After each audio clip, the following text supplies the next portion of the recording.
Two girls sat captive in a carriage driven by unknown people. They did not know where they were being taken, though one tried to guess the route. The other admitted she had no idea what would happen to them. A sudden sound made one girl flinch and think of a dragon. She wondered whether it meant them no harm and even pitied them. Meanwhile, in Tokyo's Sujinami district, an elderly martial arts master ordered his student to attack without hesitation. On the training ground, Rama fought the old man with a katana, refining his technique with every strike.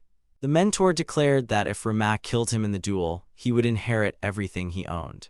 Surprised but interested, Rama confirmed that the reward included all of the old man's possessions. The teacher chuckled, noticing that Rama seemed serious about piercing his throat. Rama replied that his master had taught him never to show mercy in a real fight. The old man agreed, explaining that all his techniques were meant for instant killing. Such battles continued until one fighter died. Rama wondered where in modern Japan these deadly techniques could even be used. Later, Asuka noticed that the breakfast she prepared had gone cold and assumed the two had lost track of time. Rama irritably said that training with the old man was not fun. Asuka asked what they had been doing instead. Embarrassed, Rama admitted they had been trying to kill each other. Asuka hit him on the head and told him to stop making such jokes. The old man laughed and said Asuka acted like a caring wife. Blushing, Asuka denied having that kind of relationship with Rama and complained about his teasing. The old man reminded her that she visited daily and cooked breakfast, then asked whether she had a romantic rival. The old man warned Rama that protecting something required showing no mercy to his opponent. Rama said he understood. The old man cautioned him against overconfidence, but Rama refused to be underestimated. Asuka decided not to interfere and left for school. At school, a student again invited Rama to join the karate club, but he refused. Disappointed, the girl asked him to reconsider. Nearby students noticed that Mikashiba was being recruited again. One boy remarked that Mikashiba was nearly 2 meters tall and well-trained, making him suitable for karate, judo, or other sports. Ryoma recalled the old man's warning that a warrior intending to kill must fight until the end. He also remembered that all his master's techniques were designed for one-hit kills. Ryoma thought about eating the lunch Asuka had prepared, despite considering her efforts unnecessary. He could not join a club because he feared getting carried away and accidentally killing someone. He also wanted to avoid prison. Suddenly, a seal appeared around his body. Before he could react, Ryoma was transported elsewhere. Unknown people examined him and declared the summoning successful. One addressed Gayatsu-sama, noting the summoned man's muscular body. Gayatsu warned that appearances could deceive and ordered a curse placed on him. Ryoma tried to understand the situation but had no idea where he was, as the surroundings looked nothing like his school. Furthermore, he clearly felt a strong intent to kill emanating from these people. Realizing that his opponents weren't going to talk to him, he decided to use the element of surprise. The old man's words came back to him. If a warrior wants to protect something important, he must not show even the slightest pity for his enemy. Without any warning, Ryoma offered the people standing before him to eat together, holding his karabento. However, instead of a friendly dinner, a fight began. During the struggle, he managed to snatch a sword from one of his opponents, but realizing he didn't need a weapon, he threw it aside and continued to fight barehanded. The guards, caught in his attack, exclaimed in irritation, realizing they had underestimated him. Gayatsu, seeing that a normal skirmish wasn't yielding results, turned to the spirits. He began to summon the spirit of thunder and the spirit of wind, hoping to use their power. Ryoma instantly understood that the situation was taking a dangerous turn. His instincts told him that a lightning-related attack could be truly devastating. Gayatsu, finishing the incantation, demanded that the forces of nature heed his request and strike down his enemy. A bolt storm spell appeared in the air, designed to deliver a targeted strike with a small radius of effect. It was the magical equivalent of a crossbow bolt, aimed exclusively at 1 or 2 targets. At this moment, Gayatsu became confident that his opponent wouldn't be able to escape. However, before the attack reached its target, Ryoma managed to use one of Gayatsu's subordinates as a human shield.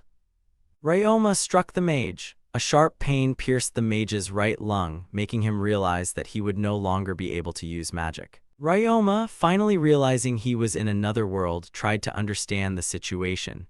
He called out to the old man, but of course, received no answer. Gayatsu, feeling weak, tried to collect his thoughts. Despite his condition, he managed to explain their location, stating that they were in the western part of the central continent, specifically the royal palace of the old Tomia Empire. Rama, hearing the name of the place, felt a growing sense of bewilderment. He couldn't understand why he was there or what any of it meant. Gayatsu, still feeling weak, struggled to utter that he was the reason for everything, as he was the one who had summoned Rama to this world. Rama smirked while Gayatsu realized the inexperienced outsider had predicted his magic and damaged his lung to prevent him from casting, despite magic not existing in Rama's world. Rama asked whether he could return home. Gayatsu sensed the killing resolve of a true warrior. Gayatsu wanted to use Rama to conquer the continent, but claiming he could send him back would force him to act, while admitting the truth might get him killed. Terrified, Gayatsu refused to die so disgracefully, especially as the strategist known as the brain of Ultomia. Rama noticed his accelerated heartbeat and asked what he was hiding, already suspecting there was no way home. Gayatsu admitted that as far as he knew, returning Rama was impossible. While his lung recovered, he searched for a chance to distract and kill him. Rama concluded that if they could summon people but not return them, they never intended to let the summons survive.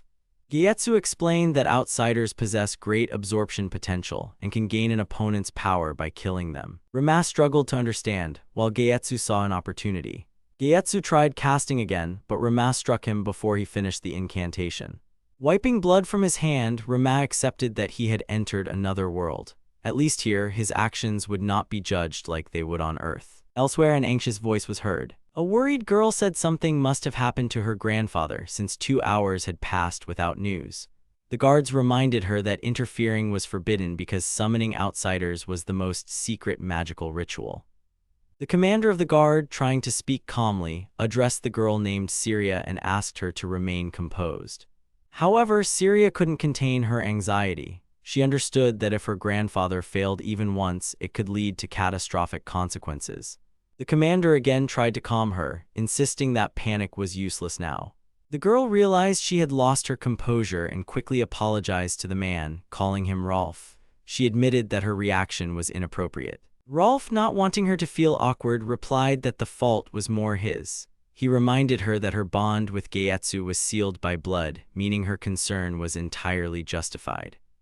Despite the warnings and prohibitions, Sarai wasn't about to stand by. She reminded everyone that even high-level mages aren't immune to mistakes, then began preparing a spell. Her incantation commanded the spirit of flame to grant her request. Rolf, seeing her about to use magic, immediately yelled for everyone to step back, understanding that something dangerous was about to happen. At that moment, a powerful stream of fire struck the massive steel door. However, even the strongest flames couldn't cause significant damage. A thought flashed through Rolf's mind: even a fire spell wouldn't be able to budge such a door. Sarai wasted no time casting another spell. The sudden temperature change worked. After instantly heating it, she used the frost spell Freeze, and the tempered metal couldn't withstand it. The enormous door shattered into pieces, leaving the guards stunned. One of the warriors, disbelieving his eyes, mumbled that the door was indeed destroyed. Rolf, at that moment, realized exactly how she had managed to obliterate such a sturdy barrier. Her actions showed perfect calculation, first rapid heating, then equally instantaneous cooling. This method turned the strongest steel into a brittle shell that immediately cracked and crumbled. The guards, quickly realizing the path was now clear, received their orders. Everyone moved forward without delay. Sarai, seeing the door destroyed, immediately turned to Rolf. She insisted they needed to urgently continue deeper inside and inspect the entire room. Rolf, following her, was the first to see what was inside. His gaze fell upon numerous bodies scattered across the floor. This sight shocked him, and he couldn't believe what was happening. One of the guards pointed and loudly announced that Gayatsu was over there. Sarai, seeing this, froze, and then her voice filled with fear. She couldn't believe that her grandfather was actually in such a state. One of the guards, carefully surveying the battlefield, noticed there was a survivor among them. The injured man, barely moving his lips, could only mumble a word expressing his utter horror. He uttered "monster," then fell back into a helpless state. Rolf, quickly assessing the situation, made a decision. He declared that this man needed to be saved immediately.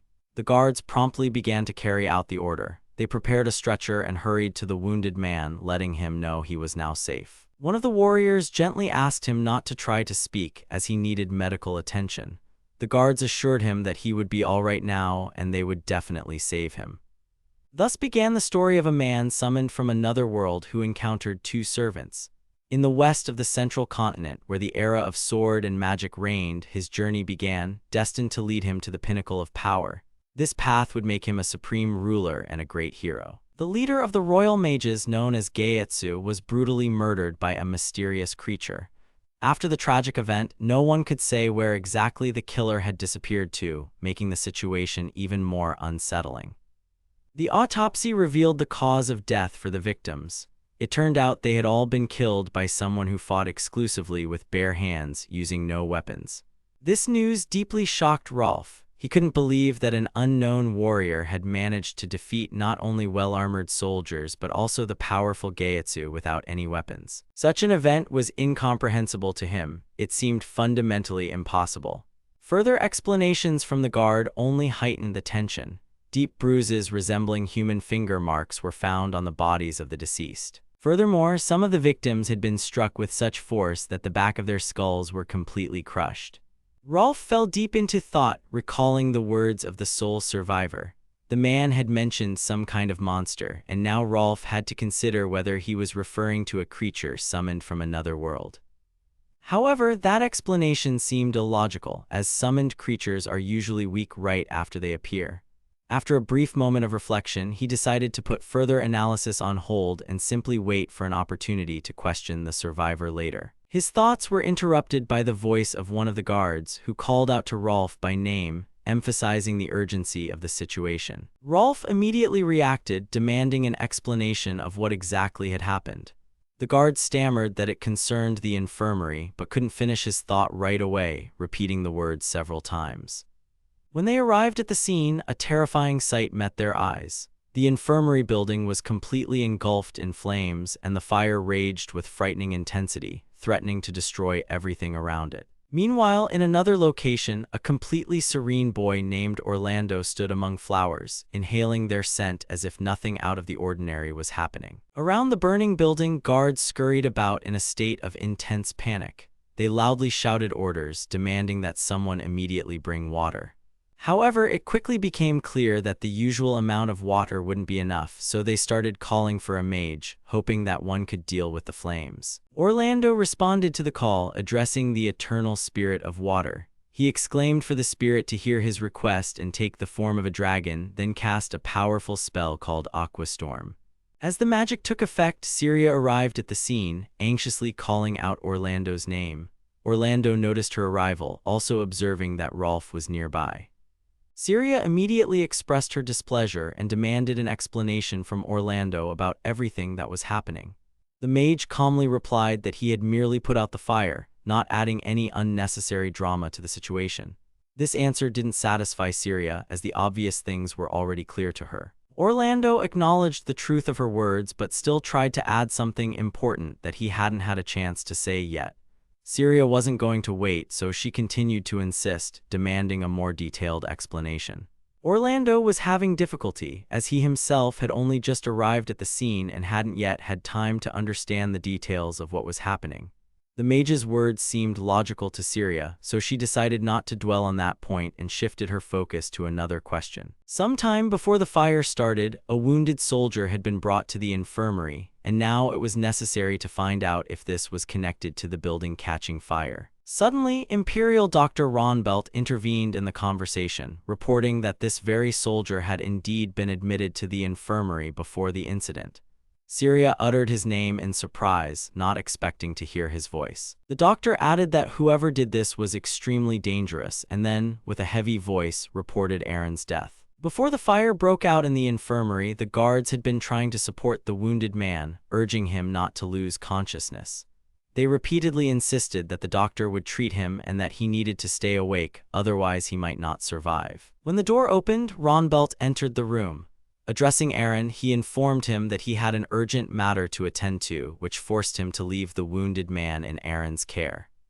Aaron was confused as he hadn't expected such a turn of events. He noticed his father leaving and wanted to stop him, but Ronbelt exited the room, leaving him completely bewildered. One of the guards grumbled discontentedly that the doctor seemed to be drunk again and admitted that he no longer knew how to feel about him. To this, a girl present during the conversation objected, stating that despite his age, the young doctor had already gained a certain renown and had a good reputation. Aaron still felt uneasy, but he decided to focus on helping the injured man first, so he gave the order to remove his armor. Before anyone could follow his command, a sudden attack interrupted all their actions. Aaron was completely bewildered and couldn't grasp that he had just outdone himself. Having no other choice, he decided to call for help, hoping someone would come to his rescue. Suddenly, Rama grabbed him, giving him no chance to retreat. A moment later, Aaron sharply pulled his arm away and, reacting with irritation, demanded that Rama release him immediately. Rama, despite his protests, didn't change his stance and before leaving expressed a desire to ask just one question. Aaron looked at him with displeasure, barely containing his annoyance, and with clear disbelief asked what exactly he wanted. Rama, as if oblivious to his tension, calmly posed his question, wanting to know how he could leave that place. Aaron was still in shock from what was happening, so his voice trembled as he began to speak. His thoughts were jumbled, but one question kept bothering him. He wanted to understand who this man was and why he had killed everyone there. Rama, as if not attaching importance to the accusation, sincerely apologized for what had happened, but then returned to his question, insisting on getting an answer. Aaron realized that in his situation he had no choice but to provide the necessary information. He explained in detail that Rama should take the right path, and then, once he crossed the garden, gates would appear before him. Rama listened carefully and repeated the route to himself, clarifying that to exit the place he needed to follow the right path and go through the garden. Aaron, still not believing what was happening, weakly nodded, confirming his words. Rama reacted with satisfaction, but before leaving he offered a brief apology. Then, in another location, he meticulously searched the warehouse, realizing that this moment could be crucial for him. Ronbelt concluded that this man had used the ensuing fire as cover for his escape. He addressed those around him, stating that if they truly intended to catch him, they had better hurry. Orlando, hearing these words, looked at Syria with alarm and demanded an explanation, trying to understand what Ronbelt was talking about. Syria wasted no time and immediately gave an order, telling Orlando to begin casting. Orlando was confused by her words, clearly not expecting such abruptness, and stammering, asked if he really needed to start right now. Syria didn't waste time on explanations and, turning to Rolf, instructed him to go to the royal guard immediately. Rolf quickly assessed the situation and, without further questions, confirmed that he understood her order. Orlando was still doubtful, not understanding what was happening, and tried to stop Syria, demanding she explain the situation to him. When he looked at her face, a sudden realization struck him and all his questions vanished. Ronbelt, seeing his confusion, calmly remarked that Orlando would do best to simply obey Syria's command without trying to argue. Syria, understanding his hesitation, added that she sincerely asked him to follow her instructions. After a brief thought, Orlando made a decision and asked a single clarifying question regarding the limit of his abilities for this task. Syria clearly told him that this time he could use everything he had, as the opponent was extremely dangerous. Additionally, she informed him that he was even allowed to use teleportation spells, as the situation truly required emergency measures. Orlando nodded, showing his agreement, and began to cast the spell, addressing the divine light and demanding speed comparable to light itself. Ronbelt, observing this, noted with admiration that Orlando was able to activate such a complex teleportation spell with an extremely short magical formula, which was on the level of a third-rank mage. The series confirmed without hesitation that Orlando was completely trustworthy, being the grandfather's own student. After that, she turned to Rolf, informing him that she was going to use a teleportation spell to send him directly to the barracks, where he would be responsible for preparing the soldiers. Rolf immediately understood her intentions and agreed, adding that he would leave obtaining permission from His Majesty to her. Syria then shifted her attention to Ronbelt and made a request, stating that she urgently needed an audience with the king. She wanted to know if he could take care of everything that would be left after her departure. Ronbelt answered affirmatively without hesitation, assuring her that everything would be under control. Without wasting any time, Syria cast a spell, invoking the almighty god of light, Menios, and demanded speed comparable to light. Meanwhile, Ronbelt calmly continued to finish his drink, as if the events unfolding didn't require his immediate intervention. Using magic, Syria instantly appeared in the palace. The guards there were confused by her sudden appearance and immediately became alert. They were astonished that someone had used teleportation magic right in front of the throne room entrance.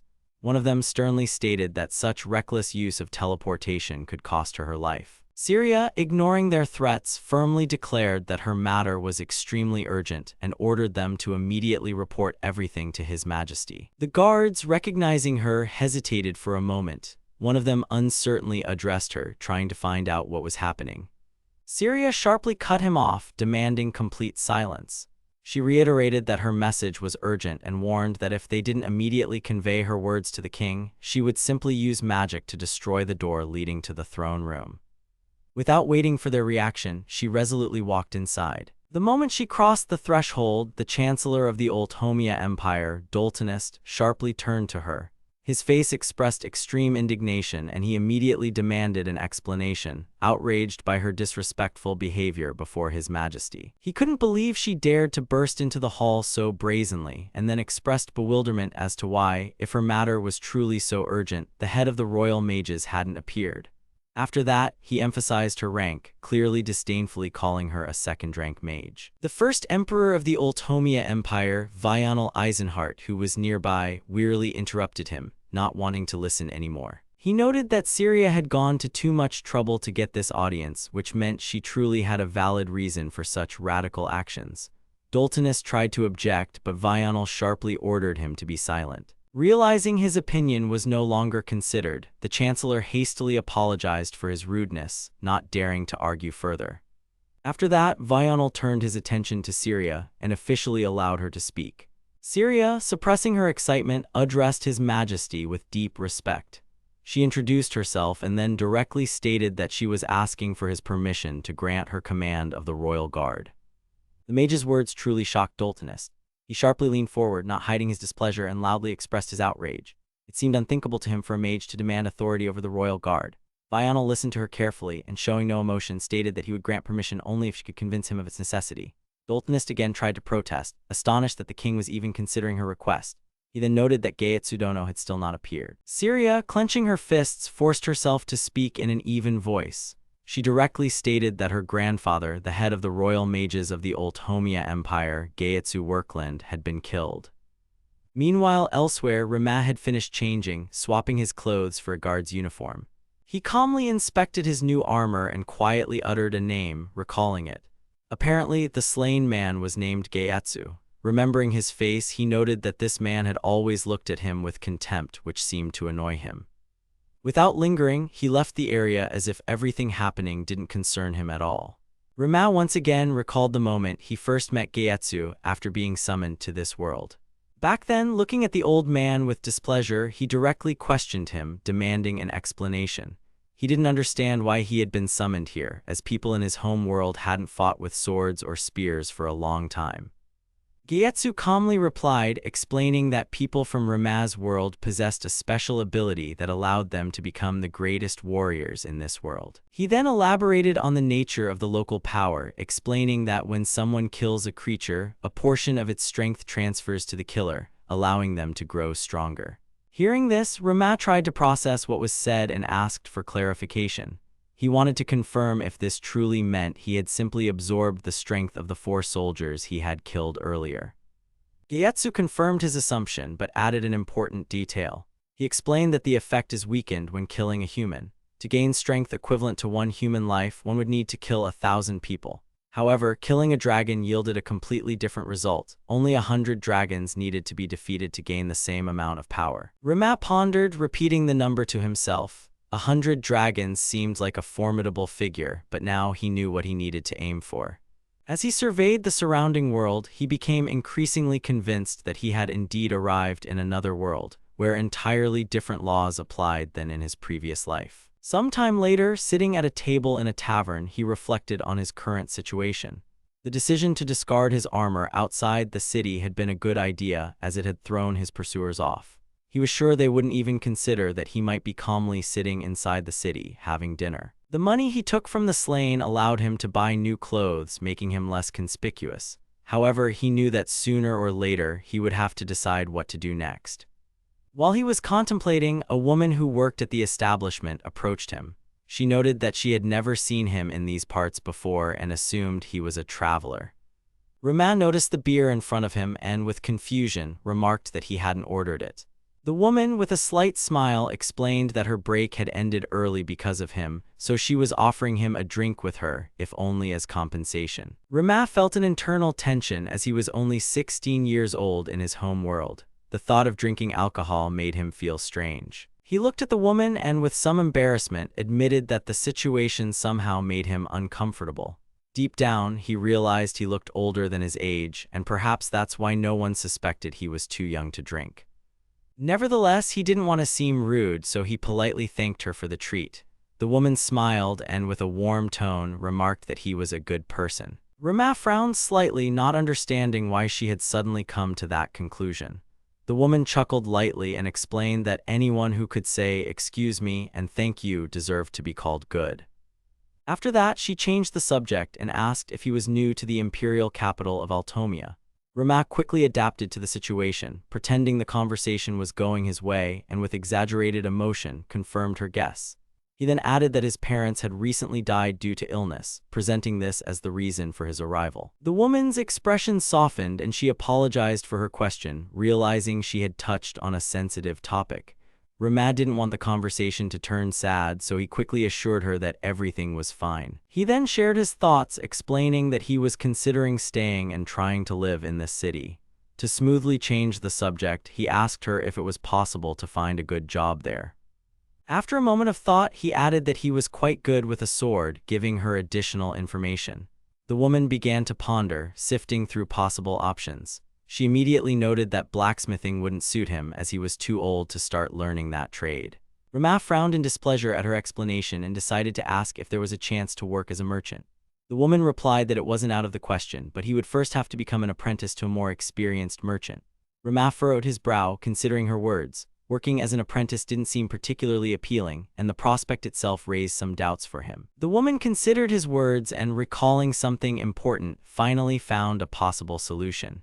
She noted that since Rama was good with a sword, he should consider two obvious professions, mercenary or adventurer. Rama was slightly surprised to hear this and asked her to clarify who she meant by adventurers.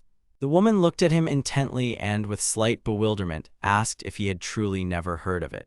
Rama sincerely apologized for his lack of knowledge and then asked her to explain what he needed to do to become an adventurer. The woman smiled and assured him that the process was quite simple. All he would need to do was first visit the bank and then register with the guild.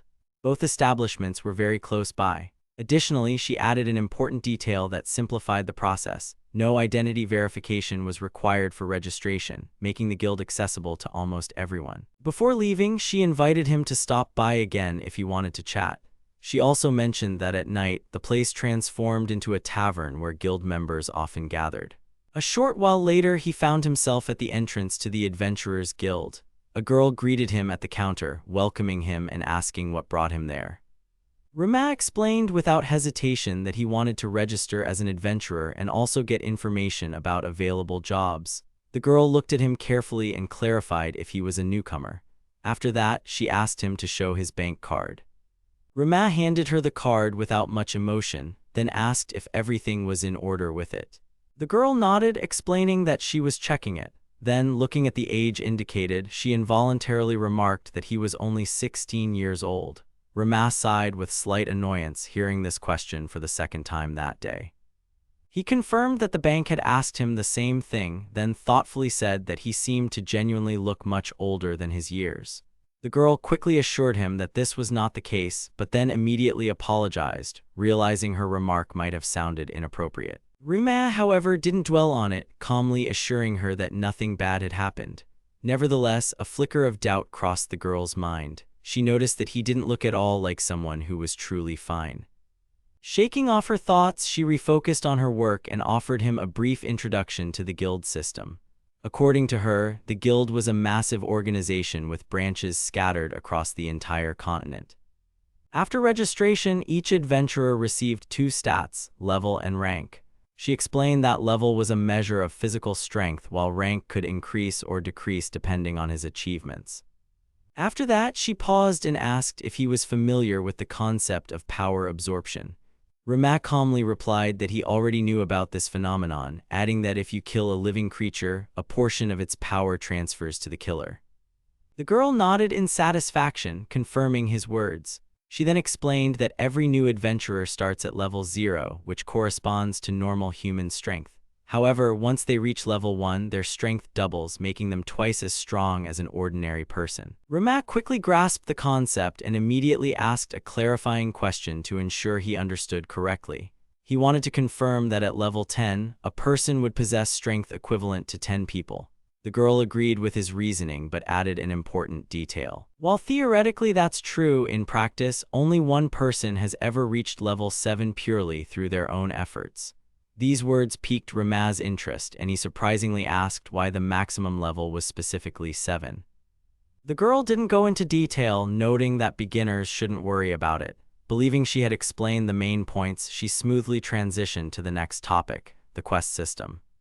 If an adventurer participated in combat missions, such as hunting wild bees or wolves, they would receive 3 copper coins for each creature eliminated. Additionally, completing such tasks allowed them to increase their rank, moving up 1 tier. Rama listened carefully to her explanations, but another thought had already formed in his mind. He wanted to know if there were quests involving travel, especially outside the kingdom. The girl replied that such missions did exist, but they required a higher rank. Currently, being at the very initial F rank, he could only take on quests related to traveling to nearby towns. Missions for delivering goods were also an option. She then checked the list of available locations and began listing the places he could travel to: Garuiku, Merfil, and Oido. Rama pondered his situation, realizing he was currently wanted. This meant he needed to leave the Oltomia Empire as quickly as possible before his trail was picked up. At this moment, the thought occurred to him that the current situation presented an excellent opportunity for escape. The shortest path to the southern border seemed like the obvious choice, but he understood that it was too predictable. Therefore, making a final decision, he announced that he was taking a mission to travel to Merfilin, located to the east. Later, in the weapons shop, left alone with his thoughts, he continued to examine the available weapons, noting to himself that there didn't seem to be any katanas here. However, if he could find a shamshir or another long sword with a curved blade, that would be perfectly sufficient.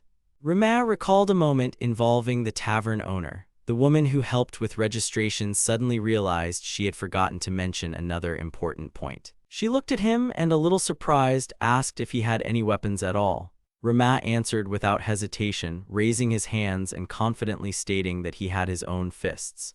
The woman shook her head disapprovingly, implying that it was an extremely unwise decision. She then explained that adventurers usually don't die at the hands of large and powerful monsters, as most such creatures can simply be run away from.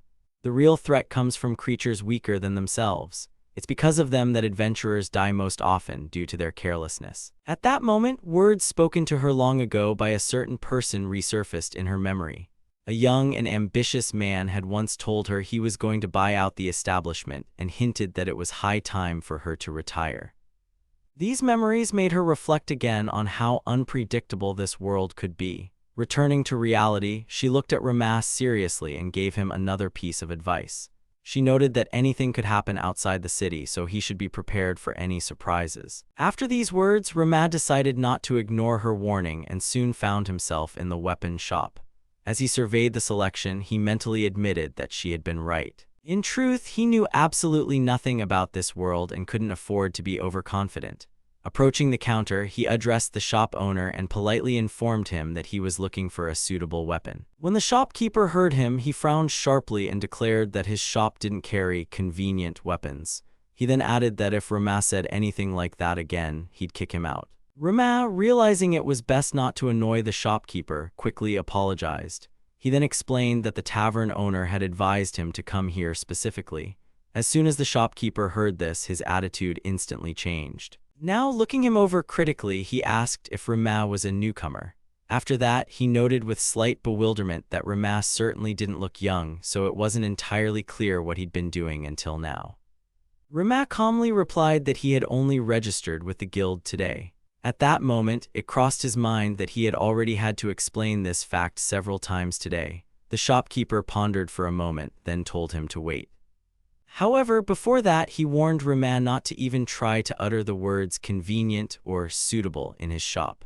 A few moments later, he pulled a dagger from under the counter and handed it to Rama, asking what he thought of the weapon. Rama examined it carefully and immediately noticed that the dagger had been forged using a specific recipe. This detail caught his attention, and he asked the shopkeeper a clarifying question, wanting to confirm his suspicions. The shopkeeper was surprised that he understood so quickly. Rama confirmed that he had definitely noticed it. Although the dagger itself was quite cheap, its forging method made it extremely durable, meaning it was practically impossible to break. The shopkeeper looked at him with undisguised respect, acknowledging that Rama clearly had a well-developed eye for weapons.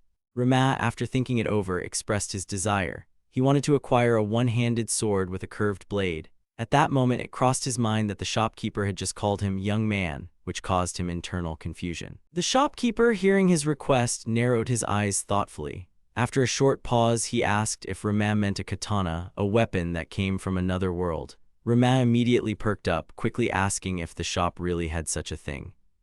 The shopkeeper shook his head negatively and regretfully informed him that he didn't have katanas.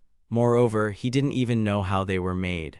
After a short pause, he noted that standard weapons didn't seem to suit Rama.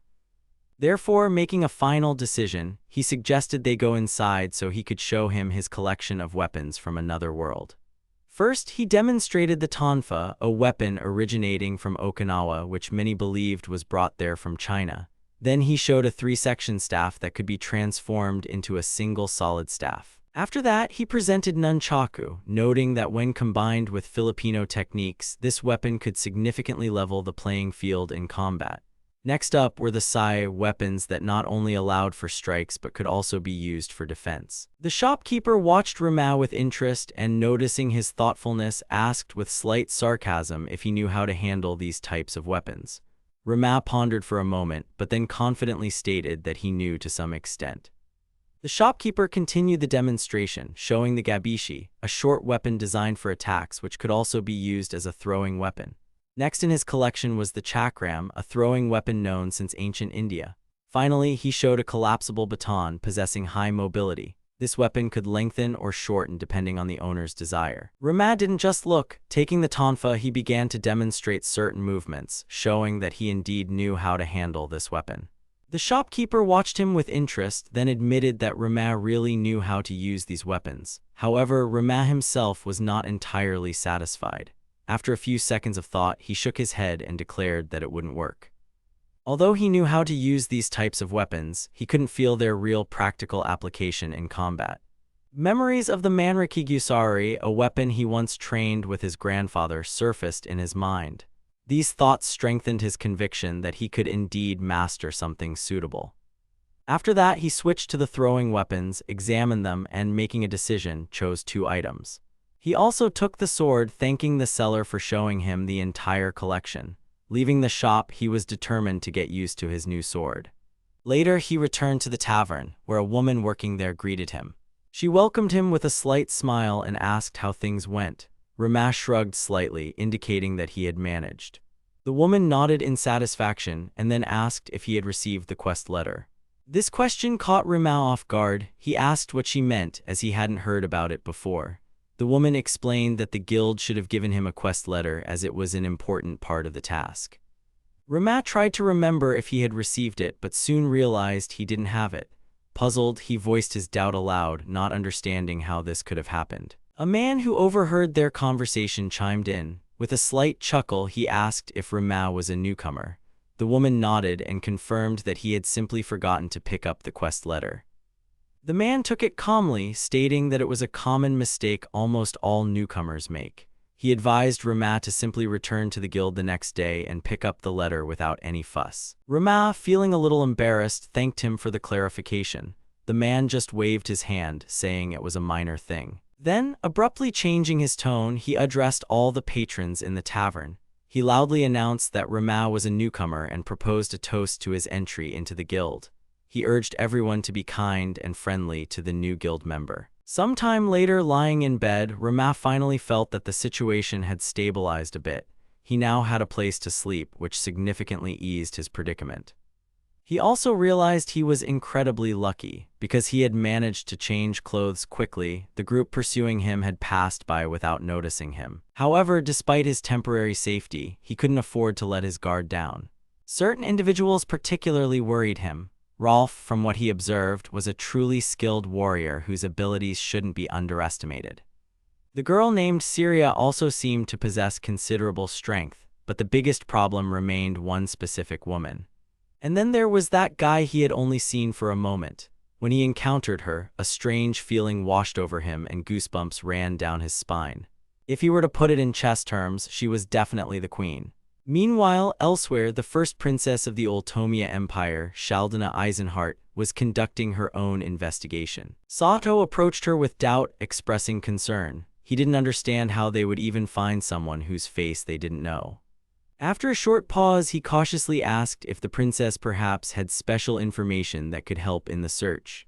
Shaldana confidently replied that it was no problem at all. Even if she doesn't know what the person looks like, she'll still be able to identify the killer. Syria expressed her confusion about why they weren't actively searching for the killer yet, wondering what the delay meant. Shaldana calmly replied that continuing the investigation at night was too dangerous. She suggested they return to review their countermeasures and plan a strategy for the next day, as nighttime might not be favorable for active operations. Syria tried to object, fearing that while they were doing that, the criminal would have a chance to escape. Without further argument, Shaldana ordered Orlando to take Syria away. Orlando immediately confirmed the order, making it clear he would comply without hesitation. Then, without a word, he picked Syria up, clearly not intending to let her go until he had carried her off. Syria began to protest, demanding that Orlando put her down immediately, but he ignored her indignation and firmly stated that he couldn't do so. Meanwhile, Rolf turned to Shaldana, asking where they planned to go the next day. Shaldana announced that she would head east, while the others were to go south. Rolf expressed doubt about the wisdom of this choice. He reminded her that if the killer truly wanted to escape the country, it would be more logical to pursue them to the south, as the border was in that direction. Shaldana acknowledged that the southern direction was indeed closer to the border, but added that she had a strange premonition related to the east. She explained that there were many reasons why the killer might have chosen that path. In her opinion, her hunch wasn't baseless, and therefore, she intended to personally investigate that option. She emphasized that this was why she was entrusting the pursuit in the southern direction to the others, as she believed she could trust them with that part of the search. She also noted that she already had a reliable and talented assistant capable of providing support in this matter. Rolf mentioned Satu, reminding them that he had arrived from the continent of Reard. This fact could play an important role in their investigation, as the arrival of new allies always opened up new possibilities. Shaldana confirmed that this man was now her assistant, which underscored his importance in the investigation. Rolf inquired about the possibility of mobilizing the Adelpho garrison, suggesting it could strengthen their position. Shaldana immediately rejected this option, explaining that mobilizing the garrison could lead to an attack by Zaryuda. She also added that they couldn't count on the support of the nobles, which further complicated their situation. Rolf admitted she was right, agreeing that after the death of Gay at Sudono, they were lucky the nobles hadn't rebelled. He noted that their position remained precarious, meaning caution was key. Shaldana agreed with this observation and stated that this was precisely why they had no other options, even though the situation was not in their favor. Meanwhile, while all these events were unfolding, Rama was locked in a struggle with wild animals. He fought tirelessly, simultaneously hunting for food and training. After an intense battle, he brought his prey to the guild building, clearly satisfied with the results of his hunt. The Adventurers Guild branch in Merfeline was located 10 kilometers east of the capital, Oltomia. That's where he headed after finishing his hunt. Upon arriving at the guild, he handed over his trophies to a guild employee. The young woman began counting the creatures he had killed, meticulously recording their numbers. She noted with surprise that he had managed to eliminate 54 wild dogs, 31 wild bees, and 39 wild rabbits. Rama reported that his sword, which he had only bought the day before, had become dull from such intense use. He noted that he now needed to find a way to sharpen it. The girl couldn't hide her astonishment when she heard his words. She was genuinely surprised that he had dealt with all those enemies using just one sword, Rama calmly confirmed that he had indeed fought with only that weapon, not giving it much thought. Admiration for his skill flashed through her mind. She assumed he might be a destruction mage or possess some special abilities that allowed him to achieve such a result. After finishing the count, she announced that his reward was 4 silver and 31 copper coins. Rama began to mentally calculate how much that was. He remembered that his lunch had cost him 5 copper coins and concluded that his earnings were equivalent to approximately 43,000 yen. He noted that it was a pretty good sum. The girl congratulated him on reaching WF rank. Rama was surprised and didn't immediately believe it, but the girl confirmed that his rank had indeed increased. She noticed that he didn't seem particularly pleased by this event, as his reaction was too subdued. Rama quickly explained that he simply hadn't expected it and was therefore stunned. He even wondered if it was some kind of joke. The girl smiled and remarked that this is how talented people usually react, not realizing how high their level is. Then she shared some interesting news with him. Now, after his rank increase, all his rewards would be doubled. Rama was amazed by what he heard, realizing the opportunities opening up before him. The girl explained that he would now be able to earn significantly more money. However, she also noted that the value of his achievements wouldn't change because of it. Rama pondered that he could now earn 100,000 yen a day in this world. This realization overwhelmed him, as it was a substantial amount for him. The words of the tavern owner, who had once warned him to be careful around weaker creatures, resurfaced in his memory. The woman emphasized that adventurers most often die due to their own carelessness. Reflecting on this, he understood that the woman had indeed warned him about the danger of excessive overconfidence. It could cost him his life if he neglected the risks. He then turned to the guild girl, inquiring about the price of a healing potion. The guild employee explained that gold was required to purchase magic-made potions. She specified that a high-grade potion would cost him 10 gold coins. Rama was shocked, realizing how expensive it was. His thoughts raced, comparing the cost to his previous world. It was unexpected for him that this concoction cost a whole 1,000,000 yen. He realized that in this world, any serious injury was practically equivalent to death. Moreover, there was no insurance system here, which made every battle even riskier. He concluded that it would be wise to acquire a spare sword for critical situations. Meanwhile, a conflict erupted in the guild. A man named Goraz, in an irritated state, loudly complained, not understanding why he was being denied his reward. He reminded those around him that he had risked his life for this mission. The guild man calmly explained the situation. Although Goraz was a first-rank swordsman, his rank as an adventurer was only level 3. He had indeed managed to neutralize a robber, but this person did not belong to the Red Moon gang specified in the quest. While he was spending time fighting this criminal, the real Red Moon bandits attacked a neighboring village. As a result of their assault, many girls were abducted. Goraz, listening to these words, tried to make sense of the situation. It became clear to him that if he had focused on completing the quest and eliminating the Red Moon bandits, these consequences might have been avoided. The guild man clarified that he wasn't stating this directly, but the fact remained. These abducted girls would soon be sold to slave traders. Goraz admitted his guilt and agreed to pay the fine. He asked for the necessary amount to be deducted from his account without trying to make excuses. The guild girl noted that such incidents happen quite often. Rama clarified if she was referring to failing a quest. The guild employee explained that Goraz is indeed a good mercenary, but this time he neglected the investigation essential for an adventurer. This is what led to the unfortunate outcome. She emphasized that in most cases, completing a quest affects the fates of many people. This was an important lesson she hoped to convey to him. As Rama walked along the road, he pondered her words more deeply. He realized that he had been taking quests too superficially until now. Unlike in games here, every completed or failed quest can directly impact the life of the person who submitted the request. Continuing eastward, he began to approach the city of Arrow. However, his thoughts kept bothering him. Logically, there should have been bandits in this area, but for some reason, he hadn't seen a single one. Meanwhile, joyful shouts echoed from one of the Red Moon bandits' hideouts.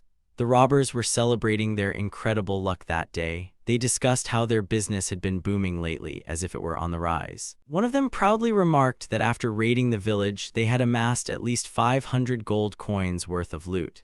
Others supported him, chuckling that this haul was even better than they had expected. One of the bandits suggested they have some fun before selling the abducted girls. However, his comrade warned him, reminding him that if the boss found out, inevitable retribution awaited them.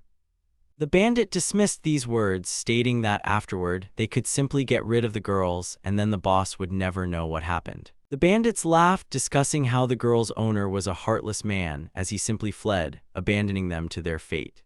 They concluded that he had no other choice, as being caught by the red moon was tantamount to death. One of the abducted girls, mustering her courage, declared that if any of them dared to touch them, they would simply bite off their tongues and die. The robbers burst into laughter, not taking her threat seriously. They reminded her that the girls were wearing slave collars around their necks, meaning they were incapable of either killing themselves or rebelling against their captors. Then one of them declared that he chose the blonde, and then he would take care of the girl with silver hair. He ordered the others to stand guard and ensure that none of the captives tried to escape. Before he could do anything, his life ended. Rama appeared out of nowhere and, without hesitation, killed the bandit who tried to touch the girls. The other robbers flinched at the sudden noise. They furiously turned to him, demanding to know who he was and how he dared to oppose the Red Moon. Without a word, Rama plunged his sword into the ground in front of him. Then he slowly began to approach them, displaying his confidence. The bandits tensed, unsure of what he was going to do.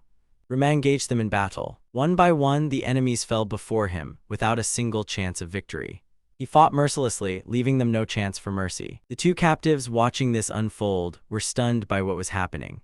After making sure the danger had passed, Rama finally turned to the girls, asking if they were okay. One of the girls noticed that the young man was bleeding and, with clear concern, apologized to him. Realizing her concern, Rama quickly assured her that he was fine and made it clear that his wound didn't require much attention. The girls, realizing they hadn't introduced themselves yet, corrected this oversight. The older sister calmly stated her name, Rara, and the younger, following her example, said her name was Sarah. Looking at them closely, Rama noted to himself that they were twins. He remained anxious about their condition, so he asked again, wanting to make sure they were truly all right. Rara, understanding his concern, gratefully replied that they were fine. She sincerely thanked him for saving them, expressing her appreciation for his timely help. Hearing her words, Rama refused to accept their gratitude, believing he had no right to it.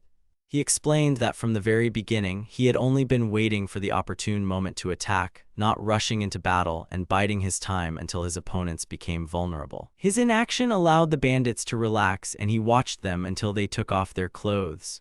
During this time, the girls were in a critical situation as they were almost assaulted. The realization of this brought him heavy emotions, but he wasn't going to make excuses. He openly admitted that his delay was the reason the sisters endured a painful and humiliating experience. Sarah, despite his confession, calmly said that it was all right because the outcome could have been much worse. Rara, agreeing with her words, emphasized that although they couldn't fully express their gratitude, they were sincerely thankful for his help. Rama heard their gratitude and reluctantly accepted their thanks, though he still questioned internally if he truly deserved it. His thoughts returned to their appearance. Their outfits resembled those of Arabian dancers, but that wasn't what caught his eye. What really grabbed his attention were the collars and shackles they wore. These details clearly hinted at their status, making him wonder about their situation. Trying to clarify their position, he asked if they had a family name. Rara, without much emotion, calmly replied that slaves don't have family names. Rama instantly realized his question was inappropriate. He admitted he shouldn't have delved into that aspect of their lives and felt a slight awkwardness from his thoughtlessness. Meanwhile, Rara, showing politeness and interest, asked for their savior's name. Rama realized he hadn't introduced himself yet and calmly stated his full name. He told them his name was Mikashiba Rama, thus filling the gap in their communication. After that, he wanted to know what the girls' plans were for the future. He suggested they might need to get to Aru and offered to escort them there. Sarah, hearing his offer, replied with some embarrassment that they couldn't just leave the place. She explained that it was impossible for them to leave without their master's permission. Rama received her words with clear confusion. He didn't immediately understand that the girl was completely serious, but quickly realized the situation was indeed as she described it. Sarah, trying to clarify her point, repeated what she had said. She emphasized that their departure didn't depend on their will, but solely on their master's command. Rama began to process what he heard, realizing this situation was taking an unexpected turn. He decided to find out where their master was now, as this might help determine their future. Sarah calmly stated that their master had fled when the bandits appeared. She explained that he had left the place with the guards, abandoning the two of them there. Rama, pondering her words, understood that the man had simply abandoned his slaves without even trying to protect them. Rara, showing little emotion, simply nodded, confirming the truth of these words. Rama realized that the girls now intended to simply stand there, making no attempt to escape. Rora explained that without their master's order, they couldn't move. Rama's thoughts were filled with contradictions. He couldn't believe this was actually happening. The Empire was still pursuing him, drawing him into situations like this. He didn't want to get deeply involved in their problems. He just wanted to take them to the city and go his own way. However, their situation imposed limitations, and he realized he could only help them to a certain extent. Understanding that monsters might appear after dark, he decided to do what he could at the moment. He announced that he would first clear the bodies, tidying up the area after the fight, and then move on. Rora, listening carefully to his decision, expressed her gratitude, confirming that they were indeed thankful for his help. Rama admitted in his thoughts that he could only help to a certain extent. His actions were limited, and he understood that he couldn't change everything around him. Suddenly, he was overcome with the feeling that he was just a hypocrite, trying to appear noble, but in reality, not much different from others. The bandit's voice rang out, and after kidnapping Sarah, he mockingly told the protagonist to relax. He confidently stated that he remembered his face and promised they would find him no matter where he ran. Rora, hearing that her sister had been taken, panicked and called out her name. Sarah, held captive, also screamed, repeating her sister's name, hoping she would hear. Rama instantly tensed, realizing that Sarah's scream sounded too clear. He thought he had already killed all the enemies, but apparently someone had survived. On the ground, he noticed a familiar-looking potion bottle. His thoughts immediately focused on it, and he remembered that this potion cost 1,000,000 yen. The realization that it actually worked stunned him. The bandit who used it was too fast, and now Rama couldn't imagine how to catch him. Without wasting time, he turned to Rora, about to tell her something important. Hearing her name, the girl immediately paid attention to him and excitedly said his name, adding a respectful address. Rama asked her the only question that concerned him at that moment. He wanted to know if Sarah was dead. Rora quickly replied that her sister was fine. Rama, feeling a little calmer, assured the girl that he would definitely figure something out. Rora, hearing his words, looked at him seriously and asked him for one thing. She asked if he could make a small cut on the ring finger of his left hand.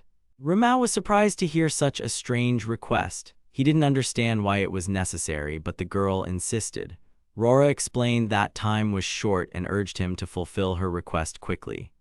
Rama, not wanting to lose precious seconds, agreed and made a small cut, satisfying the girl's request. Rora, making sure everything went as planned, repeated the same action, making a cut on her own hand. At that moment, Rama again thought about the strange premonition that had haunted him since the very beginning of their meeting.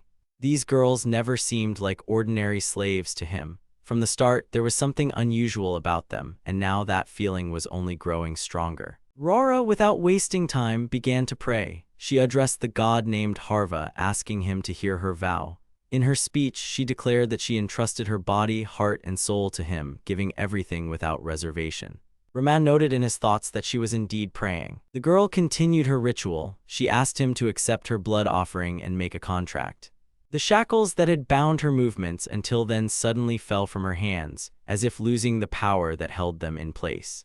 Rora, seeing this, declared that everything was ready. Addressing her master, she asked for his forgiveness for using her power without permission. Rama, not fully understanding what was happening, simply nodded, agreeing with her. Rora, seizing the moment, began to use magic. She cast a spell, calling upon the spirit of the shifting winds to hear her request and cut down the enemy. Rama instantly understood what was happening. Rora uttered the name of the technique, calling it Windslash. The bandit, realizing that he wasn't facing a helpless slave but a mage, cried out in surprise. His attention was fixed on the magic, and then he noticed water appearing with alarm. Sarah called out to her sister again, her voice filled with worry. At that moment, Rama remembered something important. This technique was familiar to him. Fragments of the past surfaced in his memory, and he realized he had seen this technique before. It was the same magic an old man had used. Rora, without stopping, used wind slash again. The horse the bandit was escaping on was wounded, significantly reducing its speed. Seeing that the situation was now in their hands, Rora turned to her master, offering to bring Sarah back. Rama pondered the girl's words. Bringing Sarah back was certainly an important task, but the distance to her was several kilometers. Traveling on foot would take too long, and running was the only solution, but even then, the path was too long. Rora didn't waste time thinking. She addressed the spirit of the shifting winds, chanting a spell. Her words contained a plea to make her swift like the wind. As soon as she finished uttering the magical words, a current of air swirled around her. The wind protection spell activated. Without losing a moment, the girl announced that she was going to start running. Rama tried to stop her, but the next moment, he saw her instantly vanish from the spot. He didn't even have time to finish his sentence before he realized he had been left behind. At that moment, it became clear to him that this was his stopping point. Rara reached her sister with incredible speed. Sarah, seeing her, exclaimed, joyfully calling her sis. Rama watched all of this from the sidelines and couldn't believe his eyes. He didn't understand how it was possible to cover such a vast distance in such a short time. The thought crossed his mind that this was nothing short of wind magic. Rora, noticing his surprise, asked if he had never heard of it. Rama instantly wondered how to answer her. He couldn't say he had no idea about such things, as that would arouse suspicion. However, he felt that the girl was already starting to suspect something. Rora, in turn, was also pondering his strange reaction. It seemed odd to her that someone with such a level of martial arts mastery wouldn't know the basic principles of magic. Sarah, ignoring their internal musings, called out to her sister again. Rora looked at her and immediately asked if she was all right, if she had been hurt.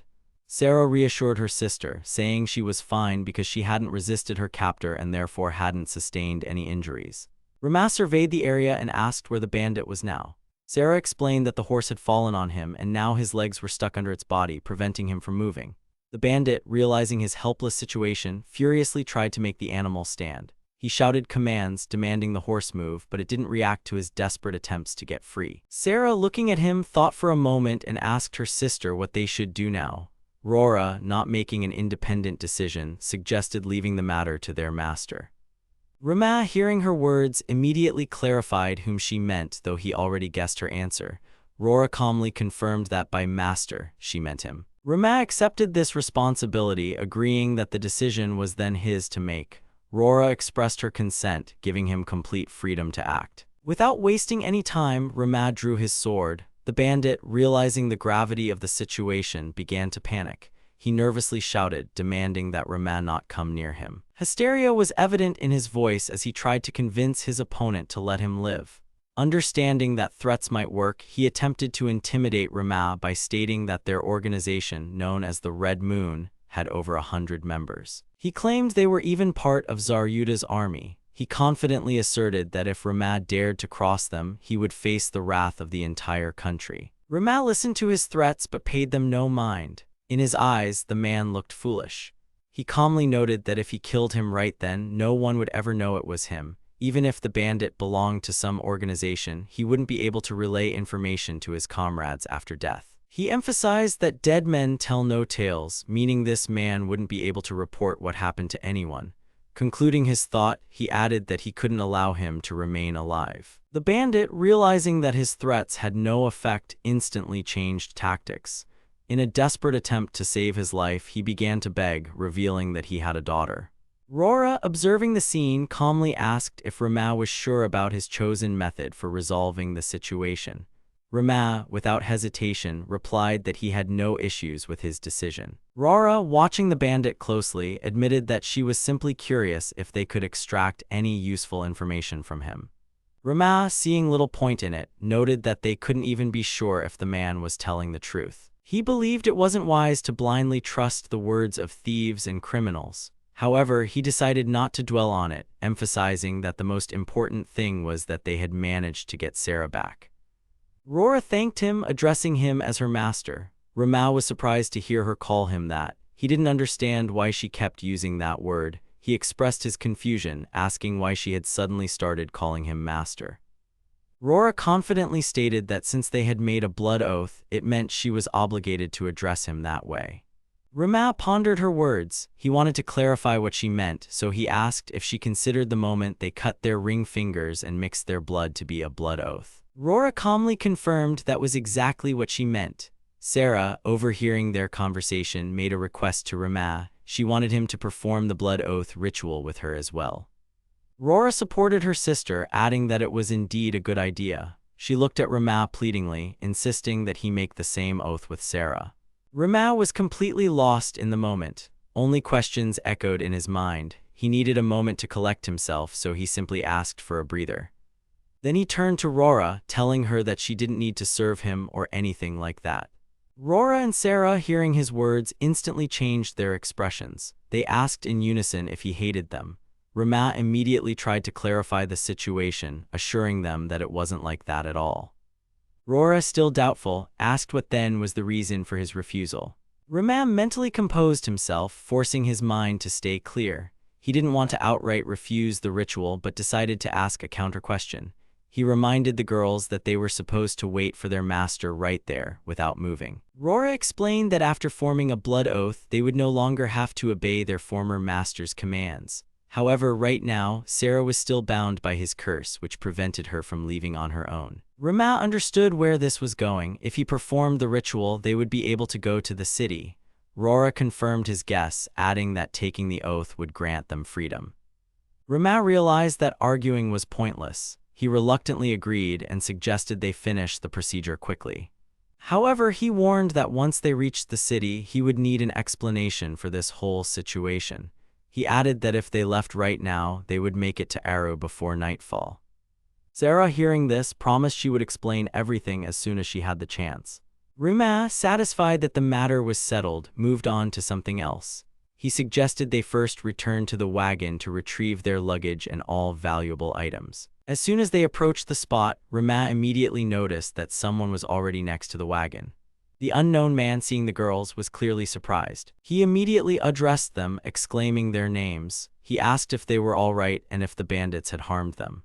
Then his tone suddenly changed. He declared with feigned despair that he had been very worried about them. The next second, he spoke of something else. His voice grew harsher and he directly asked if the bandits had raped them. After that, he began to complain, saying that he had spent 5 whole years raising and cultivating them. He wondered what he would do now if their value dropped. Rora, hearing these words, couldn't hold back. She hit his arm, showing her contempt. The man, not expecting this, made a surprised sound. Rora coldly warned him not to come closer. She threatened that if he tried to approach, she would run him through with her sword. The man, hearing this, became angry. He demanded an explanation, indignantly stating that they were just objects. He couldn't believe they dared to point a weapon at him. Rama, observing the scene, turned to Rora. He sarcastically asked if this fat guy was their master. Rora calmly confirmed that he was indeed their master. Rama clarified if he could be considered an enemy. Rora answered without hesitation that this man had always been their enemy. Rama, having received a definitive answer, nodded. The man, realizing he was losing control of the situation, tried to mock them. He started talking to Rama, calling him a giant, and asked if he wasn't getting too carried away with being a hero. Then he declared that Rama's body looked strong and capable, so he could be profitably sold as a slave. Rama didn't listen any further. He struck first. Rora and Sarah followed his lead, plunging their swords into the man's body. After it was all over, Rama wanted to ask them a lot of questions, but first, he suggested they get to Aru. Rora agreed, understanding that they indeed had many things to talk about. As Rama walked ahead, he thought about what had happened. He recalled that he had initially just wanted to save someone, but ended up getting dragged into serious trouble. Upon reaching Aru, the girls washed up, after which Rora approached him and apologized for the wait. Rama sighed and suggested they discuss everything over a meal. He told them not to stand there like statues and to sit down. Hearing this, Rora calmly refused. She stated that it was not proper for slaves to sit at the same table as their master. Rama was shocked by their appearance and immediately ordered the girls to get dressed. After that, he addressed them again, urging them to quickly take their seats at the table, as it was time for dinner. Rora immediately replied that they would eat later because they were forbidden from sitting at the same table as their master. Hearing this, Rama expressed concern that the food would get cold if they kept refusing.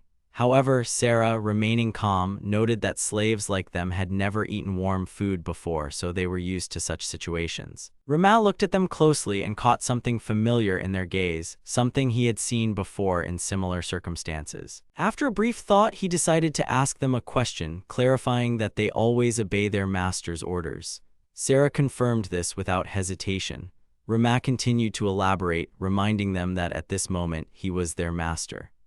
Sarah agreed to the order, emphasizing that since it was their master's will, they had no choice but to obey. Rama looked closely at the girls, noting that their appearance and demeanor created an awkward atmosphere, as if their very presence brought a certain tension. He felt the need to confirm one important detail that had been bothering him.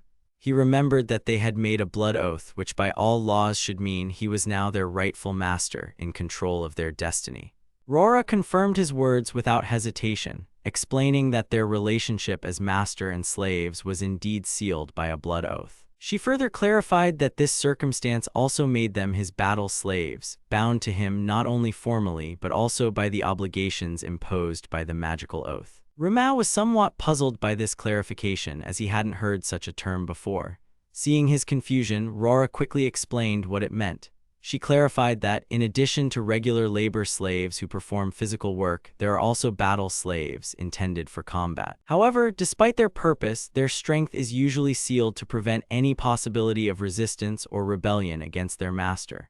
This control mechanism was implemented to protect slave owners from potential attacks, as battle slaves possess significant power but cannot use it without their owner's permission. Rama began to ponder what he had heard and recalled that both girls previously belonged to a merchant, which made him wonder how they managed to voluntarily enter into a blood oath. He couldn't understand how slaves, who were supposed to obey their master, could freely change their allegiance and transfer to a new owner. If such a change of ownership was possible, then sealing the power of battle slaves would be pointless, as it would lose its function of controlling them. Sarah, hearing his thoughts, tried to say something but then hesitated, as if she faced an internal conflict and wasn't sure whether to continue the conversation. Rora, noticing her indecision, intervened, calmly assuring her sister that everything was fine. She decided to reveal the truth, but first asked her new master to keep what she was about to tell a secret, emphasizing that it was extremely important information. Rama agreed without hesitation. Rora revealed what she had carefully hidden from others. She stated her true surname, explaining that their family name was Malfist. She recounted their family's past, telling him that her ancestors served as senior knights in the kingdom of Kuift, which was located on the western coast of the central continent, and had played an important role in the region's political life in the past. Rama, understanding the significance of what she said, repeated her name, emphasizing that he now knew her true identity. He thought more deeply about her origins and concluded that, as descendants of a knightly lineage, they belonged to the nobility and likely held a respectable position in society in the past. Rora continued her story, recounting the tragic events that occurred 5 years ago. She explained that a war broke out between the kingdom of Kuift and the kingdom of Shadora, rooted in disputes over tariffs and trade between the countries. She explained that their homeland fell due to the betrayal of a chancellor who, abusing his power, destroyed the kingdom from within. Having lost everything dear to them, they were forced to flee. Their only way to escape was on a ship disguised as an ordinary cargo vessel, which they hoped would allow them to avoid pursuit. Rama, listening intently to her story, realized that despite all precautions, they couldn't escape their fate. Rora revealed that at the most crucial moment, they were betrayed by those they trusted most. Their guard, who had served them for many years and had their boundless trust, deceived them and handed them over to the slave trader Azos, selling them into slavery.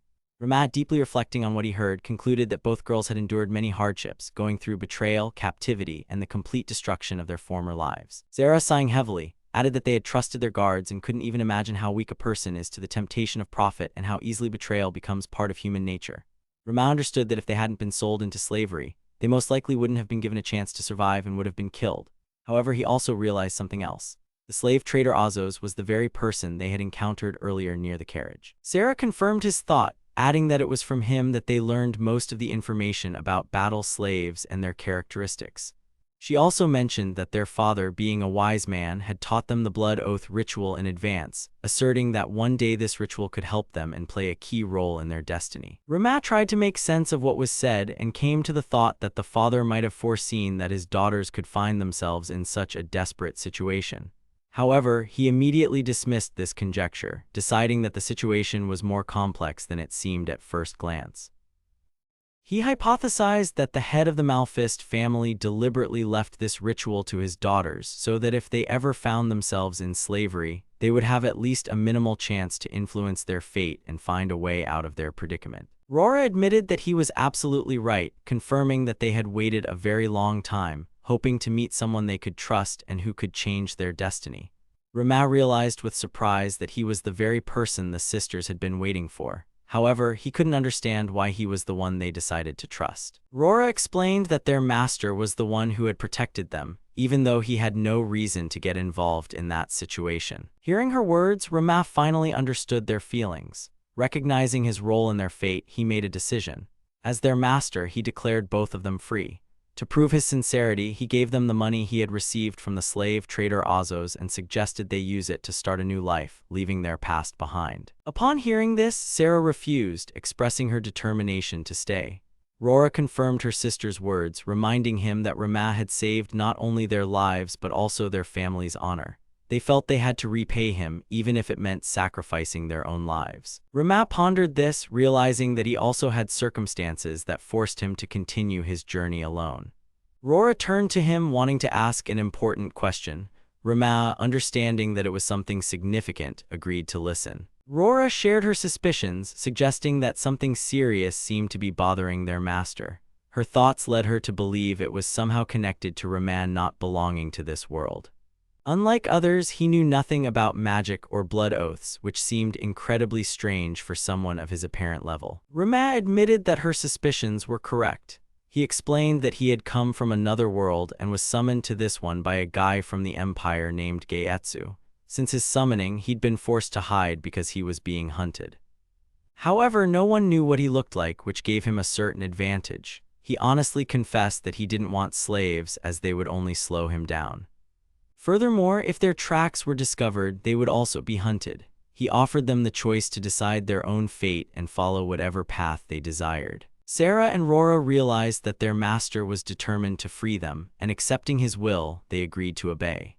Rama was sure that this outcome was inevitable. He asked them to consider that he would eventually have to return to his own world, which meant their paths would inevitably diverge. Rora, not losing hope, suggested he allow them to stay by his side at least until he accomplished his goal.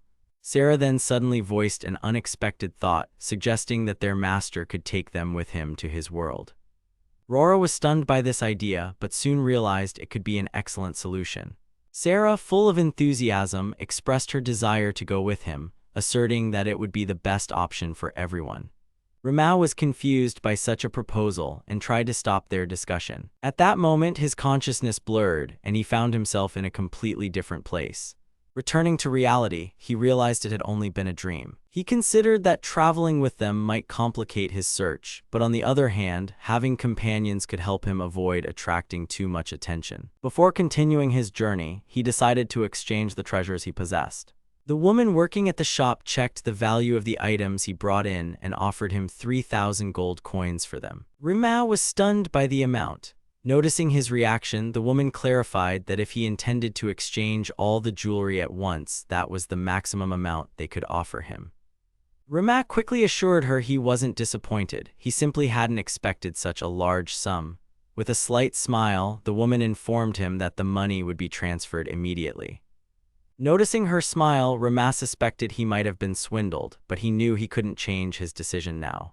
After the transaction, he returned to the inn, where he gave Rora and Sarah the 2 rings he had kept for himself before exchanging the rest of the jewelry. Rama began to realize that their situation was becoming increasingly complicated. He hadn't expected the border to be closed, which significantly complicated their escape plans.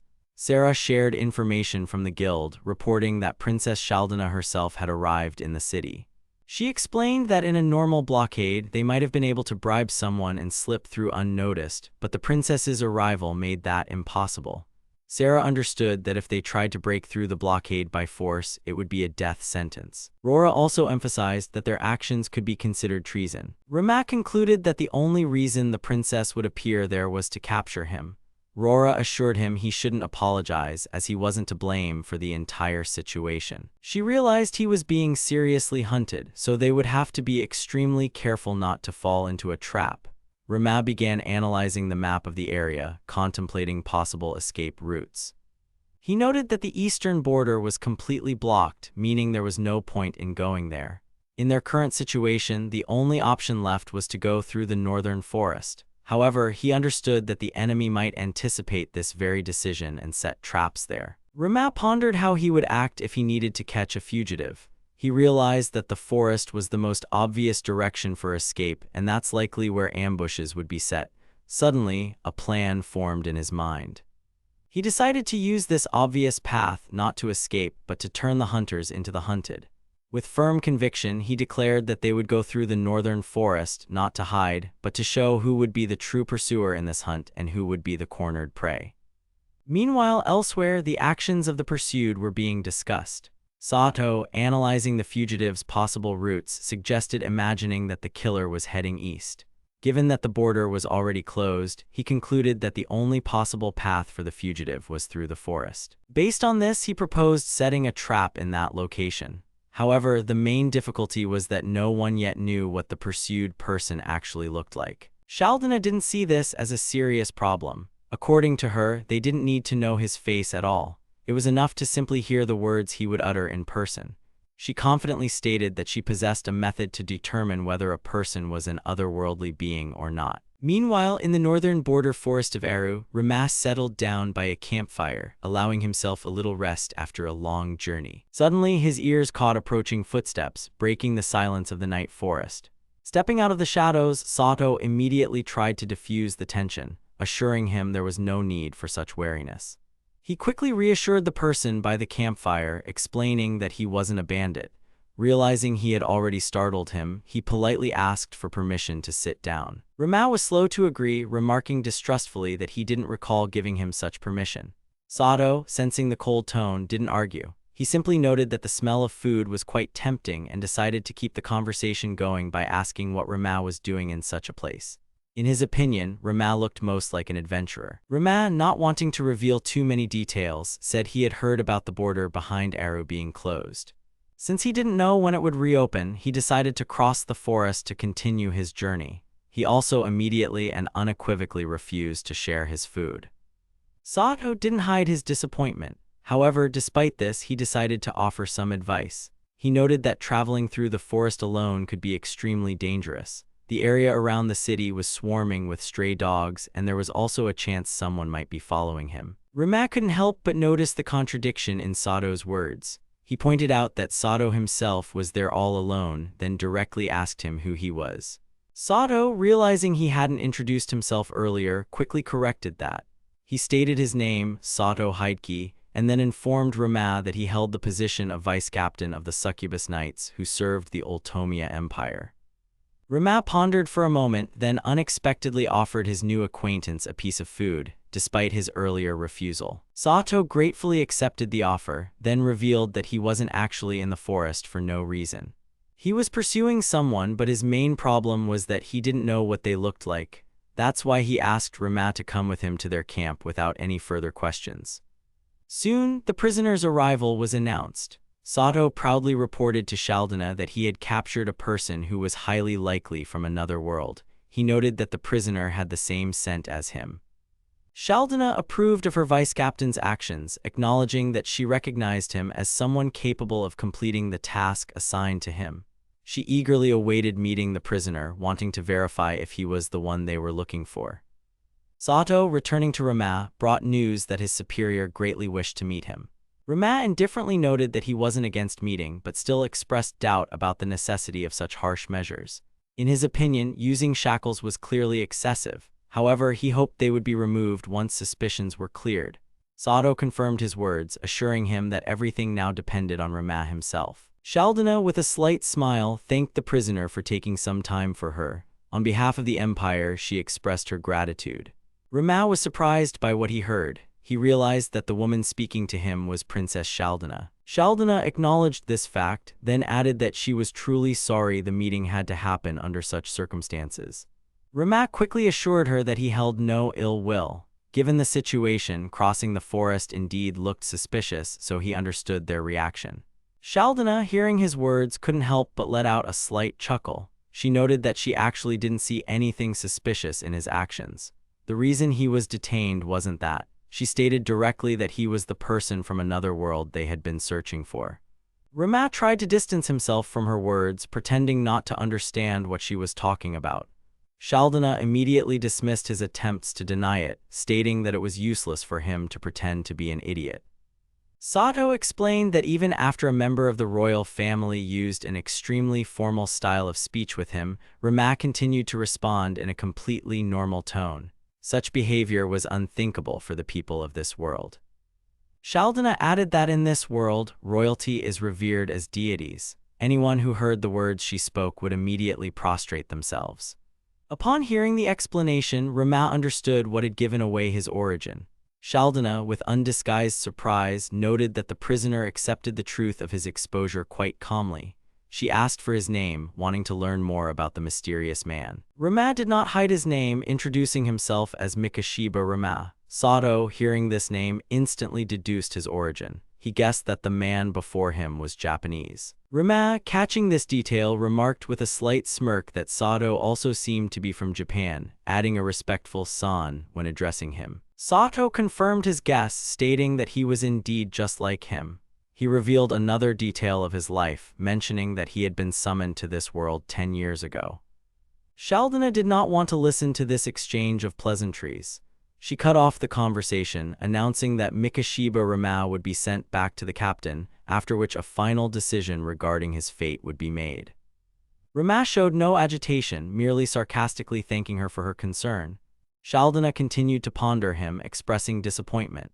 Despite the weakness all summoned individuals experience immediately after being transported to this world, he had somehow managed to escape and travel such a long distance. She considered it a disgrace. She noted that if he had been prudent and willing to work for them, the process of unifying the lands would have significantly accelerated.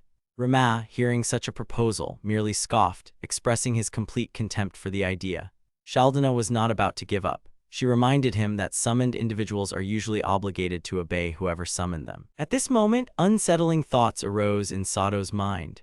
He realized that the princess's words were not entirely true, as compelling a summoned person was not an absolute. However, something else worried him. He couldn't understand why Rama seemed so calm in the current situation. The scouts could return at any moment, and even without them, their forces were more than sufficient to hold the prisoner.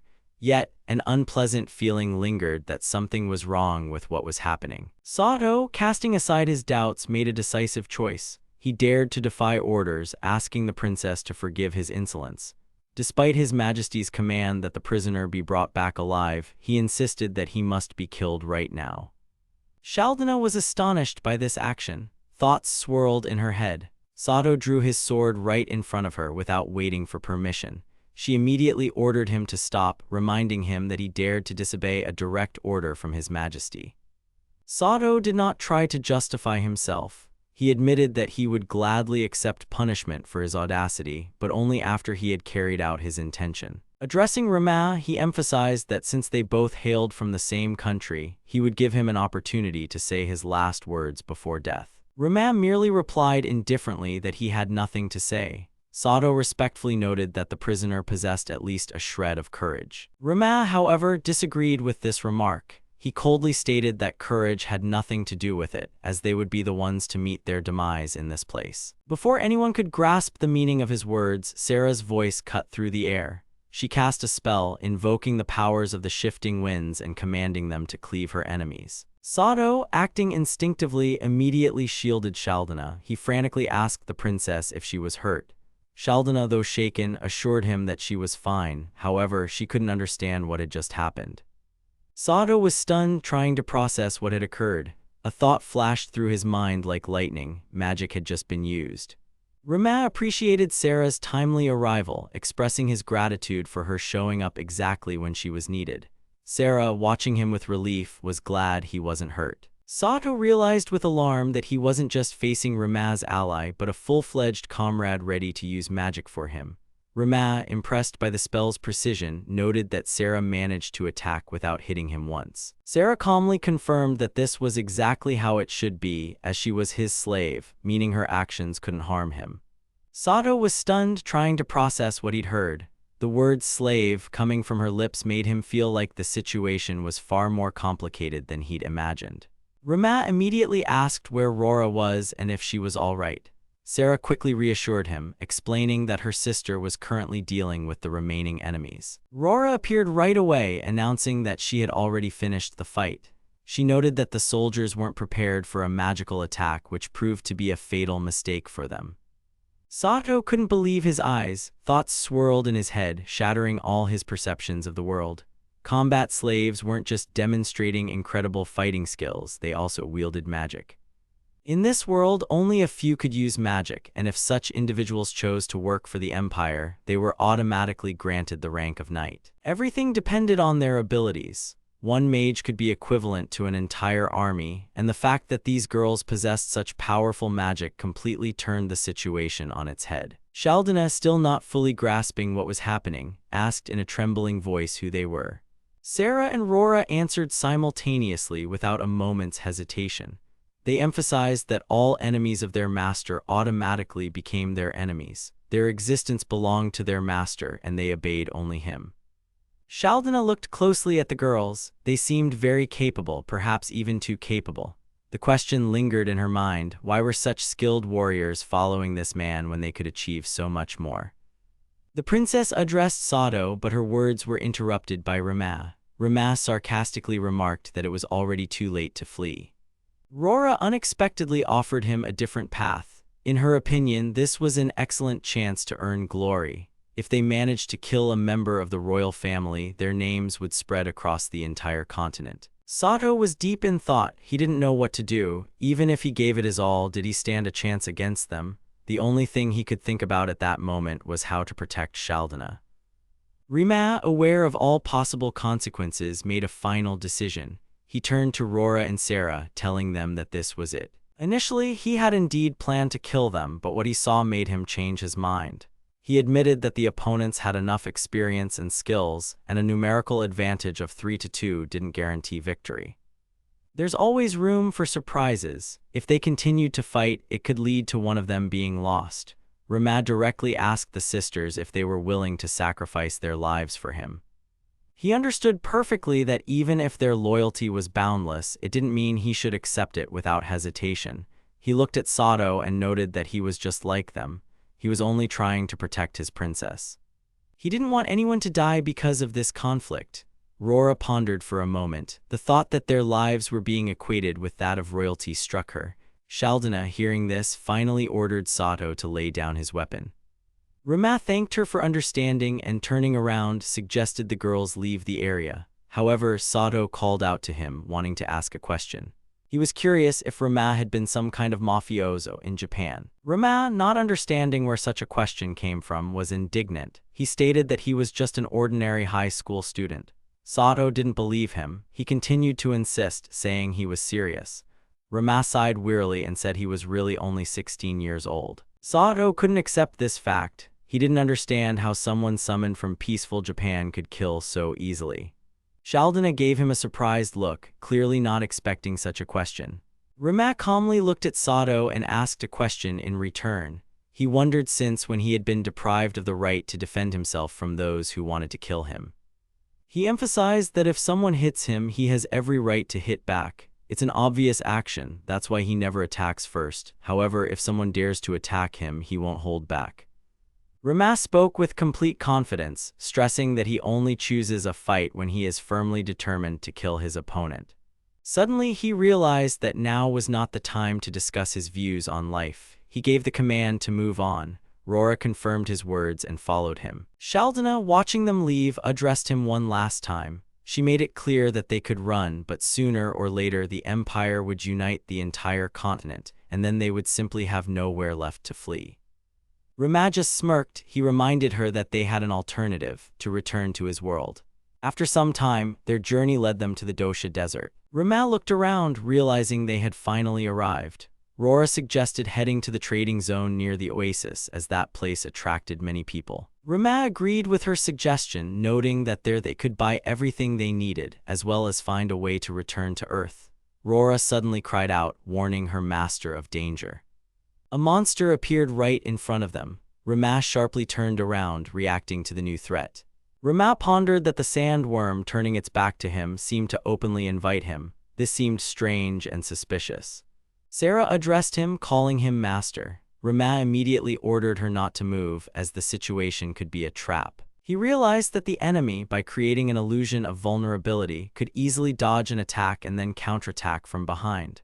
Moreover, the very location of the battle gave his opponent a huge advantage, making the fight extremely difficult. The only correct decision was to try to lull the enemy's vigilance. Rama turned to his allies, calling Rora and Sarah to action. Hearing this, Sarah was confused and surprised, asking if he really meant this particular method. Rora began to explain that the sandworm's vision was extremely specific, which could affect the outcome of their actions. Rama clarified that the method he was about to use should not depend on anyone's vision, as its effectiveness increases directly proportionally to the number of people involved in the process. He also assured them that this plan carried no risk. That's why the proposed method should be tried. Later, Sarah spoke to him again, but her voice was filled with uncertainty. Meanwhile, Rora asked him to deliver the final blow. However, Rama refused, emphasizing that he had no desire to do such a thing. Rora objected, explaining that wasn't the point at all. She reminded him that he had the ability to absorb mana. Rama pondered her words, then clarified if she meant that people from other worlds, like his own, could absorb large amounts of mana. Rora immediately confirmed his guess. A thought flashed through his mind that this world operated on the same principles as games. Usually in such situations, the damage dealt would gradually reduce a monster's health to a minimum, and then the final blow would grant the most experience. This mechanic reminded him of gaming terms like power leveling, wall, or Sparta. However, the word Rismara definitely didn't fit that definition. In the Helnestula kingdom, located in the oasis city of Myras, Rama suddenly realized that his main goal remained returning to Tokyo. This thought constantly bothered him. He expressed his confusion, having just received the unexpected news that there was no way to return to Earth. A high-ranking mage named Anna Maria confirmed with absolute certainty that returning was impossible. Rama was shocked by what he heard, as he and his companions had spent 2 months crossing the endless desert to reach this place. He voiced his indignation, addressing Anna Maria and reminding her that he had heard she surely knew a method to return. In response, Anna Maria began to explain in detail that there were only 3 types of magic in this world: martial arts magic, word magic, and bestowal magic. These 3 types of magic were the only ones available. In her opinion, Rama should have already known this. The first type, martial arts magic, is designed to enhance physical or combat attributes. Its distinctive feature is that it doesn't require incantations, but it only affects the caster themselves. The second type, word magic, requires an incantation to be spoken beforehand. It is based on offering mana to specific entities, such as gods, demons, or spirits, which allows for various supernatural phenomena to be invoked. The last type of magic, bestowal magic, involves imbuing a weapon with a special seal that allows it to absorb the owner's mana. Among all these types, summoning magic falls under word magic. Rama, understanding the gist of what was said, agreed with this. Anna Maria continued to explain that summoners, using word magic, offer their mana to the gods. It is for this reason that the process of summoning a person from another world into theirs is not too difficult, as the entity receiving the mana is known. However, returning someone back poses a much greater problem. To transport a person to their home world, mana must be offered to the god who rules that world. She added that without the permission of the god governing the traveler's homeland, returning would be impossible. Rama realized the full complexity of the situation. Despite this, he suddenly understood that the only thing they needed was to find out the name of this god. Anna Maria calmly confirmed that he was absolutely right in his reasoning. Rama calmly stated that if everything was indeed as Anna Maria had explained, then he would have no problem returning. He remembered many names of gods, including Tsukuyomi, Susanoo, Amaterasu, Izanagi, and Izanami. If these names weren't enough, he could gather the necessary information from other people who had been summoned to this world in the same way he had. Moreover, they would have the opportunity to find any records that could shed light on the situation. If they could achieve this goal, the chance of returning would significantly increase. Anna Maria took out a book stating that it contained records of people like Rama, those who sought to return to their home world. Rama was stunned by this discovery. Anna Maria continued, expressing doubt about who exactly had given him hope that she could help him return. However, that person likely knew about the book's existence and that she possessed it. Rora came to the logical conclusion that all the names of the gods mentioned in the book had already been tried. Sarah clarified if they had indeed been used but yielded no results. Anna Maria explained that this book had undergone several hundred years of editing. Her words made it clear just how hopeless the situation was. Rama, processing what he heard, mentally repeated the words about several hundred years. His mind refused to accept it as reality. Anna Maria affirmed that this was the truth of this world. Despite the harshness of the situation, he was incredibly lucky because, unlike many, he still held the rights to his own life. After some time, Rora reminded him how he had saved them. Sarah gave another example, recalling that even during the battle with Princess Shaldana, he remained surprisingly calm. However, now that he understood the truth, he fell into an unprecedented rage. Rora noted that despite his anger, the master was actually a kind person. Sarah expressed doubt about this statement as his current state clearly didn't resemble kindness. Rora agreed with her but explained that the reason for his anger wasn't the fact that he couldn't return home. The true source of his rage was the realization that his kin had been turned into slaves. She asked Sarah to consider how she would feel if she herself were someone's slave against her will. Sarah seriously replied that she would kill anyone who dared to do such a thing to Rora and would use every possible means to get her back. Rora laughed, explaining that she hadn't meant the question in quite that way. Nevertheless, her words contained an answer that could be considered correct. She noted that being a combat slave wasn't so bad, but among the enslaved people there were those who lacked combat abilities. This had gone on for century after century, and now the master was thinking of all those who had been forcibly turned into slaves. He was experiencing all their rage, directing it at this world. It was quite possible that his anger would ignite to such an extent that it would burn everything to ashes. Sarah worriedly turned to her sister, realizing that he hadn't responded to them for 2 days. All this time, he had remained locked in his room, refusing to eat. Rama looked around, not recognizing his surroundings, and couldn't understand where he was. An unknown voice sounded nearby, urging him to awaken his rage. Rama sharply turned, trying to pinpoint the source of the sound, but saw no one. The voice continued to speak nearby, stating that it was a being who understood him better than anyone. Rama irritably asked what exactly this mysterious interlocutor meant. The voice calmly asked him about his true desire. Rama pondered, then replied that he wanted to return home to where his grandfather and Asuka were waiting for him. The voice confirmed that such an opportunity existed, but it wasn't zero. It required suitable sacrifices and determination. It asked if Rama understood what he needed to do. The mysterious interlocutor urged him to become angrier and to consider who was truly to blame for all his misfortunes. Rama, confused, named Gayasu, believing him to be the cause of all the events that had transpired. The voice immediately refuted his assumption, claiming that the world itself was twisted. The real blame lay not with humanity, but with the creator of this world, who sacrificed his people for their own ends. The voice persistently urged him to reclaim what was rightfully his, calling on him to kill, defile, and surrender his body to its power. It asserted that Rama possessed enough might to destroy this world. At that moment, Rora called out to him, making him snap awake. Rama reacted with fright upon hearing her voice. Sarah, concerned about his state, admitted they had heard his screams. She apologized for being rude, but explained they had to force their way into his room. Rama looked at the girls in a daze, not immediately realizing they were there. Sarah, relieved, said she was glad to see him okay. Rama suddenly felt short of breath, struggling to catch it. Sarah quickly loosened her grip and apologized, then suggested he go to the dining hall and eat, reminding him he hadn't eaten since he locked himself in his room. Rama hesitated, realizing she was right. Rora added that after hearing him scream, she and Sarah had to break down the door to get inside. They were afraid their master was in trouble. Rama grumbled that they could have just asked the building owner for a master key. Rora realized she hadn't thought of that. Rama went downstairs and apologized for making them worry. The woman chuckled, guessing he had just woken up. She noted he was lucky because the stew was still hot and offered him some food to take to his room. Rama remarked in surprise that there was too much food, even by his standards. Although he ate a lot, this was excessive even for him.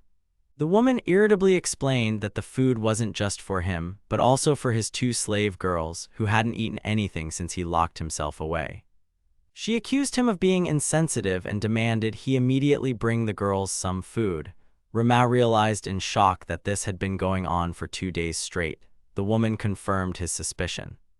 Rama awkwardly thanked her for her concern. The woman waved it off, explaining she was just running her business. She emphasized that he shouldn't be thanking her.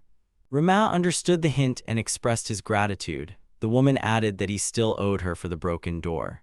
Rama returned to the room with the girls and suggested they eat together.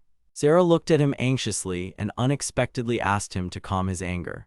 Rama paused for a moment, then regretfully apologized to them for making them worry. Rora gently assured him that everything was fine but reminded him that this world was their home. She expressed confidence that despite the hatred he felt for this world, they would always be on his side. Sarah supported her sister, adding that this would remain unchanged both now and in the future. Rama looked at them and irritably called them silly girls. Sarah realized with horror that they had only made him angrier. Rama suddenly relaxed and thanked them. Rora watched him, thinking he had managed to control his emotions. She was sure that even if he had cried, it wouldn't have been a big deal. He always tried to act like an adult, but deep down, he was still someone who needed support. Rama sensed the girls were up to something and abruptly told them not to laugh. During the hunt, Rama confirmed that their current task was to collect the bodily fluids of this giant mantis. Sarah briefly affirmed his words. Rora, observing him, unexpectedly asked why he hadn't used Azasu's money to continue traveling. Rama hesitated for a moment, not immediately understanding who she was referring to. Sarah clarified, calling the man a fatso. Rama, remembering who they were talking about, realized it was Azasu. He explained that in this world he had no family, no home to return to, and not even any friends. The only one he could rely on was himself. That's why he decided to continue his journey as an adventurer, hoping to understand at least a little bit of what it all meant. He mentioned that a warrior embarks on a journey to hone their skills, and he was lucky that the knowledge he gained from that old man proved useful. The old man's words about a great power hidden within him resurfaced in his memory. Rora suddenly paid attention to his words and reminded him that he had just said he had no friends or family in this world. However, he had them, his slaves. Rama realized his mistake and admitted she was right. He apologized to them. Rora assured him there was no need to apologize. Continuing to walk through the city, Rama unexpectedly noticed a man in a mask. Instantly, he suspected that this was a forced quest. In the merchant city of Fulzar, Guild Master Val's Heinkel confessed that he was currently in a difficult situation. Rama mentally noted that he had a premonition of something like this as soon as he learned he had been personally summoned by the Guild Master. He expressed his confusion as to why they were chosen for this task, as according to guild rules, forced quests are only assigned to high-ranking adventurers. Valls explained that it was all due to a shortage of personnel. He admitted that his request might seem unexpected, but the assignment came from an extremely important client. Rora clarified that their task was to escort a group of merchants from this city to the kingdom of Rhodesyria. She asked what would happen if they refused. The guild master warned that in such a case, their guild licenses would become temporarily invalid, and in the worst case could be revoked. However, to compensate them for this work, the reward for completing the task would be very high. Additionally, several mercenaries would accompany them, and they would be provided with the best equipment. Ramal looked suspiciously at the provided equipment, trying to figure out if it was truly the best. The captain of the Crimson Lion mercenaries, named Liona, noted that this quest seemed strange to her. She conducted a thorough check and found that the merchants they were supposed to escort had no cargo with them. The only reason she agreed to this assignment was the high payment. She wondered if they had failed the quest before it even began. Then Liona introduced herself, stating that she would be their companion on this journey. Ramal replied that he was pleased to meet her. Liona pointed to the man next to her, calling him her right-hand man, Bolts. The man gave them an appraising look and remarked that, apparently, they were the adventurers hired for the escort. However, there was clear disbelief in his voice as he saw two girls and a guy with a one-handed weapon, which, in his opinion, didn't inspire much confidence in their safety. Rama asked who the man was. Rora suggested he was the client who had submitted the quest request. The man, named Masara, exclaimed with interest that these twins were probably battle slaves. He noted that such cases were quite rare and expressed his willingness to find them a better master. A condescending disdain crept into his voice as he added that girls were much better off in bed than on the battlefield. Rama politely addressed Masara, offering to show him a secret otherworldly technique as a way to solidify their meeting. Masara was surprised but then laughed, noting that his interlocutor was quite interesting. Rama, continuing to massage his back, thoughtfully said that being a merchant was sometimes incredibly exhausting. Masara smirked, remarking that in the underworld it seemed you could get not only a chest massage but also a shoulder massage. Rama, without losing his composure, emphasized that allowing a martial arts master to freely get behind your back was not the wisest decision.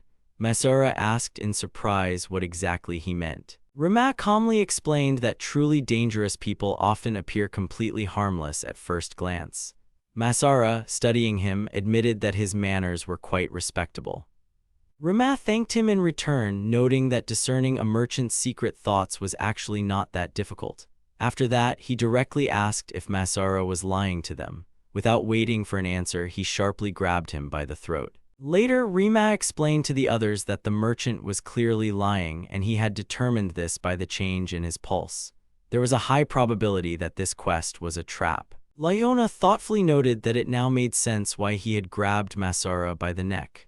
Rama clarified that he had actually done it more because he didn't like him. Lyona agreed with this and admitted that the main problem was that they didn't know who the true target of this trap was or what exactly it entailed. Bolt suggested to the captain that they cancel the mission immediately. Lyona shook her head, explaining that mere suspicion was not enough to annul a quest. If anything happened to the guild's reputation, all responsibility would fall on them, and their licenses would be temporarily suspended or even completely revoked. Rama, at this moment, reflected that despite the apparent freedom of adventurers and mercenaries, their existence was entirely dependent on the guild's support. Without its patronage, not only was it difficult to find work, but simply leaving the kingdom's borders could become a serious problem. He confessed that he didn't know why the merchant had lied to them, but someone more influential was clearly pulling the strings behind it. The probability that Masara was a spy was very high, and the chance that he himself was the target of this whole situation was extremely great. Lyona, thinking aloud, recalled the gleaming carriage, hinting at the presence of nobility. Rama confirmed her guess. Lyona wondered if she should call a few more people from the Crimson Lion for backup. Rama rejected the idea, explaining that it was most likely his personal problem and he didn't want his comrades to risk their lives. Lyona looked at him intently, smirking. She remarked that he was either a truly good person or just incredibly foolish. She then reminded him that there was a possibility they themselves could be assassins hired to take his life. Rama readily agreed, adding that if that were the case, he might as well just give up and die right away. Lyona appreciated his composure, acknowledging that he certainly wasn't faint-hearted. Rama shifted the conversation to practical matters, stating that he had a problem. He didn't know how to drive a carriage. He turned to Sarah, asking if he could trust her with it. Sarah, looking embarrassed, reminded him that she would always obey her master's orders, so there was no need to constantly ask her for things in such a way. Rama then turned his attention to Bolts and made a request. He clarified that Bolts knew magic. Sarah quickly interjected that she could also cast spells. Bolts nodded, stating that Rama could ask for anything. After a while, Lyona called out to him. Rama was surprised, noticing that she was addressing him specifically. Lyona reminded him that he had assumed he was the target of the conspiracy. However, what if she was the true target? As the captain of a mercenary group, she didn't rule out that possibility. Nevertheless, she warned that if any of them died, they shouldn't feel envious. Rama pondered her words. Lyona added that when speaking with her, he could drop all honorifics and speak more freely.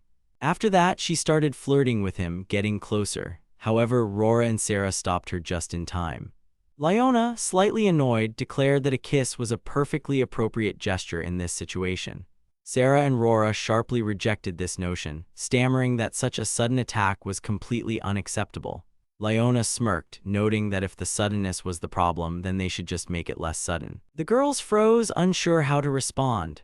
Leona, not losing her momentum, suggested they use the comfortable carriage provided for their journey. She proposed they seclude themselves inside for a quiet talk, plus she had some good booze.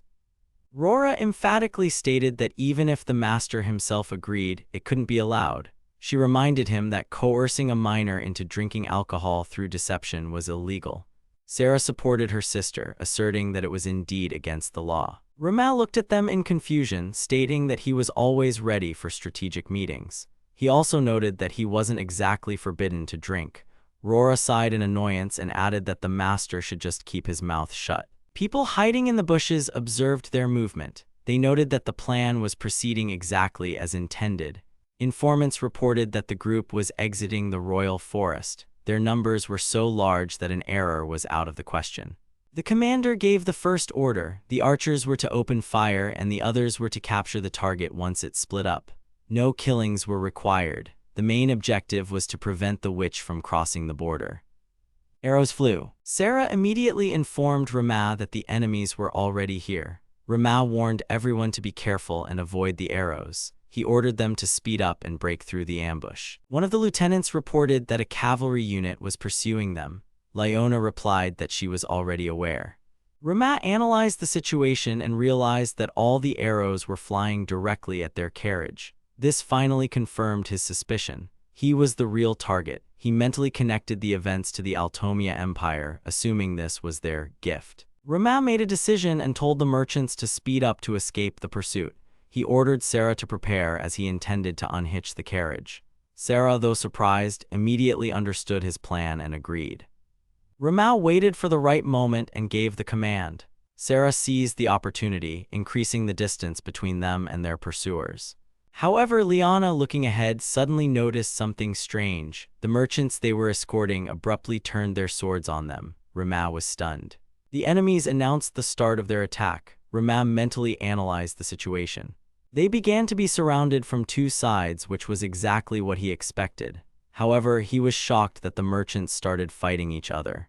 Before these events, there had been a discussion within the group about the upcoming attack. Rama told the others that they would be attacked tomorrow, adding that they had a certain advantage in the current situation. He explained that they knew in advance about the trap their enemies were preparing, and this knowledge gave them an opportunity to prepare.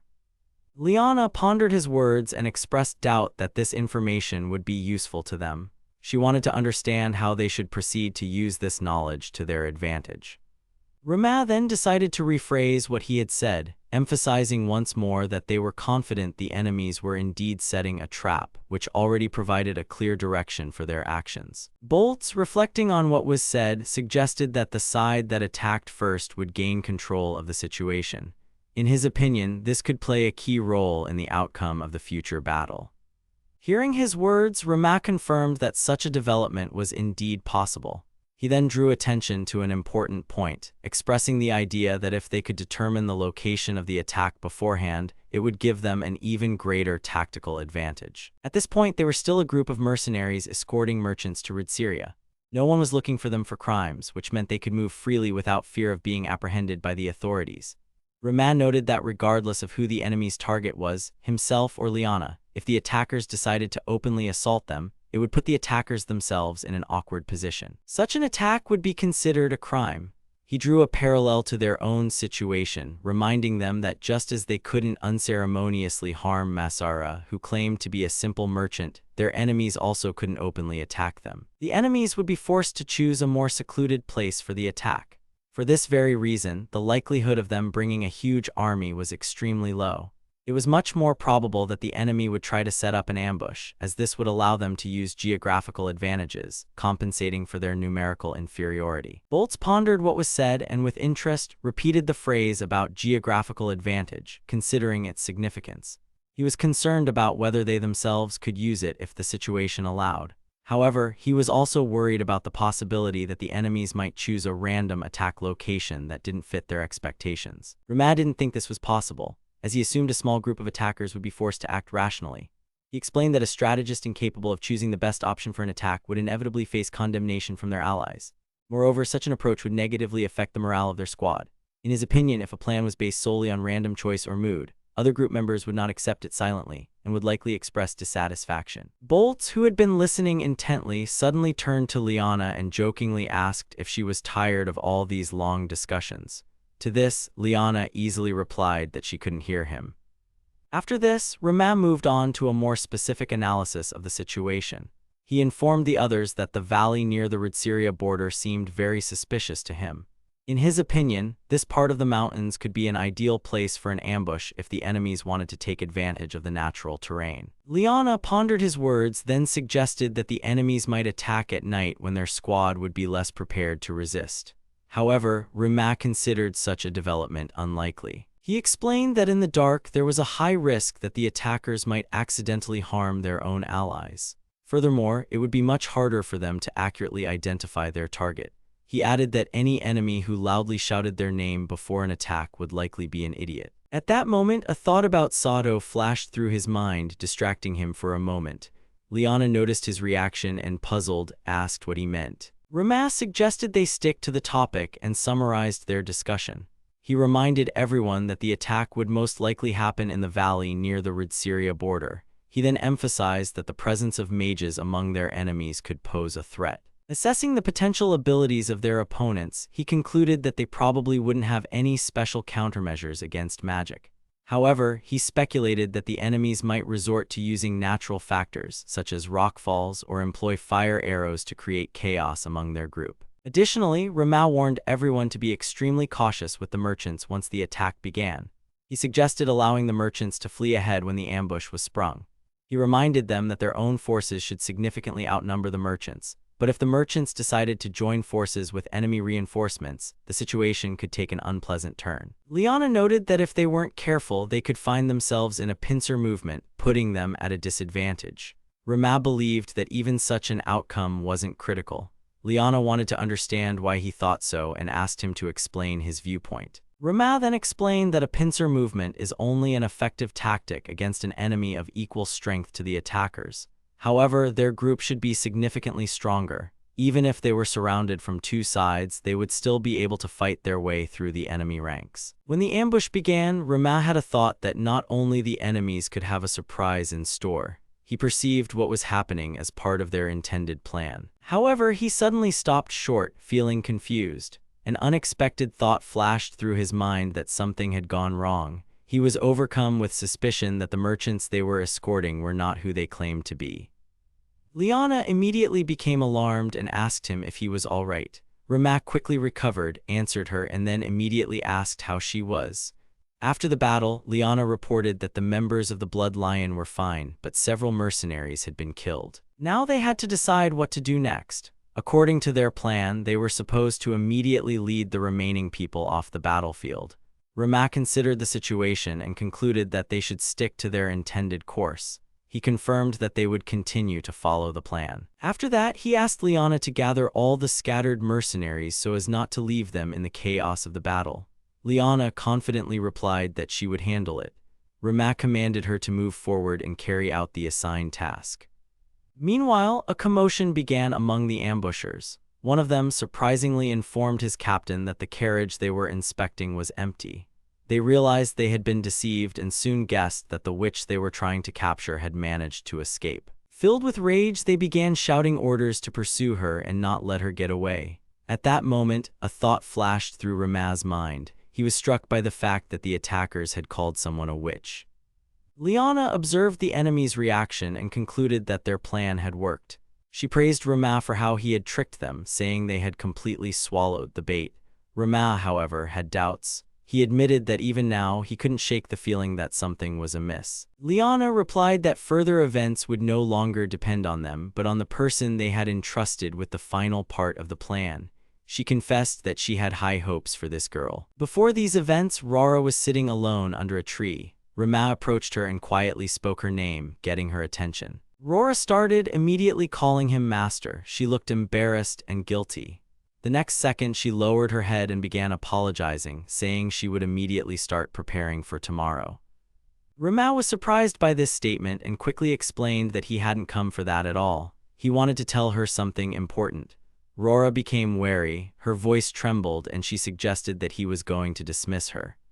Rama was taken aback by her reaction. Rora didn't give him a chance to answer immediately, stating that she had expected this outcome. She was sure he hated battle slaves. Rama became completely confused by her words and tried to clarify what she was talking about. Rora, however, continued to elaborate on her thought. She guessed that Rama liked thin and soft girls. She confidently said that she had known this from the beginning. Then she looked at herself and concluded that her muscles looked disgusting. Rama quickly stated that this wasn't true and even tried to explain that he actually considered her physical condition excellent. However, the conversation had gone too far and he didn't get a chance to interject the right words. Rora suddenly changed her tone, saying she wanted to understand exactly what she needed to do. Rama confirmed that it was an important task that only she could handle. He reminded her of the conversation they had when they first met. Then he explained that he wanted to entrust her with the final stage of their plan. Once they turn around and start luring the enemies, they'll need to reach the magic circle. As soon as the opponents are inside, they'll be trapped without even realizing it. When Rama gives the signal, he wants Rora to use her magic to neutralize the enemies. Rora immediately agreed. She stated that she would put all her effort into completing this task. Her voice was filled with determination. She assured him that no matter how many enemies came against them, 100 or 1,000, she would destroy them all. Rama approved of her attitude and reminded her that their opponents would be moving on horseback. Rora considered this and admitted that using word magic against such fast targets might be problematic. She noted that a wind slash didn't have enough stability to effectively hit riders. Rama explained that this was precisely why he decided bolts would assist her with this. Rora pondered this upon hearing it. She remembered that Bolts was Liana's right-hand man as well as the heart of the Blood Lion. After a brief thought, she expressed her desire to help him in battle. She acknowledged that when it came to magic and combat, Bolts would likely surpass her. Rama disagreed. He reminded her that she was his battle slave, which meant she held a higher status than Bolts in their squad. He insisted that she was the one to carry out this task. Rama emphasized that only she could help him complete the plan. When the moment arrived, Rora recalled Rama telling her that she was the only person capable of turning the situation in their favor. Meanwhile, the ambushers continued their search. They were certain they couldn't let the witch escape. Their commanders gave orders to kill everyone nearby. They declared that no one should leave here alive. A commotion began to grow among the mercenaries when one of them anxiously asked what they should do now. He noticed that merchants were also moving in that direction. Under such circumstances, they might simply be swept away along with the enemies. Rama thought about the merchants at that moment. They were neither his enemies nor his allies. They were also not people sent after him by the Empire. The only ones he considered his targets were those trying to attack them. He had already done everything necessary, using the carriage as bait. Now all that remained was to erase their tracks. Reflecting on this, he concluded that the merchants had never directly attacked them. Their role in this story was limited to being the initiators of events. Suddenly, he turned to Sarah, calling her name. Sarah immediately responded, awaiting instructions. Rama warned her that if she didn't want to fall, she should hold on tight. Then he unexpectedly asked her if she liked that merchant. In response, Sarah remembered words she had once heard from him. The merchant had mentioned with a smirk that a female battle slave was a rare specimen. Sarah answered without hesitation. She confessed that she hated him. Rama shifted his gaze to Liana and asked her the same question. Liana also recalled the merchant's words. He had said that young girls were much more in demand, not for the battlefield, but for bedroom pleasures. There was no doubt in her voice when she replied. The hatred she felt for him was deep, piercing to the bone. Rama was satisfied with what he heard. He then ordered Sarah to move forward. Sarah accepted the order without question and immediately obeyed. Rama raised his sword and loudly shouted Rora's name. Rora instantly responded, addressing the ground with a spell. She asked Mother Earth to create gigantic spears that could pierce through everything in their path. She called upon nature to unleash its wrath and destroy the enemies. Her magic gave birth to stone bamboo, a powerful spell capable of turning the battlefield into a deadly trap. Liana wasted no time and ordered a check to see if any enemies had survived. Rama turned around and saw Masaru, then addressed him, asking if he was all right. Bolts caught up to them and reported that he had counted the survivors. Rama thanked him, noting how quickly he had done his job. He then mused that they had managed to eliminate almost all their opponents, even though it was their first time using magic together. In his opinion, the synchronization between Bolts and his allies was top-notch. Bolts replied reservedly that all credit belonged to the young lady.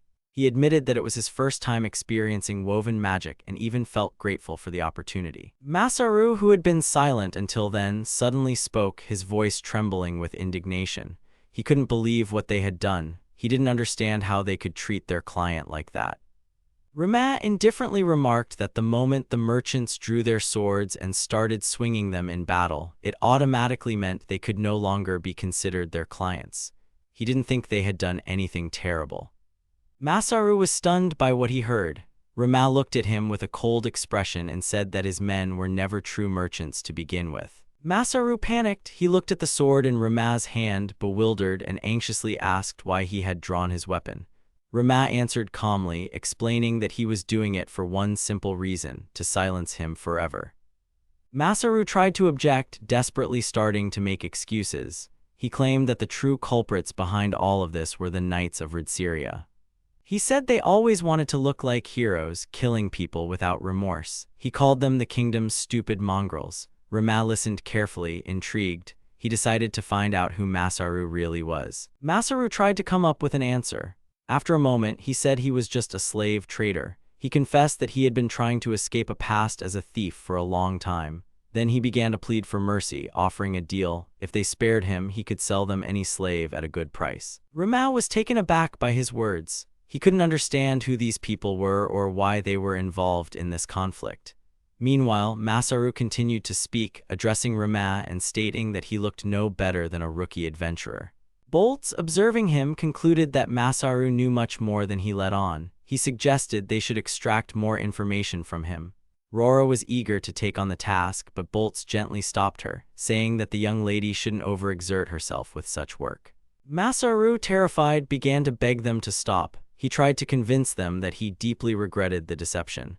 Rama scoffed, remarking that since he had indeed deceived them, he couldn't complain about what would happen to him next. Meanwhile, the ambush commander was completely bewildered. He didn't understand what was happening.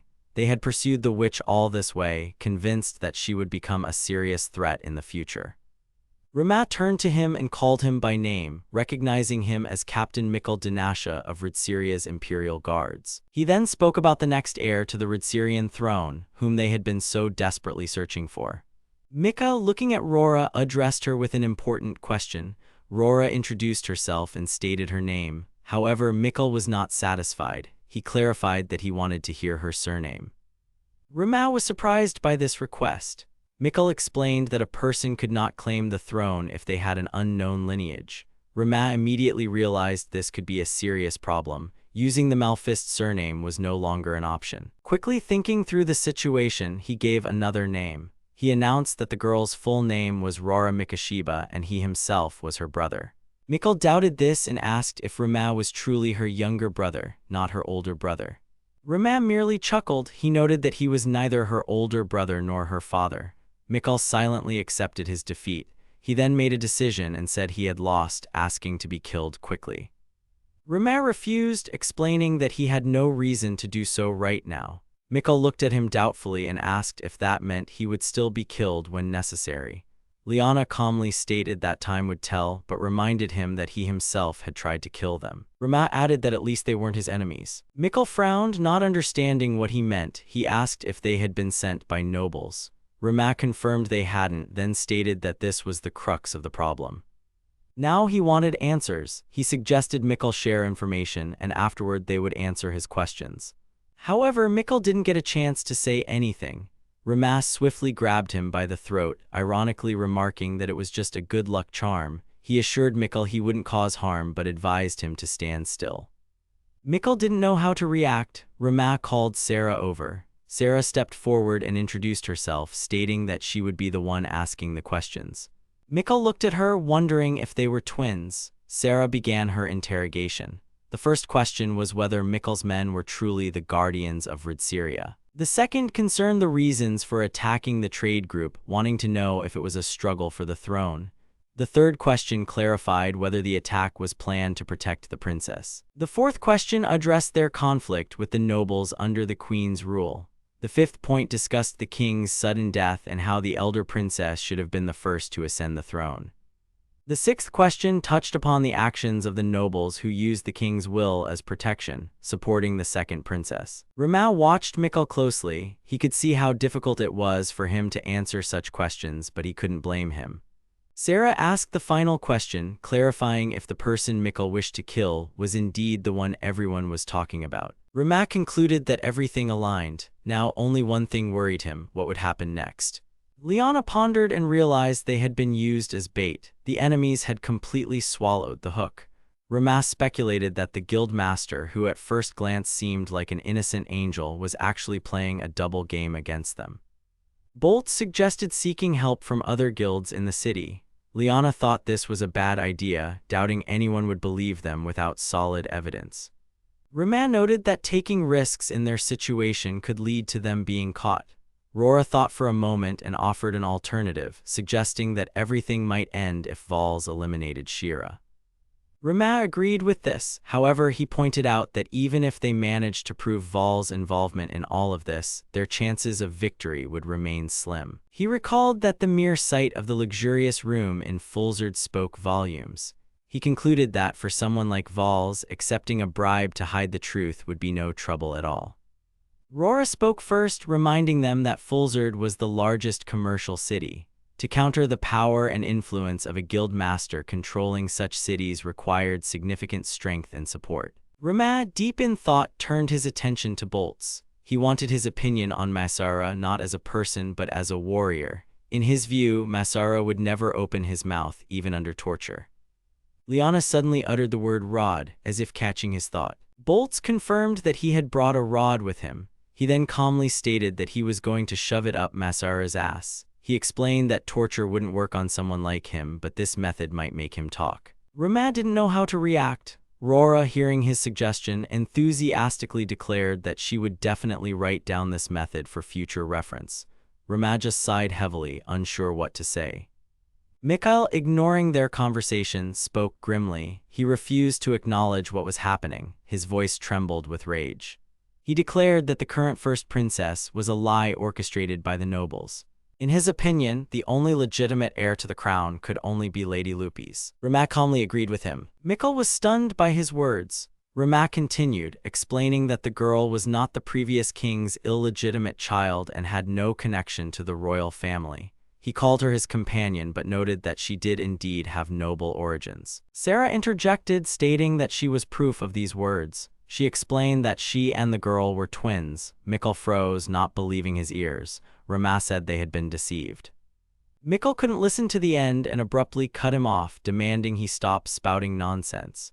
Rama calmly urged him to settle down. He explained that he simply wanted to compare two stories, the thief Masara's account and the information from the Ridsiria Knights. He then began to lay out the details of the events. Several months ago, after the king's death, the first Princess Lupis was preparing for her coronation. However, information suddenly spread about a girl from a neighboring country who possessed the same lineage as the king. This girl was declared an illegitimate child, with royal blood flowing through her veins. Ramak clarified that the mere fact of a monarch having an illegitimate child was not unusual. It had already been confirmed that she indeed had royal origins. However, unexpectedly, this illegitimate child, who had no status whatsoever, was declared the legitimate heir to the throne. This happened precisely at the moment when the first princess officially announced her intention to claim the Ridsiria throne. The leader of the nobles, Marquis Gelhart, presented the late king's will, which, he claimed, confirmed the rights of the illegitimate child living in Maista. The Knight faction, which had always supported the princess, began to doubt the will's authenticity. As a result, a fierce war for the throne erupted between the two factions. On Lorina's side were knights who were skilled in battle but completely clueless about governing the state. The nobles took advantage of this and began to gain influence, while the knight faction gradually weakened. Soon, they managed to obtain confidential information about people from Maista crossing Marquis Gelhart's territory, heading to Ridsiria. They perceived these people as an army assembled by the nobles, led by the illegitimate child. They were informed that this child was a teenage girl with silver hair. The knights decided they had to stop her at all costs, which is why they planned the attack. Mikkel unhesitatingly confirmed that everything happened exactly as described. Ramam mentally chuckled. This entire operation seemed extremely reckless to him. Even if they managed to capture or kill the girl, it wouldn't solve the root of the problem. He had no proof, but he speculated that while the knights were busy pursuing them, the real illegitimate child might have already been safely brought into the country. Liana concluded that the nobles had deliberately spread false information to mislead the knights. Michael couldn't believe it. Rimac continued, explaining that besides bribing the guild master, the nobles had also hired a low-ranking wanderer whose death wouldn't matter. Sarah noted that it would have been much better for the knights if they had just left then. Michael stated that he didn't have that option. He couldn't afford to simply retreat, as there was still a possibility that the girl could be traveling in disguise. Moreover, their group appeared too perfectly timed, which ultimately convinced him to continue the pursuit. Rimac pointed out that this is what happens when people are deceived. Boltz concluded that Valls even hired Masaru to get rid of the knights and gain the favor of the nobles. Liana called Valls a terrifying bastard, no different from the nobles themselves. Rimac urged everyone not to dwell on the past, reminding them that both the knights and their group were now at a disadvantage. He suggested that Michael form a temporary alliance and help each other. Rimac proposed spending some time at the camp, deciding they needed a break before further events. Michael reacted sharply to Liana's words, indignantly accusing her of mocking a knight's honor. Rimac ignored his anger and turned his gaze to Rora, noticing her worried expression. He asked what was wrong. Rora quickly explained that Michael and Liana had been arguing. Liana, hearing this, mockingly repeated Michael's words about honor. She then expressed indignation that he dared to speak of such things after trying to kill them. Michael tried to justify himself, stating that he had no choice. Rimac watched them and mentally concluded that there would never be mutual understanding between mercenaries and knights. The former care only about profit, while the latter are guided by moral values. Their views are too different for them to get along. Liana voiced her opinion, declaring that all knights were just dumb jocks. She looked at Boltz, expecting his support. Michael flared up in anger, demanding that she explain her words and apologize. Sarah, intrigued, repeated the phrase, addressing Rimac. Rimac reacted with confusion to her address. Sarah continued her questioning, wanting to understand what the expression dumb jocks meant. Rimac explained to her that these are people who rely more on their muscles than on their minds. In a simplified sense, they are those who act first and think later. He added that such people are not shy about doing what they deem necessary. Depending on the situation, this can be either a good or a bad quality. Sarah nodded thoughtfully, processing what she had heard. Rora suddenly asked an unexpected question. She asked Sarah what she would do if she became a slave. Sarah answered without hesitation. She said that her answer wouldn't change no matter how many times she was asked. She was ready to bring Rora back, and she didn't care how many people she had to kill to do it. Meanwhile, at the first princess's palace, the situation was escalating. The princess addressed Vice Captain of the Imperial Guards, Michael. Her voice was stern and cold. She reported that she had received a dispatch from Meltina. She noted with disappointment that he had not completed his mission and expressed her displeasure with this fact. Rimac became alert, realizing the situation was getting worse. Rora quietly called out to him. Rimac quickly told her to be silent while the princess was speaking. Rora obeyed but still whispered, asking what he thought about the current situation. Rimac honestly admitted that she looked extremely dangerous. While this knowledge wouldn't help them much, he did notice one important detail. The princess used the word mission. This meant she was aware of the attack. It followed that she was trying to get rid of the other princess. He assumed that if anyone found out about this conspiracy, the consequences would be severe. The worst-case scenario for concealing the information, in his opinion, could be the murder of everyone involved or simply aware of the matter, including themselves. Rimac mentally wondered if Meltina was the one who passed the information to the princess. If so, he thought she was a complete idiot. He couldn't understand why she reported the operation's failure. Mikkel was one of the princess's most loyal subjects. How could she so foolishly betray her ally when the fate of the country was at stake? Rimac pondered what exactly she was planning. The princess continued speaking. She reminded Mikkel that his failure had cost the lives of many knights. She emphasized that they had fallen for the glory of the kingdom. Rimac noted to himself that he and his squad were the ones who killed those knights. Despite this, their captain was still sitting there, alive and well. The first princess maintained an authoritative expression as she spoke of the inevitability of the decision. She stressed that, as a princess of the kingdom, she had no choice but to sentence Mikkel to execution. This was the outcome expected of her by those around her. However, instead of immediate retribution, she announced that the execution would be postponed. She explained that what happened was a clever trap set by the nobles which caused many knights to fall in battle. Despite what others thought, she decided to give Mikkel a chance to atone for his guilt. After these words, she allowed him to speak, awaiting his response. Mikkel seized the opportunity immediately. He unhesitatingly expressed his loyalty to the princess, assuring her that he would never make another mistake. He emphasized that he would do everything possible not to disappoint her in the future. Sarah, hearing this conversation, surprisingly uttered her sister's name as if expecting her reaction. Rora calmly explained that the meaning of what the princess said was quite simple. She clarified that Mikkel was indeed supposed to be executed, but was now safe thanks to the chance he was given. Sarah nodded thoughtfully after these words, showing that she understood what was happening. Rama silently analyzed the situation, carefully assessing the princess's behavior. It became clear to him that she hadn't mentioned the attack or the military operation itself. She hadn't revealed any information related to the attack's preparation, but instead focused on the fact that the knights died due to a cunning plan by the nobles. Understanding this, he looked at the situation from another angle and realized that the princess had managed to use what happened to her advantage. She skillfully manipulated the facts, presenting events in a way that benefited her. This move allowed Rama to see how well she could control information and how cleverly she adapted to circumstances. The first princess, without dwelling on the topic, shifted her attention to the next matter. She turned to Rora, asking her to stand before everyone. The princess began to speak, but then paused, realizing she had chosen the wrong words.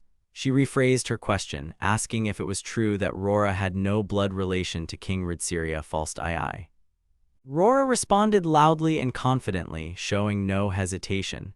She confirmed the princess's words, officially introducing herself. Stating her full name, she declared herself Rora Malfist. She then pointed to her sister, adding that Sarah Malfist stood beside her.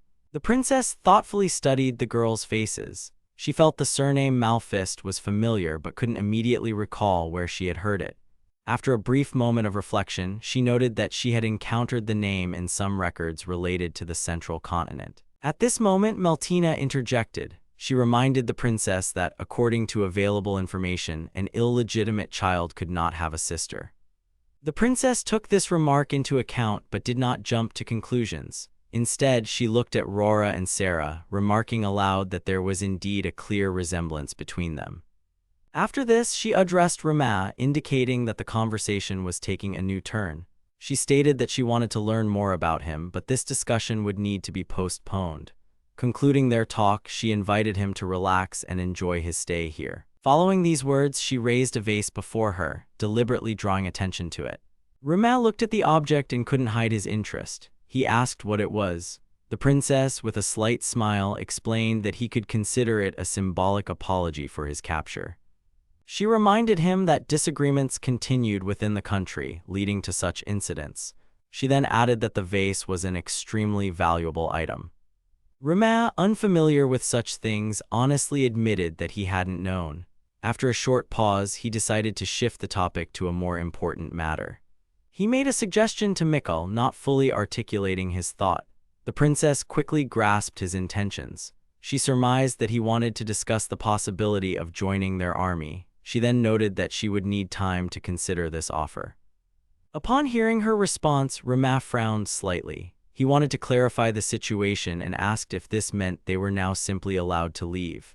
The princess, remaining calm, replied that she had said no such thing. Rama assessed the situation and came to a conclusion, which he immediately voiced. He declared that, given the current state of affairs, the first princess's chances of victory were 0. These words provoked a strong reaction. Meltina immediately drew her sword, seething with indignation. She couldn't believe Rama dared to say such a thing. She furiously called him an arrogant idiot. She then expressed outrage that a mere commoner dared to utter such words in such a place. She added that he wasn't even allowed to be there. The princess, despite her subordinate's outburst of emotion, remained composed. She ordered Meltina to put away her sword, making it clear that this dispute should not escalate into a conflict. Meltina did not immediately put away her sword, still doubting the correctness of the decision. However, the princess interrupted her protest, assuring her that everything was fine.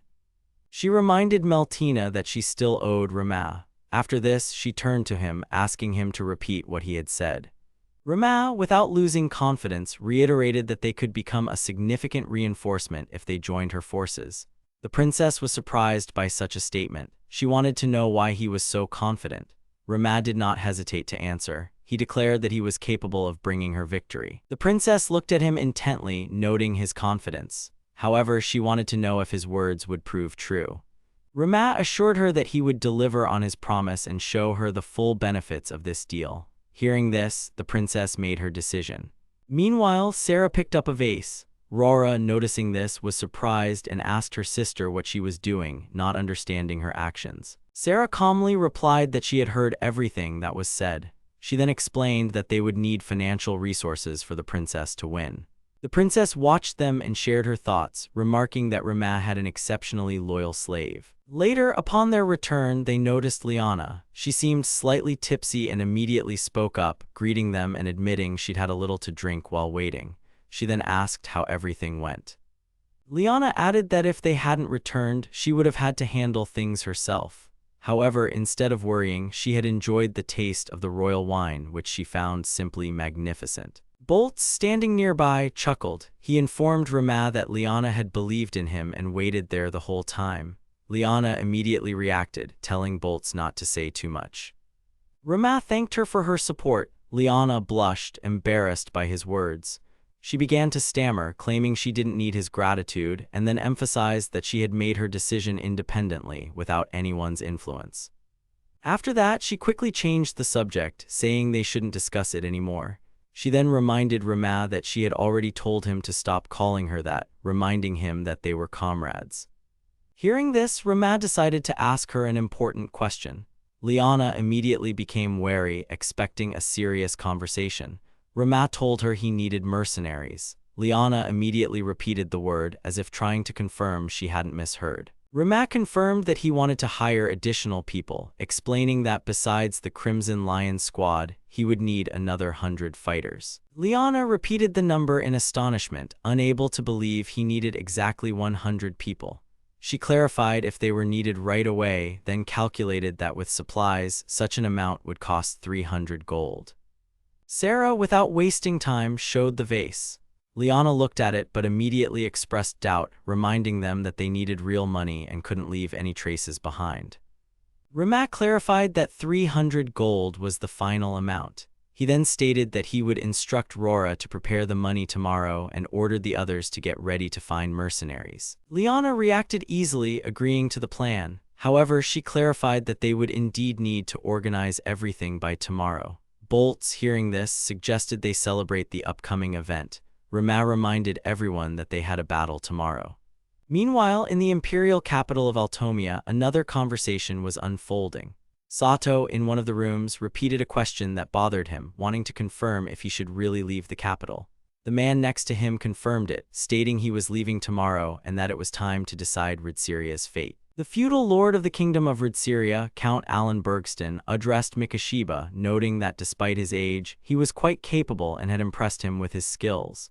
He emphasized that he rarely met such a talented person, especially at that age, and expressed respect for his abilities. Count Elnan Zelf, also a feudal lord of the kingdom, supported Alan's words and added that he hadn't hosted such a pleasant guest in a long time. He stressed that his home was rarely visited by people with whom he could have interesting conversations, and therefore he felt a certain joy from this visit. The royal knight of Ridsyria, a woman named Maltina Rector, sharply expressed her surprise and, frowning, exclaimed loudly, making it clear that the situation seemed unclear to her and required immediate clarification. Hearing her voice, Alan turned his head and, noticing the knight's arrival, said she got there much faster than he expected. Elnan chuckled, reminding everyone about the evening bell that was about to ring. He mentioned that he had a bet with his stepbrother and apparently he won, because according to their wager, a bottle of good wine now belonged to him. Maltina remained standing, her face stern, demanding an explanation and trying to understand what was happening. Then she looked at Rama, pointed at him, and added that the situation was getting even stranger. They wrote in the letter that everyone was waiting for her at Count Bergston's castle. After reading its contents, she realized she had no choice but to rush out of the palace and get there as quickly as possible. She demanded an explanation from them and insisted on a clear answer about the reasons for the commotion. She then expressed her indignation in a firm voice about the situation, pointing out that Princess Lupis had previously given Mikashiba an important task. Alan hesitated slightly before answering, reluctantly admitting that in the impending War of Succession, the decision had been made to support the princess. Meltina, stunned by these words, couldn't immediately process what she heard. She pondered the situation and concluded that not only Count Bergston but also Count Elnin had made a similar decision. Her surprise grew as both of these influential aristocrats had previously maintained strict neutrality, unwilling to support either the knight or the noble faction. Gathering her thoughts, she reminded them in a loud, tense voice that these two had rejected countless offers from her allies. However, the situation had now drastically changed, and they had suddenly decided to join her side. She became increasingly convinced that their behavior seemed extremely strange. Speaking again, she noted that she now had hope, as such powerful people had finally seen the justice in her actions. Alan, hesitating somewhat before answering, admitted that he might have been a bit too hasty with this decision. Meltina, sensing his doubt, furrowed her brows and continued to ponder the changes that had occurred. Elnin, listening intently to their dialogue, suddenly chuckled and remarked that Meltina's directness was no secret to anyone. He noted that her words were often too sharp, but in this case, it was precisely that sharpness that sobered him up. Meltina, without lessening her insistence, shifted her attention to Rama and suggested that he might have convinced these two that showing respect and gratitude to the rightful heir was the correct decision. Rama, showing no concern, calmly replied that he had nothing to do with it. He explained that the counts had agreed to the noble faction's request only for their own benefit. They decided to remain neutral but received land and high ministerial positions in return. Meltina, after hearing this explanation, frowned and thought. A feeling of disbelief washed over her as she had never heard anything like it before. Rama, maintaining his composure, explained that he had his own connections within the noble faction, which allowed him to learn this information. He then added that he had also negotiated with their representatives and convinced them to switch to Princess Lupis's side, accepting her command. Meltina, relaxing a bit, noted that it seemed quite logical and there was nothing surprising about such a decision. Rama nodded, confirming her words, trying not to give too much importance to the conversation. Meltina, reflecting on the situation, expressed a desire to use her own soldiers in the war, but emphasized that, under the command of the royal family, these troops would serve as an honor guard. However, her voice then became sharp again as she expressed dissatisfaction that Rama had not received honor as a warrior because he had not gone to fight on the front lines. Rama, mentally assessing the situation, concluded that, having been born in Tokyo, he perfectly understood how noble this act was considered.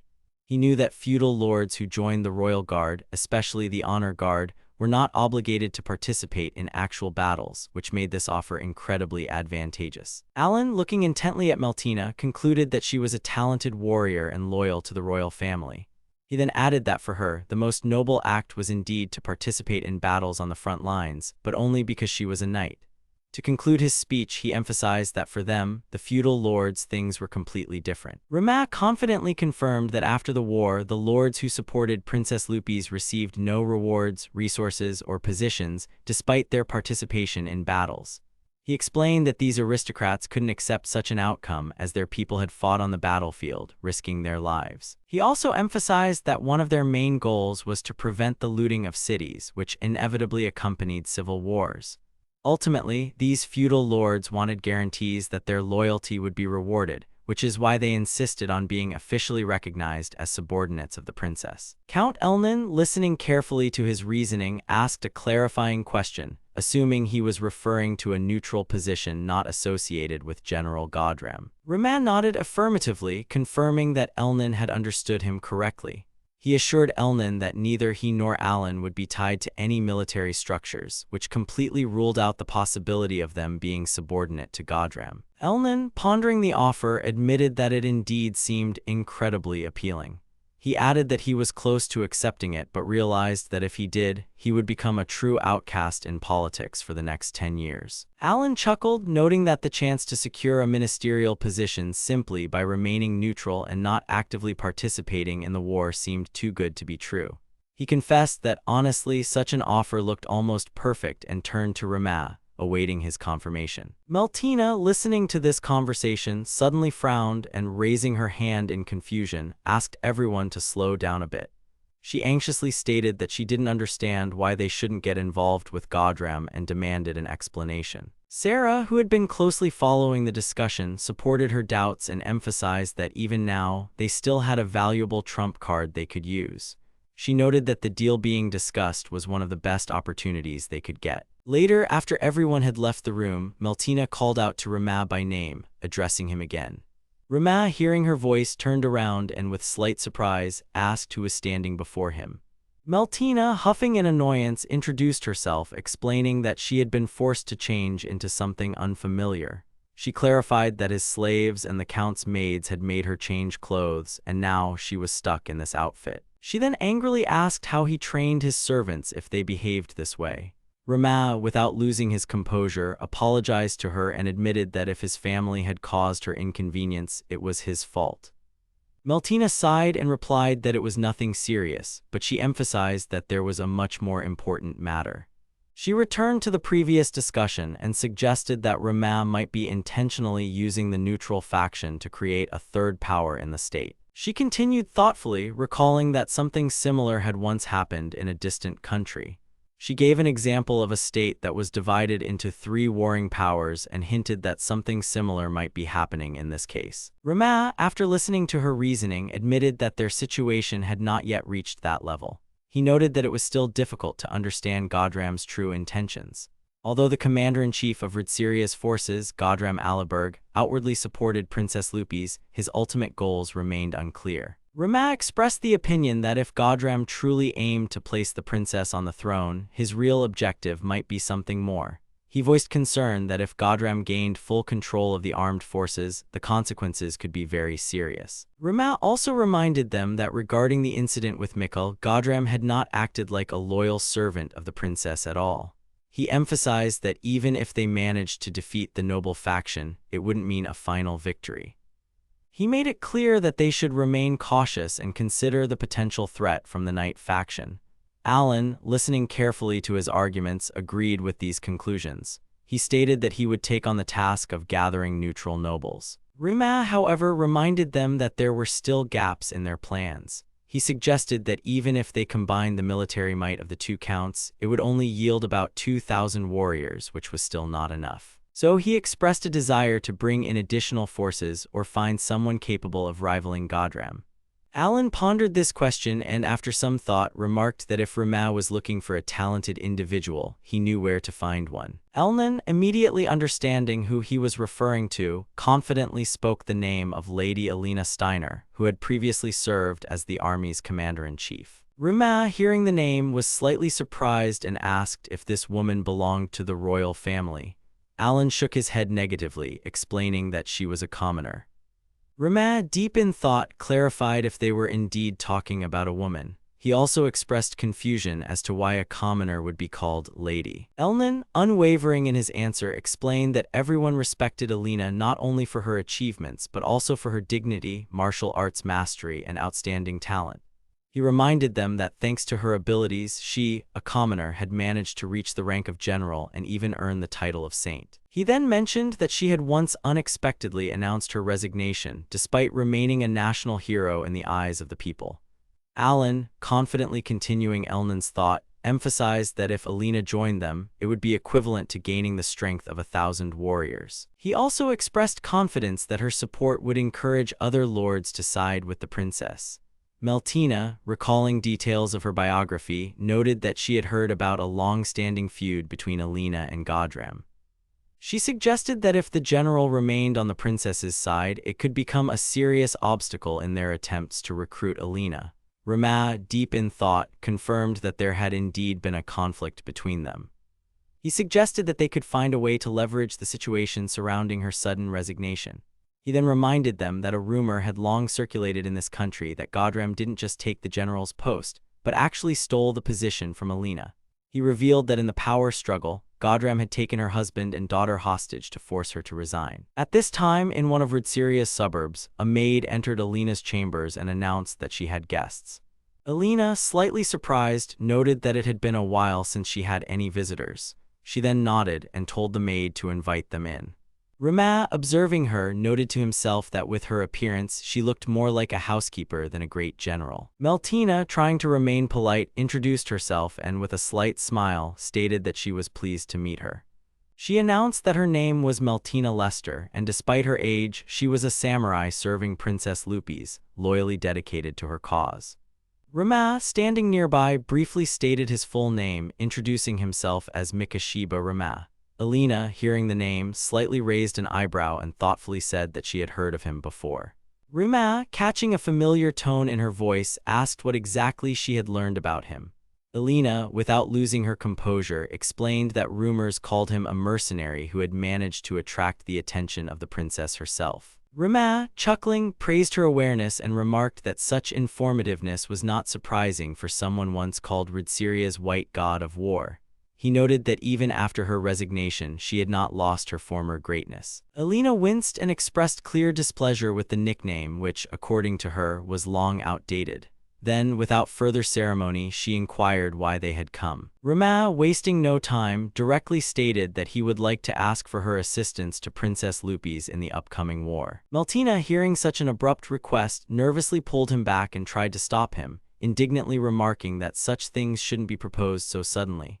Alina, after considering the offer, clarified if they expected her to join the Knight faction. She noted that she generally had nothing against it, but she didn't want to work with Godram. Then she asked if they had heard about the old rumors connected to him.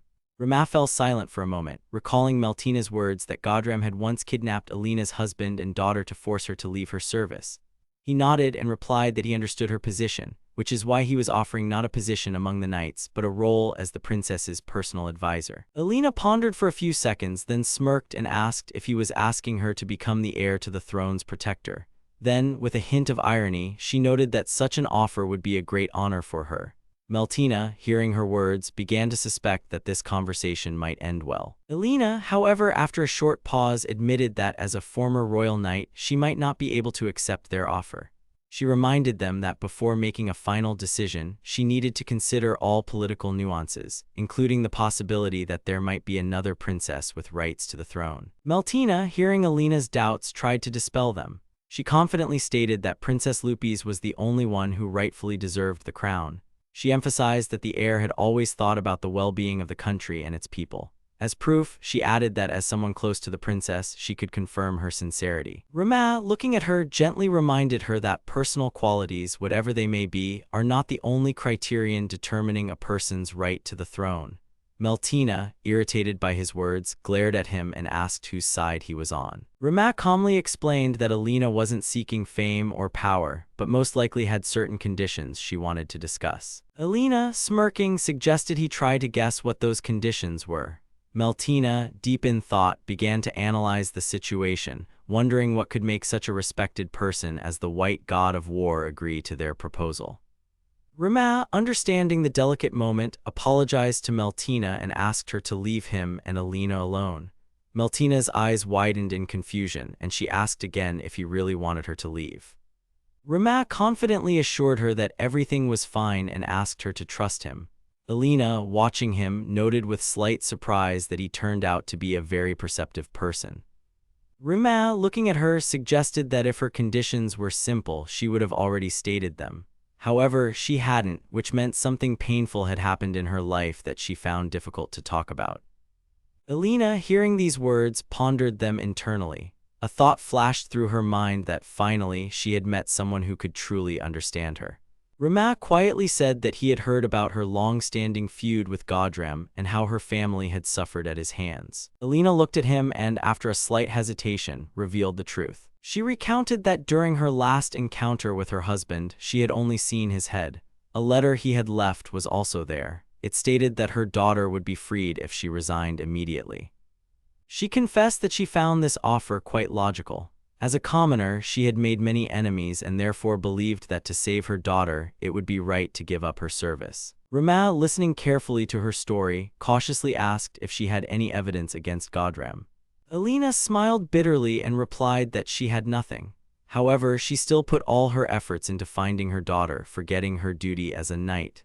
Only after some time did she manage to gather enough evidence to accuse the culprit. Rama, sensing he knew the answer, asked a direct question. Was Godram Alberg truly the culprit? Alina, without averting her gaze, coldly confirmed his suspicion. Then, with utmost seriousness, she demanded one single promise from him. She wanted him to swear to her here and now that he would avenge Godram for everything he had done. Later, as they left the house, Maltina breathed a sigh of relief and admitted that she had been very worried about the outcome of the meeting.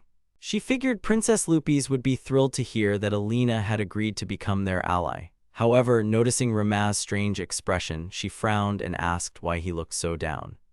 Rama didn't answer immediately, his mind drifting back to Alina's last words. He recalled asking Alina one final question, cautiously inquiring if her daughter was all right. Alina, looking down slightly, revealed the terrible truth. She explained that after contacting her former subordinate, she learned her daughter's fate. The girl had been sold to sex traffickers, brutally raped, and then, deemed useless, disposed of. After Rama and Maltina left, Alina remained frozen in complete silence for several minutes. The maid, noticing her pensive mood, gently remarked that the young man seemed much more mature than his age would suggest. Alina gave a faint smile, then she quietly said that despite his youth, this man had shed tears for her and her daughter. Recalling his determination and compassion, she mentally noted that he was the light she had desperately needed in the endless darkness of despair, a light that continued to shine no matter what. The subordinate expressed a desire to take 30,000 soldiers to completely crush defenseless China, which he believed could not offer worthy resistance. Emperor Li Kuan-yin did not support his intention, as he felt the enemy was too far away and the number of fighters too small for such a serious campaign. He pointed out that to defeat the Turks, the subordinate had to resort to mercenaries, and now he intended to rely solely on regular troops, which seemed strategically questionable. The officer did not share the ruler's doubts and confidently stated that the islanders could be defeated without the help of mercenary units, using only their own military forces. Rama at that moment deeply pondered what he had heard. His grandfather's stories of similar cases came to mind. Unlike those who relied only on retellings, he had the opportunity to personally read the Song Dynasty military manuscript in its original form. His thoughts revolved around whether such an opportunity was a privilege for the chosen few, or if anyone with enough persistence could access this knowledge. In a relaxed posture, he continued reading, resting his head on Rora's lap, who patiently supported him. Rora spoke to him, informing him that time was up and he needed to finish the book. Rama realized he had indeed gotten too engrossed and apologized for using her lap as a pillow for so long without noticing the time passing. Rora quickly assured him that no apologies were necessary. She emphasized that even disregarding her status as a combat slave, her duty as a servant was to provide comfort to her master, and she saw nothing wrong with it. As she drew water from the well, Rora reflected that even though Rama had every right to command her as he pleased, he treated her with respect and never took advantage of his position. At that moment, Liana unexpectedly appeared, having decided to sneak up on her and suddenly called out, pointing out weaknesses in her guard. Rora flinched in surprise and, slightly flustered, expressed her displeasure, stating that such actions were considered rude and could startle someone. Liana, with a playful laugh, admitted her mischief and assured her that she simply couldn't resist when Rora was so carelessly going about her business. After a short pause, she shifted the conversation to Rama, showing interest in his whereabouts.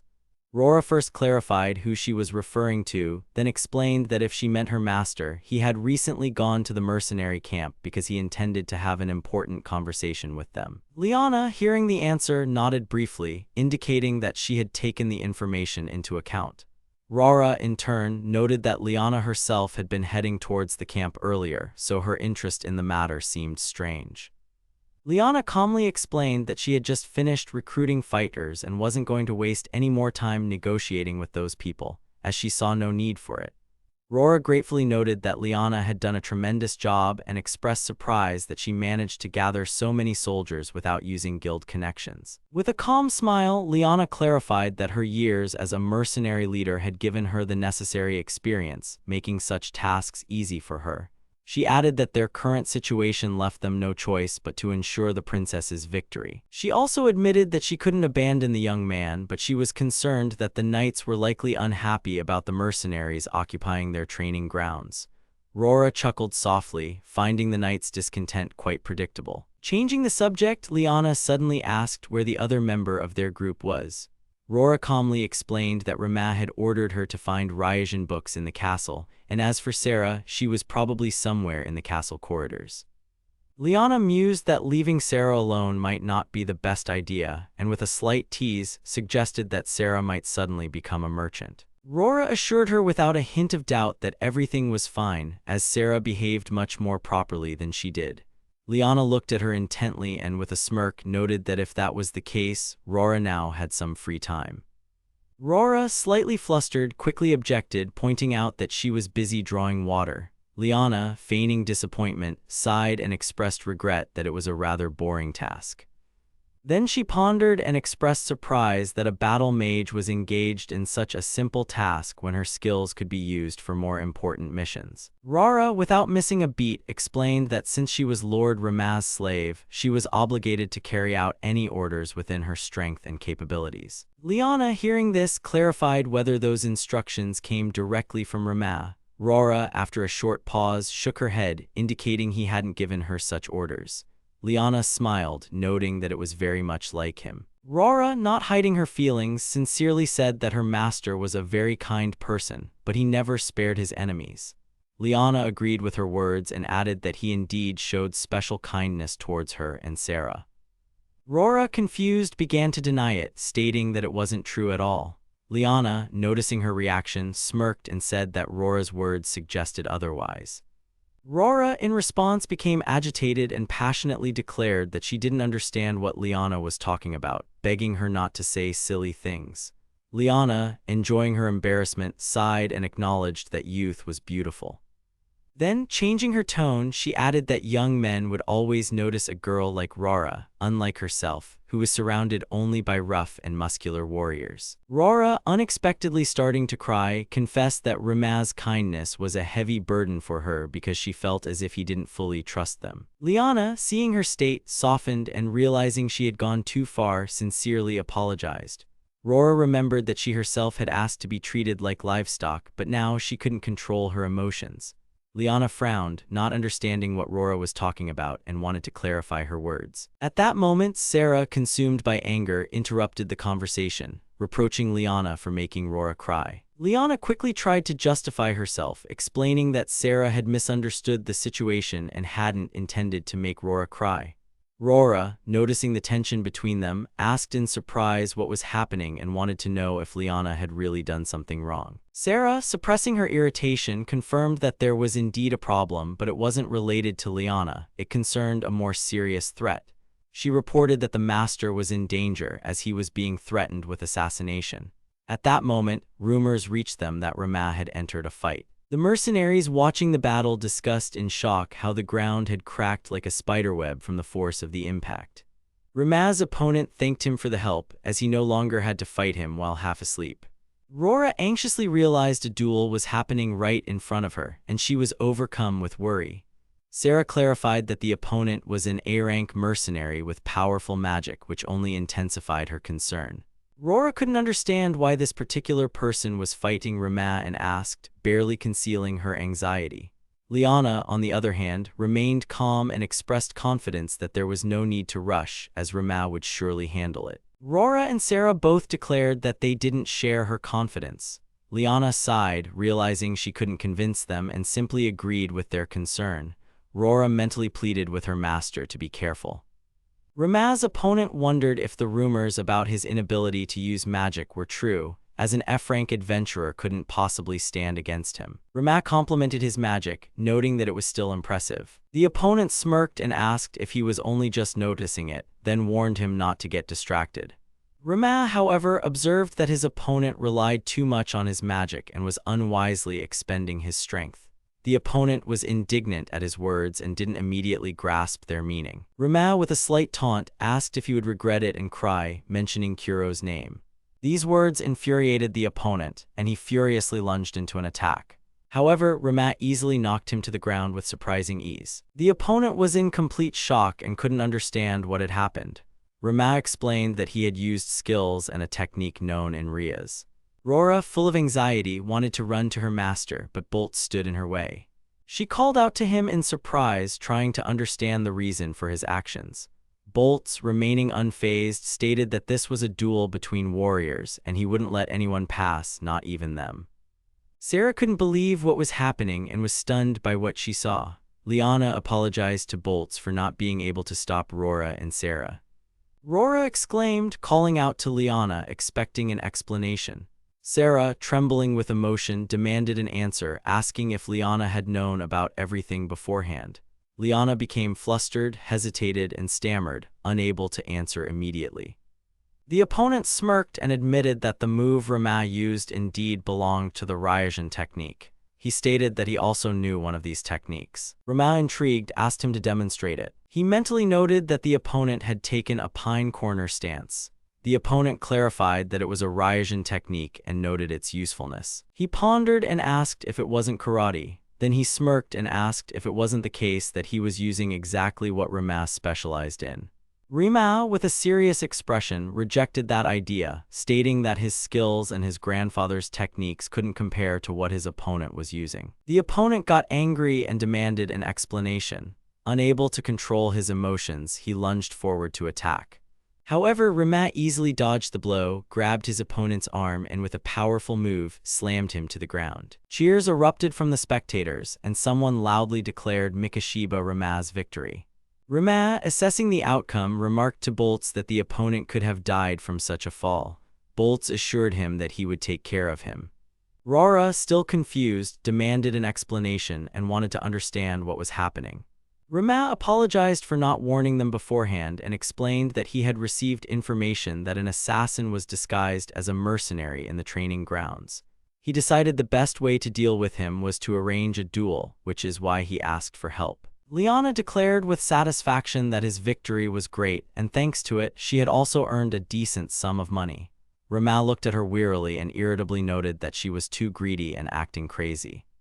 Rora, not hiding her anger, said that if they had known about the assassin's presence, they could have gotten rid of him earlier. Rima nodded and explained that he expected such a reaction, which is why he decided to keep the plan a secret. Liana, shrugging, explained that it was the fastest way to rally the mercenaries around Rima so they would accept him as their leader. She suggested Rora look around as all the mercenaries were discussing Rima, admiring him. Liana urged Rora to trust him more. Rora blushed and apologized to Liana for her earlier behavior, admitting that she hadn't even understood what was really going on. She confessed that she felt awkward about her mistake. Liana smiled and advised her not to worry about it, promising to keep her girlish secret. However, she added that she was ready to reveal another secret. She revealed that despite his joy, Rima had already made an important decision. He said that even if he were to die, he wanted both of them to continue living normal lives. Liana admitted that she had asked him about it many times, but he always gave the same answer. He was sure that if someone had interrupted him, it would have greatly affected the outcome of the duel. Rima, concerned that Liana was saying too much, warned her against speaking further. Liana smiled softly and added that both Rora and Sarah were truly precious to Rima. Rora rejected her words, insisting that lying was bad. She reminded her that she was a slave, meaning she didn't need to be loved. Rima, with a serious face, announced that the war was beginning. Rora, instantly composed, firmly replied, confirming that she was ready, and called him master. The girl saw herself as an ordinary orphan with no special expectations from life. However, after one fateful event, her existence underwent drastic changes, and she received the title of princess. Now everyone called her Raiden Roselianus, but deep down, the question of her true identity continued to echo within her. Despite her new status, she couldn't shake the feeling that she was the reason the country was sinking deeper into the chaos of civil war, torn apart by warring factions. Meanwhile, elsewhere, a man recalled his grandfather, Frank, who often expressed concern and repeatedly inquired about Lady Alina's health, clearly worried about her well-being. Alina stood before his interlocutors and firmly stated that from now on, they could dispose of him as they wished, making it clear he was ready to obey and carry out any task assigned to him. Rima, intrigued, remarked that his interlocutor clearly knew this person, drawing conclusions based on what he had heard. Alina decided to explain and clarify the situation, noting that this man was the grandson of Frank Morrigan, who had once been her loyal and reliable right-hand man. Morrigan, despite his commoner origins, possessed outstanding skills that allowed him to become a significant figure. If they were to clash in battle, she couldn't say with full certainty that her side would win, as the opponent could prove too dangerous. Additionally, Alina casually mentioned that the man had an attractive appearance, drawing attention to his looks. Rama only sighed heavily, unable to find the right words to continue the conversation. Elnin closely followed the developments and noted that the news of Lady Alina's return had a significant impact. The number of neutral lords who heard about it and expressed a desire to join them rapidly increased, which, in turn, brought even more work, increasing the burden on their side. Alan, joining the conversation, expressed the opinion that, like Chris, he could predict a further increase in the number of knights who would switch sides, and this filled him with a deep sense of pride, as he sincerely admired Lady Alina and her leadership qualities. Elnin flared up in indignation, not hiding his annoyance, and declared that he was the one proud of Lady Alina, making it clear that he considered himself a more devoted supporter. Alan merely laughed in response to his words and, smirking, said it was just a joke, clearly not wanting to seriously argue. Rama pondered the situation to himself, realizing that things were not looking good. The number of people who decided to join their side exceeded his expectations, leading to a sharp increase in the power of the opposing forces in the civil war. He knew that Hadram was an arrogant and stubborn man, and he had also heard that he didn't shy away from discrimination and cruel, inhumane methods. It seemed he wasn't particularly popular from the start. However, if their faction continued to rapidly gain strength and transform into a powerful army, General Hadram would inevitably take retaliatory measures, attempting to turn the tide. Yet, it seemed it was already too late for him to change anything, as events were unfolding too quickly. Under the circumstances, there was only one way out: to address logistics problems as soon as possible to provide the army with everything it needed. Nevertheless, he couldn't forget that their army was the Imperial Guard, under the direct control of the princess, not regular troops like Hadram's army. Because of this, they faced entirely different difficulties, distinct from the problems encountered by ordinary military formations. Meltina suddenly burst in with alarming news, reporting that General Hadram had committed treason and decided to join the noble faction, thereby sharply altering the balance of power in their confrontation. Elnin was shocked by what he heard and couldn't immediately believe it.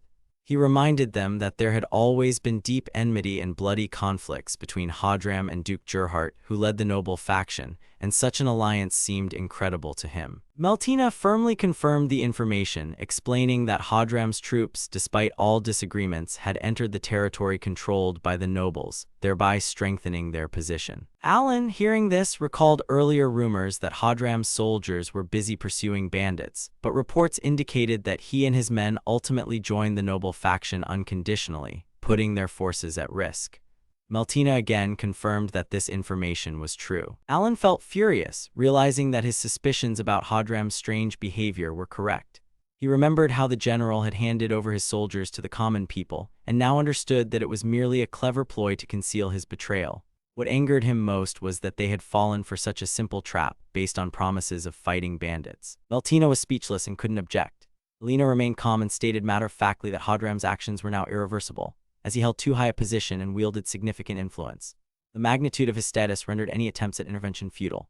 Convinced there were no more urgent matters, she decided to conclude the discussion, noting that a war council with Lady Lupis would be held in the morning, where they could thoroughly review the situation and formulate a strategy. Rama once again fell deep into thought and concluded that the current situation remarkably resembled historical events, particularly Cao Cao's defeat, after which he lost the opportunity to fully unite China under his rule, much like Qin Shi Huangdi had managed to do. Everything unfolding felt like Sun Quan's betrayal before the Battle of Red Cliffs. It was now clear that an alliance between Gerhardt and Hadram had indeed taken place, and this fundamentally altered the balance of power. Mutual distrust between nobles and the military existed in many worlds, and he understood that their opponents would now have to solve the complex problem of providing food and resources for such a suddenly enlarged army. Perhaps it was worth considering that a third faction might intervene in this situation, playing its own role in the events. Alina looked at him intently and with a slight smile remarked that he hadn't had to wait long to demonstrate his strategic abilities, hinting at his sharp mind and capacity for analysis. Rama, unfazed by her words, praised her for her unwavering composure, admiring her self-control. Alina replied that she saw no reason to panic, as her fate was predetermined, and if she was destined to die, it would happen at the appointed time, so fear of the inevitable was pointless. Alina calmly stated that death could strike at any moment, as if speaking of something mundane and insignificant. Rama laughed, but there was an underlying anxiety in his voice as he noted that her death would be a serious problem for everyone, as she played a crucial role in this war. Elena, without losing her composure, acknowledged that the situation had indeed escalated and become a complex issue. She suggested that if this conflict turned into a war of attrition, their logistical problems could be solved by attacking Hadram's army's supply lines. Rama agreed with her reasoning, noting that a war of attrition wouldn't significantly impact their forces, but he was still concerned about the unfolding events as too much depended on them. Elena continued to muse aloud, stating that if she were to die tomorrow of natural causes, that too would change the course of events. Rama immediately reacted, asking her not to joke about such topics, as his biggest concern was that she might suddenly disappear in the midst of the war, leaving them without a leader.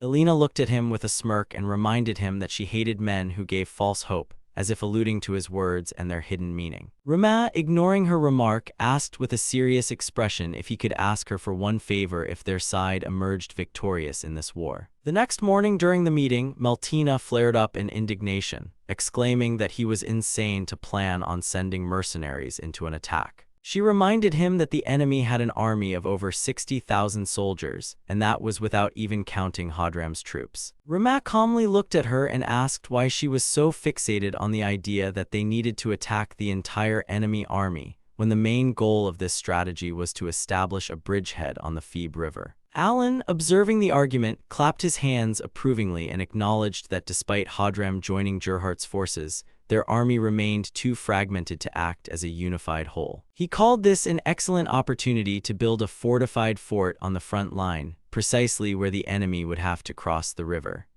If they could use the landscape to their advantage, they could erect an impregnable fort which would significantly impact the further course of the war. Rama pondered when he heard his words, then hesitantly confirmed that everything was indeed as just described. At that moment, an unexpected thought came to his mind. He suddenly realized that until then he had perceived Alan as a typical warrior who relied solely on brute force. However, he now understood that he had greatly underestimated his abilities. Elena listened to them carefully and admitted that the plan was indeed interesting. She then asked how they intended to build fortifications on the water, because even if the enemies didn't suspect their plan, they would inevitably notice the construction. Rama confidently stated that he already had a separate plan to resolve this issue and asked for her approval. Lupis, who had been silent all this time, shyly confessed that she didn't understand military matters and therefore left the decision to Elena. Elena sighed heavily, watching the unfolding events. She thought that this boy had known from the beginning that the princess would entrust the final decision to her, and that was why he had brought her here. After a brief pause, Elena finally admitted that the proposed plan was exceptionally brilliant. Lupis nervously nodded, agreeing with her conclusion. Elena added that they shouldn't misunderstand her. She supported the plan not out of sympathy for Rama or any personal reasons, but because the strategy was beneficial for them. If the plan failed, only the mercenaries under Rama's command would suffer, so she could only wish him to survive. Rama smiled and replied that he would try his best. Sometime later, Liana looked at him critically and stated that he was, as always, incredibly serious. She expressed doubts that he was truly ready to take such a risky step as they were on the front lines. Boltz frowned thoughtfully and asked how exactly they planned to protect themselves from enemy attacks, as he had only heard their plans so far, but no specific safety measures had been proposed. Rama, remembering another aspect of his strategy, said he would need their help. Boltz looked at him intently, wondering what kind of help he was referring to. At that moment, Rora appeared and reported that she had finished assigning the new mercenaries. Rama thanked her for her work. Rora continued, saying that she had found something unusual among the new mercenaries. Rama sighed heavily, already anticipating the answer. Rora confirmed his suspicion, saying that it had happened again. However, she couldn't determine if these people were ordinary assassins or spies. Rama pondered, considering the possible options. Sarah asked if they should immediately get rid of the suspicious mercenaries. Rama replied in the negative. He suggested keeping them alive and using them for their own purposes, spreading false information among them to mislead the enemy. Boltz anxiously asked if he was sure about this decision, as there was a chance they might try to kill him in his sleep. Rama thought for a moment, remembering his grandfather, and then confidently stated that he was not so weak that he could be killed so easily. Liana smirked and with a playful tone said that they only had one option left, to sleep with him every night, and then they would kill two birds with one stone. Sarah blushed and began to protest, declaring that it was completely unacceptable. Rora looked at Liana suspiciously and demanded clarification on which bird she was referring to. Liana hastily waved her hands, assuring everyone that it was just a harmless joke. Meanwhile, outside the royal capital of Xerius, Rimac gathered all the mercenaries. Raising his hand, he gave the signal to set off. A few days later, his troops reached the southern bank of the Phoebus River.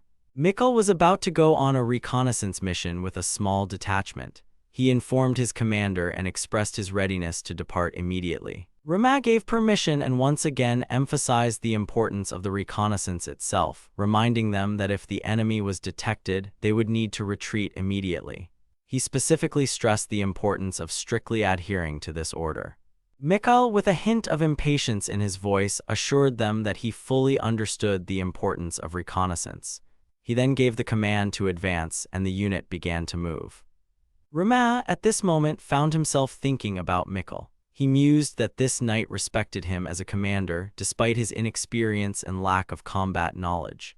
In Rimac's eyes, this was a true display of nobility, befitting a warrior who had dedicated his life to protecting the king. Rimac then shifted his focus to more pressing matters. He addressed his subordinates and ordered everyone to continue preparations strictly according to the previously outlined plan.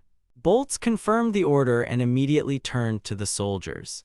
He commanded the first squad to get ready, reminding them that if they executed all the practiced actions precisely, there shouldn't be any problems. He then tried to encourage the soldiers, expressing confidence in their success and urging them not to worry. The mages had already begun their incantation. They loudly invoked the spirit of the earth, addressing it as their lord and reminding it that they were the ones who had received its blessing.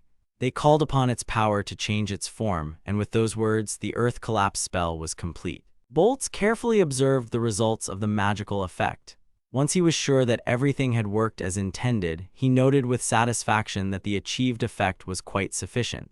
He then announced a 15-minute break for the first squad, giving them a chance to recover their strength. After that, he ordered the second squad to take their starting positions and begin preparing their magic. Rimac approached Bolts, who immediately addressed him as young master. Rimac inquired about the progress of the construction. Bolts surveyed the work area and replied that, as could be seen, the process was going quite successfully. He expressed confidence that despite all the difficulties, they were managing to keep to the schedule. Rimac was impressed by what he heard. He praised his subordinates for their good work and expressed hope that they would continue at the same pace.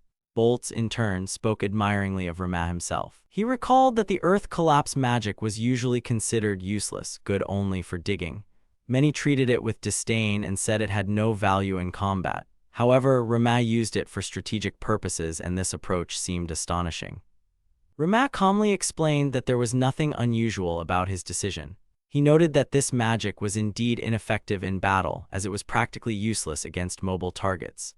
Moreover, he reminded them that it could easily be neutralized with special magical items, making its use for offensive purposes impractical. He concluded that in their case, it was much more sensible to use this spell exactly as they had done. Bolts listened carefully to his reasoning and finally understood the logic that Rimac had followed. He chuckled softly, and it didn't go unnoticed. Rimac immediately noticed it and asked what he found so amusing. However, Bolts answered evasively, saying that it wasn't particularly important. A thought flashed through his mind that the young master didn't seem to fully realize how valuable he truly was. After this, Rimac remembered their earlier conversation and returned to the topic. He wanted to clarify if they were indeed talking about that specific person. Bolts confirmed that it was correct. He also added that he had instructed Lady Sarah to constantly monitor this individual. Rimac felt a strange, hard-to-explain unease. Troubling thoughts began to surface in his mind. He tried to understand why this was causing him such unpleasant feelings. The girl in question reminded him of someone he had encountered before. The image of four-eyed Sato flashed in his memory. This similarity made him ponder the stranger's possible origin. He considered the possibility that she might be from the Oltomia Empire, but he also didn't rule out other possibilities. Meanwhile, the scouts continued to observe the enemy. They reported that the enemy showed no signs of movement and apparently had no intention of advancing for now. Mikkel listened carefully to their report and clarified the enemy's numbers. In response, he was informed that the enemy had approximately 5,000 fighters, 2,000 of whom were cavalry. Mikkel pondered the scale of the threat and noted that such a number of enemies posed a serious problem. The scouts suggested that the enemy also had their own reconnaissance units. They expressed confidence that the enemy had already discovered their plan to cross the river. Because of this, they suggested relaying the information to Lord Mikashiba as soon as possible so he could take appropriate action. Mikkel listened carefully to his men's arguments and concluded that it was indeed the right decision. He praised one of the scouts who proposed this option, calling his decision sound. He then ordered everyone to immediately prepare for a retreat. At that moment, one of the scouts unexpectedly interrupted him, asking him to wait for at least a minute. Mikkel looked at the scout warily and demanded an explanation. The soldier reported that he had noticed a man among the enemies who, in his opinion, could be an enemy general. Mikkel irritably demanded that he speak clearly and without hints. He held out his hand, demanding the binoculars. The scout hesitated, but then, obeying the order, handed over the device. Mikkel peered intently at the distant figure through the binoculars, and his face twisted with rage. He recognized the man. It was Kyle Arunia. Seeing him, Mikkel couldn't hold back and exclaimed, calling him a bastard. The soldiers around him flinched, hearing the familiar name. They exchanged confused glances, not believing their ears. One of them asked again if Mikkel had really said Kyle's name. Mikkel didn't hesitate for a second. His voice was firm as he declared that the man was a traitor. The scout asked what actions should be taken now. Mikkel unhesitatingly drew his sword from its sheath. He clearly stated that his actions were obvious. Everyone else should immediately retreat and report everything to Rama.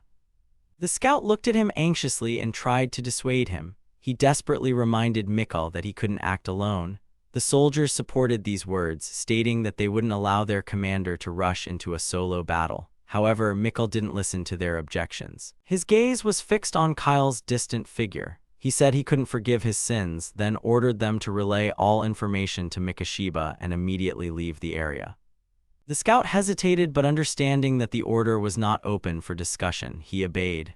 Mikkel, gripping his sword, took a step forward.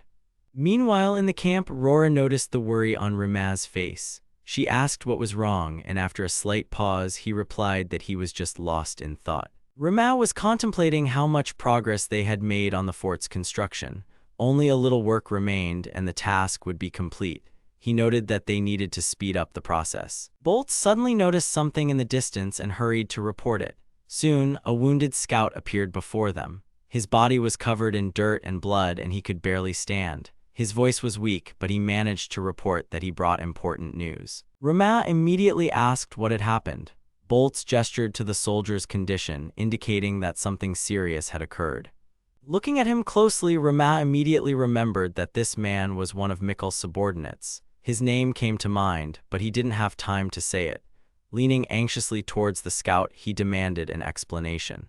He reminded him that he had gone on reconnaissance with Mikkel and now demanded to know exactly what had happened.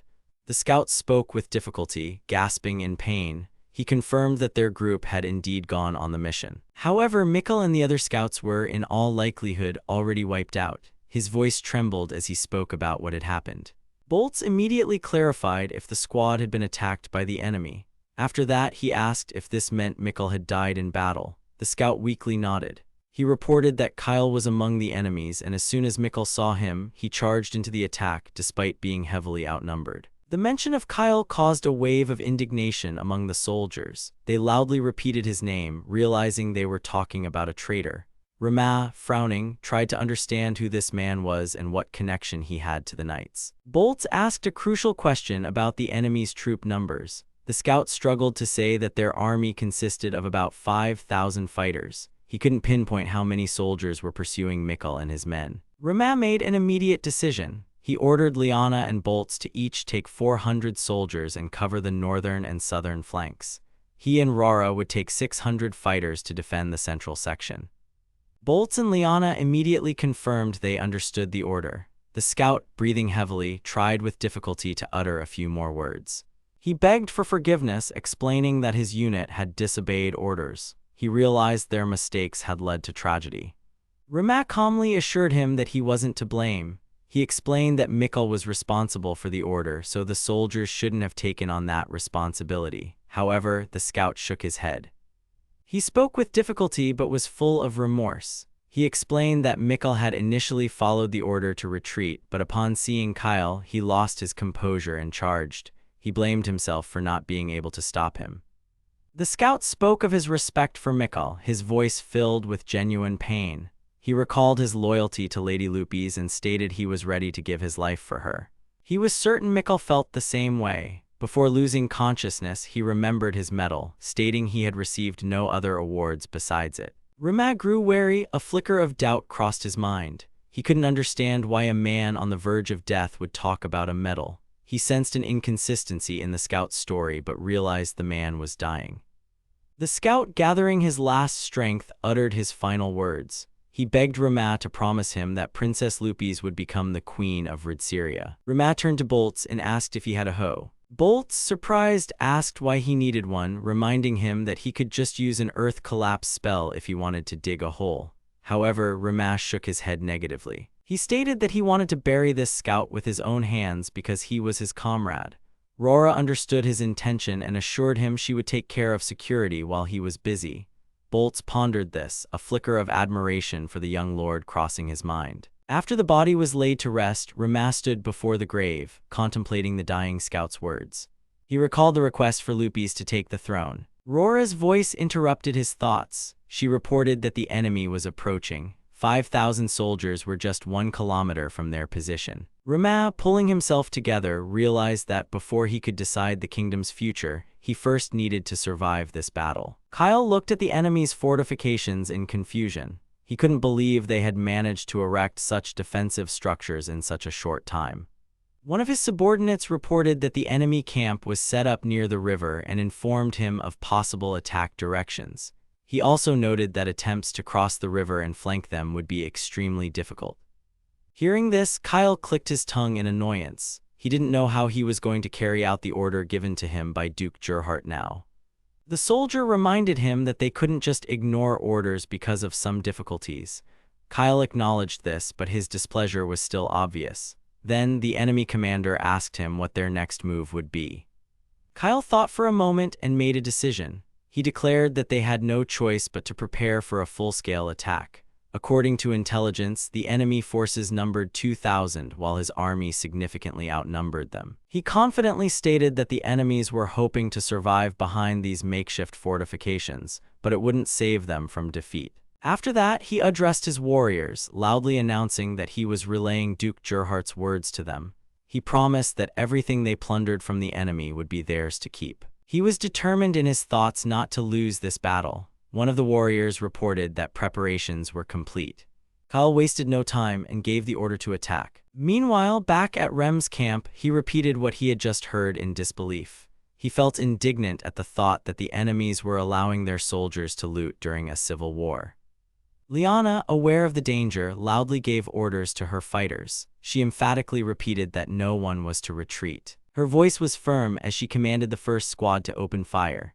The archers immediately obeyed. Enemies began to fall one after another, unable to reach the fortifications. The enemy commander furiously screamed, demanding that her soldiers push forward. She urged them on, reminding them that there weren't many enemies and calling for them to be wiped out at once. Kyle, observing his army's hesitation, grew angry. He irritably asked why they were delaying and loudly reminded them that they just needed to claim their gold. Liana watched the enemies closely. It occurred to her that their troops weren't using any formation. She also noticed the extremely poor quality of their equipment. After that, she ordered the second squad to open fire. Then, she commanded the third squad to step forward and riddle the enemies, piercing them through and through. Kyle couldn't believe what was happening. He didn't understand why his army couldn't break through the defenses. A desperate question echoed in his mind. How was this possible? According to spy reports, their numbers should have been several times greater than the enemies. He started to lose patience, contemptuously calling his soldiers useless peasants. His troop commander tried to explain that, given the current situation, they wouldn't be able to advance further. She suggested temporarily retreating and regrouping. Kyle reacted sharply to these words. He furiously exclaimed that they had many more soldiers and shouldn't retreat. The commander tried to explain the situation again. She noted that the resistance at the southern gate was too strong. She expressed doubt that they would be able to capture the fortress without additional reinforcements. These words enraged Kyle. He furiously struck his subordinate, rudely cutting her off. His voice was filled with anger as he demanded that she not dare mock the nobility. Then he reminded her that they were responsible for successfully completing the mission entrusted to them by Duke Gerhardt. After that, he made a final decision. He announced that he was going to the front lines himself and declared that their target was now the central gate. The soldiers unanimously confirmed their readiness to follow him. In the enemy camp, Rama carefully observed the movement of the enemy troops. He frowned when he realized the enemy wasn't going to retreat. He had expected them to abandon the attack by now. Confusion arose in his mind as Kyle's actions seemed too risky for a knight of the kingdom. He pondered the reasons for such haste. He couldn't understand if they truly wanted to end this skirmish once and for all. Then he turned to one of the soldiers and asked if he knew this man, Kyle. The soldier immediately confirmed that he did. Rama wanted to know more about Kyle and his personality. The soldier began to tell him about Kyle without hesitation. His voice was filled with disgust as he described Kyle as a selfish person. He spoke of him as a cunning and cowardly creature who always carried himself with pride, looked down on those around him, and intimidated knights who disliked him. He noted that Kyle's behavior had left many with emotional scars. After that, he added that Kyle was not only arrogant but also morally corrupt. He recalled the duel with Mikkel at the fencing tournament, after which Kyle harbored unfair resentment over his defeat. The soldier's voice was filled with anger as he remembered all of Kyle's actions. Then he declared that this traitor disgraced the knight's duty. He reminded Rama that Kyle had deceived former comrades who believed in him and betrayed them, despite their shared service to Princess Lupis.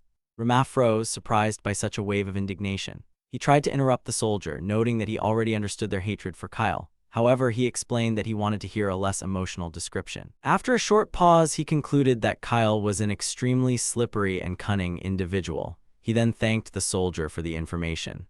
New suspicions began to form in his mind. He mused that even after such a terrible description, Kyle didn't seem like someone who would so carelessly throw away his forces. He reminded himself that Kyle had not only betrayed his master, whom he had served for so long, but also his comrades, with whom he had endured many trials.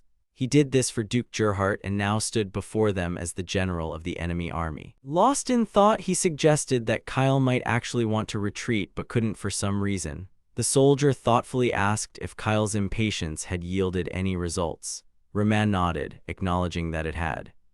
He explained that Kyle needed results more than anything to earn Duke Gerhardt's trust. Then he turned to Rara and told her that, although it was earlier than planned, they should seize the moment. He told her to get ready. Rara looked at him doubtfully. She reminded him that the original plan was to restrict the movement of the main enemy forces once they had already rushed into the attack. Her voice betrayed her uncertainty about the correctness of the plan changes. Rama, however, saw no other option. He said with a smirk that crowds of guests had gathered at their doors, so impatiently waiting to meet their maker. He remarked that it would be rude not to greet them with a couple of explosions. Meanwhile, in Kyle's army, one of the soldiers noticed smoke rising from the center of the fortress. He informed Kyle that this could mean an imminent breach of the enemy wall. Kyle, hearing the news, wasted no time in ordering a message sent to all his troops. He announced that their army had breached the fortress's defenses and commanded all troops to immediately launch an attack. Liana continued to command the squads, organizing their defense. The enemy forces also lined up in formation, attacking in an arrow shape, trying to break through the defenses. Rama, watching the battle intently, encouraged his soldiers. He urged them to hold on a little longer, not allowing the enemy to advance further. Kyle, seeing that the attack was slower than expected, exploded in a fit of rage. He demanded explanations from his men, not understanding why they still hadn't broken into the fortress. At that moment, his gaze fell upon Rama's figure. The thought flashed through his mind that this commander might be the hidden adventurer. His eyes reflected irritation as he saw him standing defiantly on the front line, as if mocking him. Meanwhile, Rama gave the order to send a signal to Liana and Bolts. Spotting him, they immediately set their plan into motion. Bolts loudly addressed the Crimson Lion mercenaries, urging them to witness the true power that had been controlling them all along. Together with Liana, they began their incantation. They called upon the spirits of the earth, reminding them that they were the ones who had received their blessing. They summoned the earth's forces to answer their call and change their form. Their voices rang with confidence as they cast the double earth collapse spell. Some enemy soldiers noticed strange sounds, but their comrades cut them off, demanding they not get distracted and focus on the battle. However, the uneasy premonitions of some were soon confirmed. Kyle furiously ordered his men not to stop. He demanded they continue fighting, assuring them that just a little more and the enemy's defenses would break. However, his speech was abruptly cut short. Cries of panic erupted. The soldiers at the front saw a massive wall of water rushing towards them. The enemy army fell into disarray. Huge torrents of water surged forward, sweeping away the warriors, leaving them no chance of escape. Rora, observing the scene, noted with admiration that everything had happened exactly as Rama had predicted. She noticed that there clearly weren't many among the enemies who knew how to swim. Rama confirmed her words. He explained that swimming wasn't something one could learn on their own, especially in a world where even just living a decent life was extremely difficult. He noted that only boatmen and fishermen had the opportunity to learn this skill. Rora added that the knights, moreover, were in heavy armor, which made their situation even worse. Rama agreed. He concluded that for now they had bought themselves a few days' time. However, he clarified that the enemy's reconnaissance unit could still pose a threat. After that, he ordered all troops to get some good rest. Then he gave another order to bury the dead bodies of the enemies. Rora asked in surprise if he meant a proper burial. Rama shook his head. He explained that the reason was entirely different. He wasn't aiming to bury them with honors. He simply knew that decomposing bodies could infect his own soldiers, and he couldn't allow that. The soldiers grumbled among themselves when they were tasked with burying the fallen enemies. One of them indignantly reminded everyone that their comrades were forbidden from looting the bodies, and wondered if they really had to do this instead of following the usual practice of war. Another supported him, noting that looting the defeated was common practice, and after all, the enemies had attacked them driven by the very same motivation. At that moment, a woman intervened in the conversation, resolutely ordering them to stop arguing. Her voice held a stern firmness as she reminded them that this was their job and that greed would lead to nothing good. She emphasized that if they won, their reward would increase anyway, so there was no point in stealing now and risking punishment. Some soldiers were skeptical of her words. One of them scoffed and declared that she was exaggerating. The woman didn't let these words go unanswered. She reminded them that everyone had seen what Mikashiba was capable of. Her voice grew more tense as she described how this man had coldly executed the water attack, not flinching for a second. She noted that he was an expert in martial arts, capable of easily overcoming an opponent twice his size. Then she asked what they thought he would do to those who broke their contract with him. The soldiers froze, their confidence wavering. One of them quickly claimed it was just a joke, trying to smooth things over by suggesting they forget what was said and get back to work. Meanwhile, Sarah watched the woman, listening intently to her words. Elsewhere, Duke Gerhardt looked at Kyle, who stood before him, with disdain. He loudly expressed his surprise, noting that Kyle had actually dared to appear before him again. He admitted that perhaps he should commend him, if only for his courage. Kyle bowed his head respectfully and apologized with deep remorse for what had happened. Gerhardt looked at him coldly and asked how he had managed to survive. Kyle quickly replied that he was saved by a horse that knew how to swim. He confessed that when the current swept them away, he barely managed to hold on, clinging to his life. Gerhardt smirked. He mused that it was a curious story and wondered if it was luck or all thanks to the very horse he had provided him. Then he frowned and reminded Kyle that the reports he received told a different story. The documents stated that Kyle had abandoned his soldiers and fled alone. Kyle flinched, his voice trembled as he began to make excuses, claiming he would never dare to do such a thing. Alarm bells rang in his mind. He realized the Duke could punish him right then and there. However, Gerhardt unexpectedly declared that he had no intention of killing him, but he immediately emphasized that this did not mean he had forgiven him. He announced that he was postponing the punishment, but stressed that Kyle would have to pay for the loss of his soldiers, whom he had rashly sent into attack. Kyle, not daring to object, left the hall. Gerhardt watched him go, then contemptuously remarked that he was utterly useless. One of his subordinates, who had been observing the scene, asked him if it was a wise decision to let Kyle go so easily. Gerhardt answered without hesitation. He noted that their losses wouldn't disappear even if he executed him. He added that for now, they needed to reorganize their troops, and therefore he planned to use Kyle to the very end. However, he said this man's time was rapidly approaching its worst. An officer reported the arrival of General Hadram Alenberg, who had recently joined them. Gerhardt smirked, realizing the complexity of the situation. He noted that there was no point in giving their new ally a reason to devour them alive. The officer nodded in agreement. He confirmed that he understood the order and went to carry out the instructions. Gerhardt, with a cold expression, pondered the situation.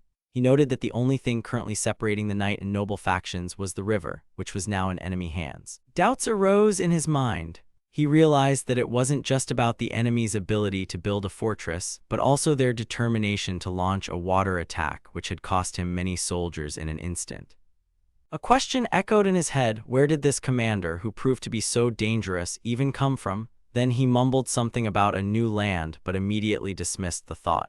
He made a decision and declared that he would simply assign his men to deal with this commander. Meanwhile, relative quiet reigned in Rem's camp. He calmly stated that, as expected, the enemy would not attack at night.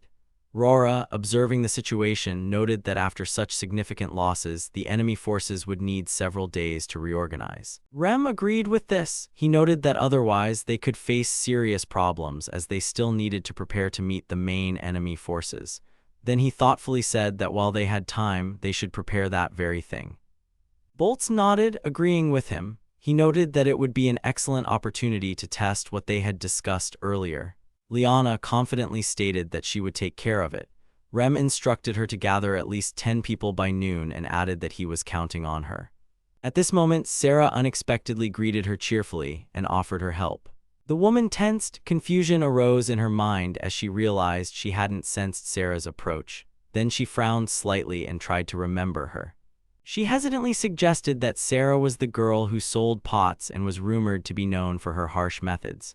Sarah, with a slight smirk, admitted that was close to the truth. She then introduced herself as a battle slave. There was amusement in her voice as she delightedly noted that this woman was the one who had silenced some old man yesterday. Sarah confessed that it was incredibly cool. The woman froze in surprise, taken aback by such a sudden and unusual compliment. Sarah continued the conversation, remarking that there weren't many girls her age in the camp. She admitted she had been waiting a long time to talk to her. Her interlocutor tried to respond but stumbled, unsure how to react. Doubts crept into her mind. She began to suspect this might be some kind of trick or trap. Despite this, she still asked if Sarah was truly Lord Mikashiba's slave. She then expressed doubt that it was normal for a slave to just wander around aimlessly like that. A hint of mockery entered her voice as she suggested that perhaps her master had simply grown tired of her. Sarah suddenly looked downcast. A hint of sadness entered her voice as she wondered why they were so different. She pondered if she had become too withdrawn or if it was simply due to their differing life circumstances. The woman immediately realized her words had upset her companion and quickly tried to explain herself. She nervously stated it was just a joke and asked her not to take it seriously. Sarah breathed a sigh of relief and smiled. She said everything was fine. The woman relaxed a bit. She mentioned she was just about to take a break after finishing her work and offered to let Sarah help her. If she agreed, she wouldn't mind chatting for a bit. Sarah happily accepted the offer. She gleefully declared that she had finally reeled her in. However, realizing how that sounded, she fell silent, embarrassed. Her companion, with a slight smirk, introduced herself, giving her name as Sakuya. Doubts still lingered in her mind. She couldn't understand what Sarah was trying to convey with such strange expressions. Sarah, noticing this, remarked that Sakuya's name was quite unusual. Then, she suddenly suggested they celebrate their new friendship by opening the gift bottle. Sakuya looked at her in surprise. She frowned and reminded her that she still had work to do and couldn't afford to drink. Sakuya and Sarah spent time drinking alcohol. While drinking, Sakuya enthusiastically declared that there was nothing better than drinking while managing to avoid work. She was enjoying the moment and didn't hide her emotions. Sarah, feeling the increasing effects of the alcohol, weakly agreed with her, her words noticeably uncertain. Sakuya, not wanting to let her partner slack off, enthusiastically offered her another drink, emphatically stating that no excuses or pretexts would be accepted. Sarah, hearing such a persistent tone, involuntarily flinched, realizing that refusing would be impossible. In her mind, she began to wonder how quickly the situation had spiraled out of her control, as the original plan was only to get Sakuya a little drunk, thereby loosening her tongue and extracting useful information. The realization that she herself was now in a difficult position caused her anxiety and made her mentally call out for help to Lord Ryoma. Sakuya looked at her with a smirk and with a hint of superiority in her voice, doubted that Sarah seriously hoped to get her drunk to the point of losing control. A moment later, she admitted that she was actually just faking her drunkenness, using it as a way to get her companion to reveal all the information she was interested in. Meanwhile, in the very center of the camp, Ryoma was worried, wondering if Sarah was truly all right. Rora, confident in her ally's abilities, tried to dispel his doubts, expressing firm belief that Sarah would manage. Liana, standing nearby, meanwhile discovered a disappearance and with noticeable irritation asked those around her if anyone had seen her gift liquor. Later, as Sarah began to sober up a bit, she looked at Sakuya with concern and seeing something strange, asked if she was all right. She was particularly worried because something had flown out of her mouth, and this moment caused her great bewilderment.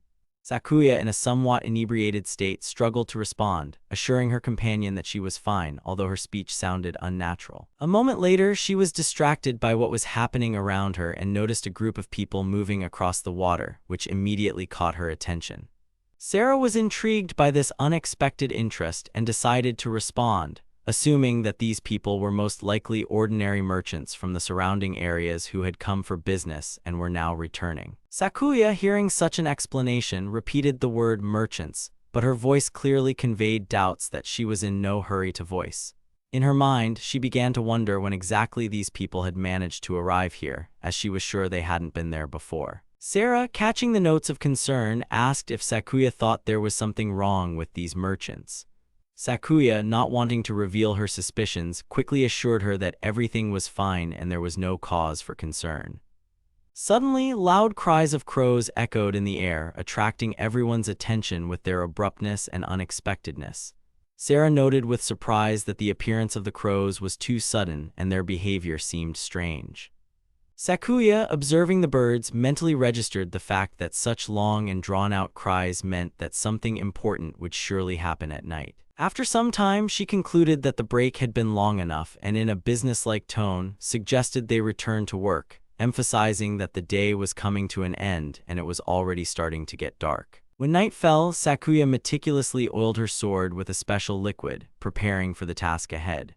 In her thoughts, she assessed the situation, noting that there was no guard nearby, which significantly simplified the task. Arriving at the tent, she cautiously entered, certain her target was sleeping inside.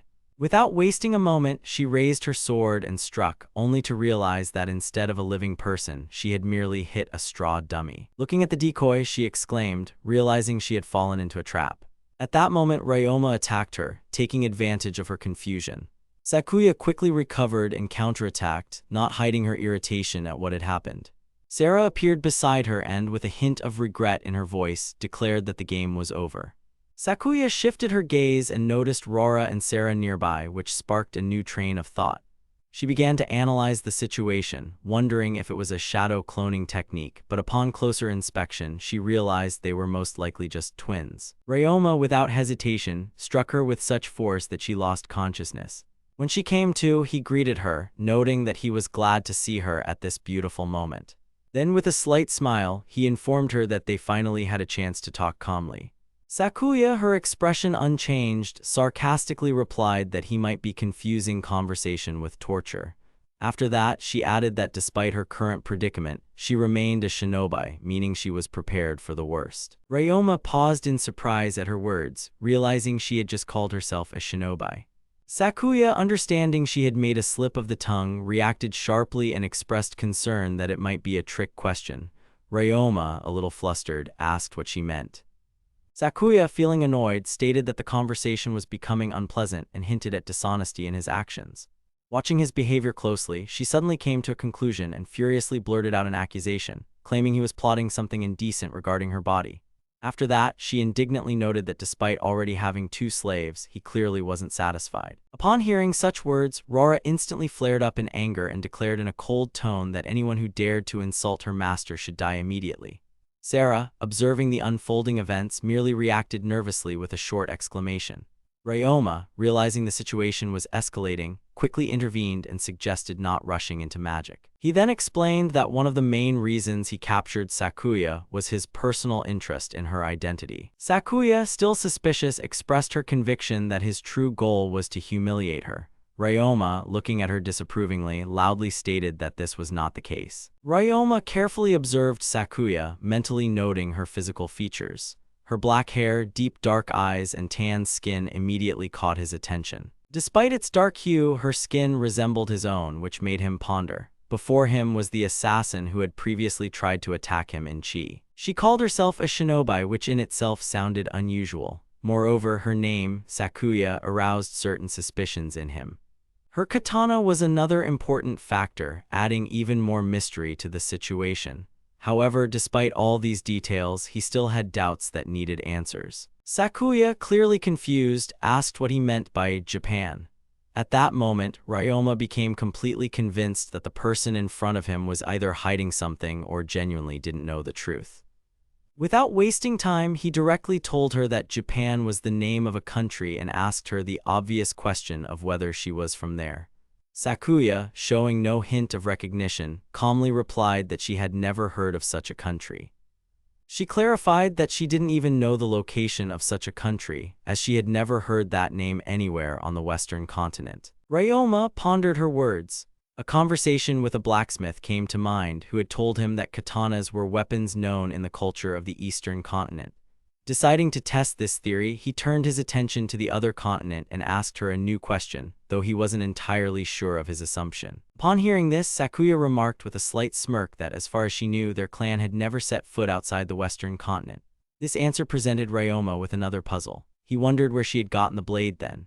After a short pause, he said that if she had never left the Western continent, then where did she get this sword, which was clearly a Japanese weapon? Sakuya, hearing such a strange phrasing, looked at him skeptically and, with slight irritation, replied that she didn't understand what he was talking about. Sakura explained that this katana had belonged to her clan for many generations and was considered their traditional weapon, passed down from ancient times. Hearing about the clan, Ryoma concluded that if the blade truly belonged to their family, then there must be other people in this clan who possessed similar weapons. Before he could say anything else, an old man suddenly intervened in the conversation, appearing in the tent. This stranger, appearing before them, immediately took the initiative and calmly stated that he would now explain the whole situation. The old man announced that their clan was a clan of wanderers and that such a fate had been destined for them from the very beginning. Sakuya, seeing him, cried out in surprise, wondering why he was there. The old man, maintaining his composure, explained that he had arrived as a backup. He revealed that the original plan was to allow him to eliminate the target if Sakuya failed. Sakuya, hearing this confession, experienced an internal conflict. Her voice trembled with surprise and slight confusion, but she still didn't get answers to her questions. Rora looked suspiciously at the old man, then shifted her gaze to Ryoma, awaiting his reaction. Ryoma, showing little emotion, gestured for his people to remain calm and take no action for now. The old man, carefully studying Ryoma's face, remarked with a slight sneer that he didn't seem surprised by his appearance.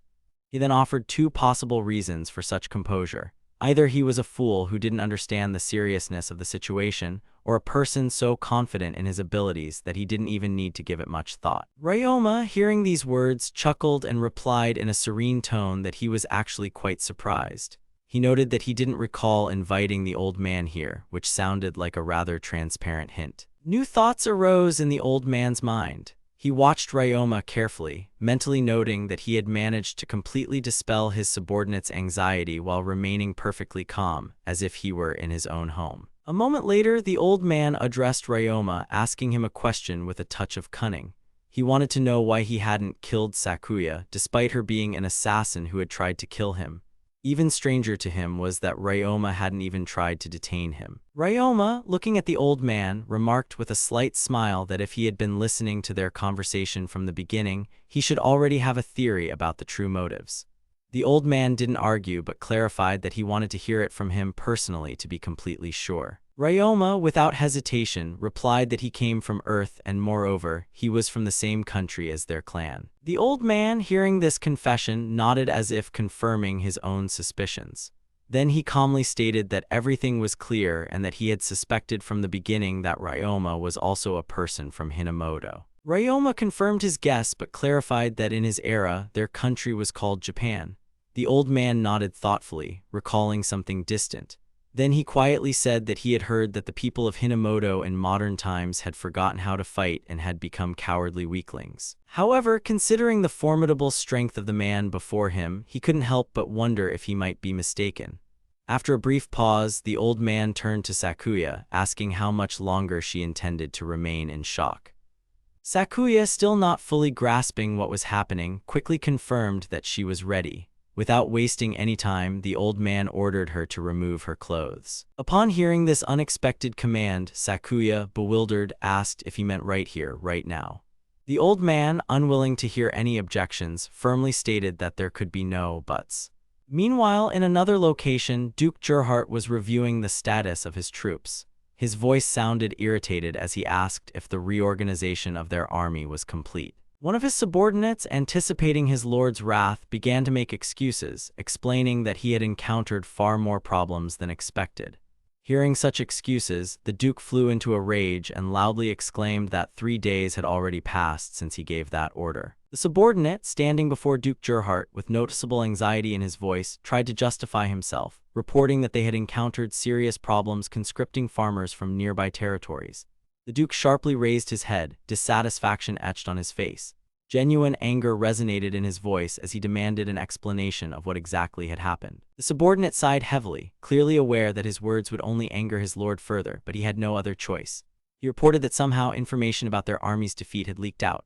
Moreover, the details of the battle had spread among the farmers, and now they were refusing to join their forces. Hearing this, the Duke tensed, then demanded clarification on what rumors had spread among the common folk. The subordinate swallowed nervously but continued his report.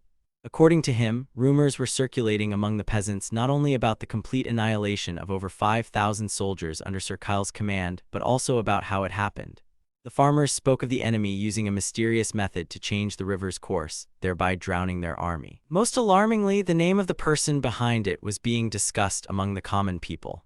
Everyone knew that the enemy commander was a cold-blooded and ruthless man known as Mikashiba Ryoma. The Duke felt a chill run down his spine. At this point, his patience reached its limit, and he furiously demanded an explanation of how the peasants could have learned the enemy commander's name. The subordinate helplessly threw up his hands, admitting he had no precise information. He added that even their own troops didn't know some of the details that the common farmers now possessed. The situation was further complicated by the complete confusion among the peasants, who were unwilling to even listen to the authorities' orders. The subordinate regretfully stated that it would now be difficult to gather even 50,000 soldiers, if not more. The Duke, gritting his teeth, clenched his fist tightly, barely containing his fury. Anger flared in his eyes, and he sternly ordered all rumors to be suppressed, refusing to hear any excuses. His thoughts were filled with anger and despair. Everything was going wrong, one misfortune followed another, and he couldn't understand why fate was so cruel to him. The thought crossed his mind that perhaps the devil himself or some demonic force was fighting on his enemy's side. Meanwhile, in the tent, the old man standing before Sakuya with lightning speed cut through her clothes using a technique of incredible precision.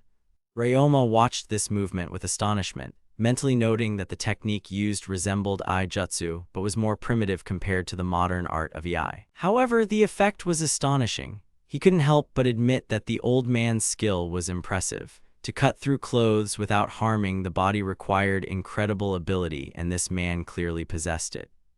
The old man, examining Sakuya's body, nodded, confirming his suspicions. He noticed that the blows had landed directly on vital points and their marks were too small for ordinary weapons. Looking at Ryoma, he asked a question, assuming the blows were struck with a spear shaft. Ryoma calmly replied that he had only used his fist. The old man narrowed his eyes, processing this information. Then, after a short pause, he nodded, agreeing with the conclusions. He noted that if strikes were delivered to vital points, such a technique could be very effective. Examining Sakuya, he sighed heavily, then added that her appearance could be deceiving. Despite her youth, she was the one who would lead their clan in the future. After a brief silence, he shifted his gaze to Ryoma and with slight respect noted that his skills were truly impressive. Ryoma thanked the old man, then, seizing the moment, expressed his desire to ask a few questions. The old man looked at him intently, then nodded, allowing him to speak, but on the condition that he could answer those questions. Ryoma wasted no time, stating that he first wanted to confirm an important detail. He asked if their clan truly descended from someone who had been summoned to this world in the past. The old man didn't deny the obvious and calmly confirmed that their ancestor was told he had been summoned to this world about 500 years ago.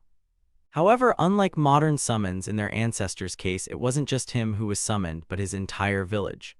Ryoma repeated his words with slight surprise, processing the information. The old man continued, explaining that such large-scale summons are no longer practiced. He had heard that now only a few people could be summoned each year. Ryoma pondered, mentally calculating the probability of being summoned. He concluded that the chance of being transported to this world was roughly 1 in 750 million. With a slight smirk, he thought he must have been incredibly unlucky to be among those few. Another name flashed through his mind. He wondered if there could be other Japanese people who had ended up in this world and how they were surviving now. His thoughts returned to the old man's clan, and he asked a new question, inquiring why their clan had chosen the path of assassins. The old man looked at him intently, then calmly replied that every member of their clan was a rappa. Ryoma instantly understood the meaning. This word was an archaic version of the term ninja. Continuing to ponder, he asked why their clan was nomadic, as in his memories, ninjas usually served at court. The old man narrowed his eyes, then sharply asked why he was interested in this at all. Ryoma realized he had been too curious and quickly apologized, admitting his question was rude. The old man studied him carefully for a few moments, then chuckled. With approval in his voice, he noted that the young man was quite clever. After that, he introduced himself, giving his name as Ijisaki Jino. Jino looked at Ryoma and, smiling slightly, made an unexpected offer. He declared that from this moment on, they should unite. Ryoma tensed slightly, not fully understanding what he meant. Jino laughed as if amused by such a reaction, then explained his idea with clear enthusiasm. He suggested that the reason Ryoma left Sakuya alive was because he wanted to make her his personal rappa. After that, he confidently stated that, as her grandfather, he would also join him. Sakuya looked at her grandfather with genuine bewilderment, not understanding what he was talking about. Jino, ignoring her confusion, sternly asked if she had any objections. His voice held firm conviction, as if the decision had already been made and was not open for discussion. He reminded his granddaughter that the fate of a rappa who failed a mission usually came down to one thing: inevitable death. The old man calmly pointed out that Mikashiba Ryoma had gone to great lengths to keep her alive. That's why, in his opinion, it would be logical to dedicate her remaining years to serving this man. Jino's tone changed abruptly. His usual composure vanished from his face, and he asked with unexpected animation if she didn't like it. Sakuya, to her own surprise, also began to pace back and forth as if too many thoughts were swirling in her head at once. She mumbled that since childhood she had been taught never to abandon a task assigned to her, no matter how difficult the situation. Jino nodded, calmly confirming that this was exactly what he had taught her, and that this principle was one of the fundamental tenets of their clan. Sakuya paused for a moment and, breathing heavily, looked at him intently. Doubt crept into her voice as she asked if he truly agreed with this himself. Jino, without a moment's hesitation, firmly stated that he was obligated to do exactly that. He then added that, while it was only a possibility, there was a chance that their clan's days as wanderers would soon come to an end. A week passed. Rora, observing the situation, couldn't hide her doubts. She turned to Ryoma, expressing concern about whether these people could truly be trusted. Ryoma, without looking away from his task, meticulously wiped his katana, watching the light reflect off the blade. He casually asked her if she was referring to Jino and his granddaughter. Then, admiring the sword's perfect polish, he remarked that its gleam was truly astonishing. Rora frowned slightly, her voice tense as she addressed him again. Ryoma, a little surprised by her reaction, looked at her and asked if she was really unhappy with his decision. Rora, not hiding her emotions, loudly declared that, of course, she wasn't thrilled. She reminded him that these people were assassins who had recently tried to take his life. With indignation in her voice, she emphasized that no one could know when they might decide to betray them. Ryoma listened to her calmly, then nodded slightly. He admitted that her concerns were well-founded, as he had thought about it himself. However, he continued, explaining that he had intended to grant them freedom from the very beginning. He confessed that while it had slightly altered his plans, it wasn't a major issue overall. Rora narrowed her eyes as she listened to him. Suspicion crept into her voice as she suggested that the katana they gave him played a significant role in his decision.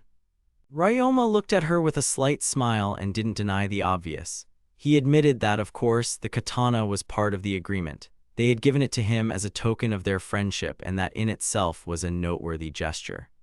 After a pause, he added that, in any case, he believed they could be trusted more than the knights. Upon hearing such a statement, Rora cautiously asked why he thought so. Ryoma pondered, recalling the words of some people he had encountered in the past. Words spoken in the past flashed before his eyes, first about the queen's honor and then filled with anger, calling a traitor a vile bastard. He also remembered someone asking him if he had finally seen justice in his actions. Ryoma sighed slightly, then, not wanting to delve into explanations, simply replied that it was just the reality of things. He added that there was no real need to overthink it. Rora frowned, stating that with such an explanation, she would hardly be able to understand him. In his thoughts, Ryoma noted that if Boltz and the others were here, that explanation would have been more than enough. Rora suddenly gasped, then narrowed her eyes, making a new suggestion. She asked with clear suspicion if his decision was also related to the cross-shaped spear they had given him along with the katana. Ryoma blinked, then, examining the spear, admitted that it was indeed very good. But he immediately stopped short, realizing he had fallen into her trap, and hastily declared that wasn't the reason at all. Rora stared at him intently, then took a deep breath. She cautiously, but with a hint of mockery, asked if he had liked that assassin girl so much. Ryoma instantly flushed with indignation and sharply stated that it wasn't about that at all. With a loud exclamation, he even swore to God that his reasons were completely different. He explained that he needed skilled people who understood espionage, and Sakuya and her grandfather were perfect for that. Rora was silent for a moment, then, sighing, acknowledged that if he had truly thought everything through, she would follow him, as always. But despite that, she reminded him once more not to let his guard down. Ryoma chuckled softly as he listened to her. Rora threw her hands up in annoyance and told him he should take her words seriously. At that moment, Ryoma felt a strange sense of nostalgia. Suddenly, Liona's voice rang out, loudly announcing that the Ritsyria Knights had finally arrived. Soon after, Elena appeared. She approached them with a confident stride, then, with a slight smile, offered an apology for the delay. After that, she turned to Ryoma, looking him straight in the eyes. Duke Gerhardt couldn't believe his ears and repeated what he heard with disbelief, addressing Sir Hadram. He felt as if Hadram was demanding that he hand over all military authority, and he wanted to make sure he understood correctly. Hadram confirmed without hesitation that this was exactly what he meant. He expressed that, to put it briefly, that was indeed the case. He reminded the Duke that the previous battle had made it clear that if command remained in his hands, their army would suffer defeats even in battles they should have easily won. The Duke was furious, calling Hadram a scoundrel and not holding back his anger. He demanded to know who Hadram thought he was. He reminded him that he was merely a deserting general who had no right to make such claims. A storm of anger raged in Gerhardt's mind. He saw Hadram as a rat who dared to challenge him. Remembering why he had even invited him to the War Council, he grew even angrier. He had only done so because he had heard about Hadram's tactical abilities. Yet now, this man dared to immediately bring up the defeat in the last skirmish right at the start of the council. Meanwhile, Hadram was thinking quite differently. He had always followed a simple principle: it's better to attack first when you expect an attack. He had no intention of delaying and mentally addressed the Duke, ordering him to be a good boy and let him teach him a lesson. The Duke was still trying to understand what this upstart was planning. He knew that Hadram had only 2,000 men under his command, while even after reorganization he himself still had 20,000 soldiers. Most of his troops consisted of mobilized peasants, but it was important not to forget that he also had cavalry. He realized that if he wished, he could forcibly remove Hadram, and this thought gave him confidence. Suddenly, Kyle intervened in the conversation, deciding to voice his opinion. He allowed himself to note that he fully supported General Hadram's point of view. He remarked that perhaps he hadn't expressed himself clearly enough, so he offered to rephrase his thought.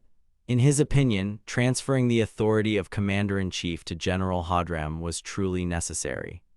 He addressed the Duke and reminded him that at this moment, the one entrusted with commanding the army was him. He admitted that he had failed the Duke.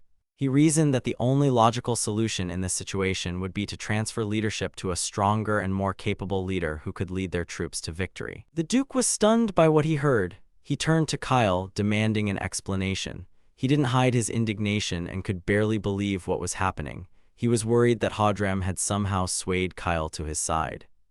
Troubling thoughts raced through his mind. He couldn't believe the possibility of such betrayal. Kyle, however, saw nothing surprising in this. He reminded the Duke that he had suffered a crushing defeat in the last skirmish. He was ready to bear the full responsibility for his failures. However, he wasn't going to stand by idly and watch himself be disgraced as a knight. The Duke became indignant. He irritably repeated Kyle's words as if he couldn't believe their meaning. It seemed to him that Kyle was speaking utter nonsense. Kyle, ignoring his indignation, continued to speak. He accused the Duke of being incapable of leading their army. He noted that the Duke wasn't even a true knight, but merely a man who preferred to sit in his chair and dishonor those who fought for him. He reproached him for showing no interest in military affairs whatsoever and merely playing with the lives of his soldiers. In his opinion, such an attitude was the greatest dishonor towards them. The Duke was furious. He raised his voice, reminding everyone that he was the one who had provided his people with everything they needed. He had given them horses, weapons, an army, and the opportunity to serve. He couldn't understand how Kyle dared to say such things after all that. Kyle calmly acknowledged that the Duke was completely right. However, it was precisely for this reason that he was seeking a better path to victory. Their conversation was unexpectedly interrupted by an unknown man who seemed to have lost his patience long ago. He demanded that they stop wasting his time and speak more directly without any further arguments. Kyle no longer intended to beat around the bush. He declared resolutely that he could not serve a man who didn't even understand the basics of warfare. He would rather die than obey such a commander. Hadram burst into loud laughter. He found such a statement amusing. He admitted that it was a great honor for him to know that Kyle valued him so highly. The same man who had previously interrupted their argument agreed with Kyle's stance. He remarked that if the proposed option was the best way to achieve victory, then he had no choice but to support it.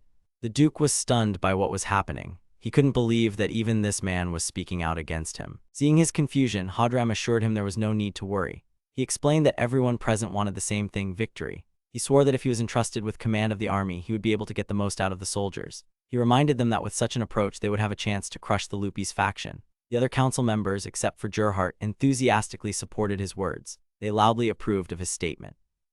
They expressed their agreement, asserting that they were counting on General Hadram. They urged him to bring victory back to their side. After the meeting, Duke Gerhardt was in his study, deep in gloomy thought. He was trying to understand where he had made a mistake. His thoughts raced from one question to another. At first, he tried to justify himself, but then he realized he was completely alone. He couldn't comprehend why there wasn't a single ally on his side. He recalled that his family had always been known for its pride, nobility, and prominent position in society. He was tormented by indignation at the realization that he was now surrounded only by a crowd of traitors. He felt particular bitterness at how easily other nobles had followed those he considered to be scheming snakes. Reflecting on what had happened, he began to perceive it as a coup d'etat. Suddenly, his thoughts were interrupted by an unknown man who asked him to raise his head. The Duke recognized him and, suddenly realizing his complete solitude, almost desperately pleaded for help.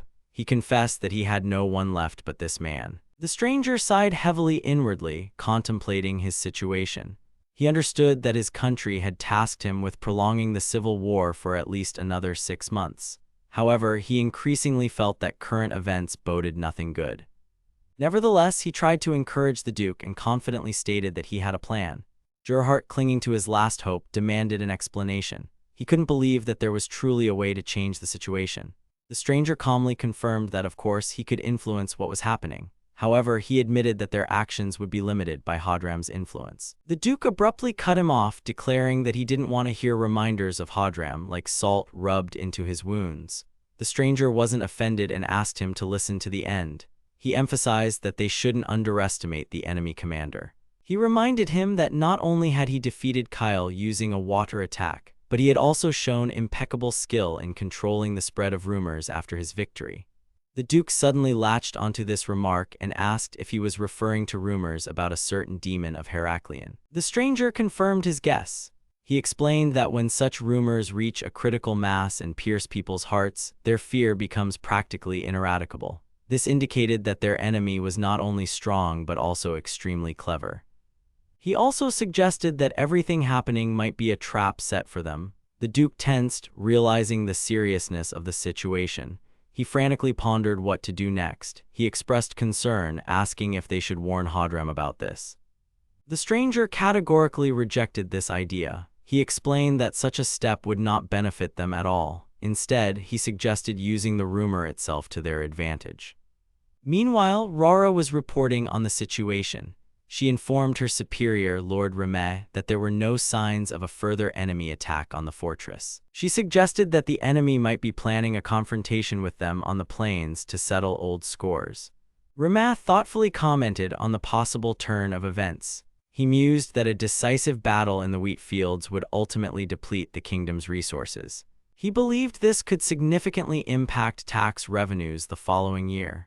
He wondered if the enemy understood this, but then recalled that they had already allowed their troops to plunder their own citizens, meaning they might indeed take such a risky step. He also noted that, thanks to the rumors being spread, the enemy's troops were likely demoralized. He particularly emphasized that most of them consisted of mobilized peasants. He reminded them that the princess of the royal knights had now joined their side, giving them an advantage in both leadership and the overall training level of their army.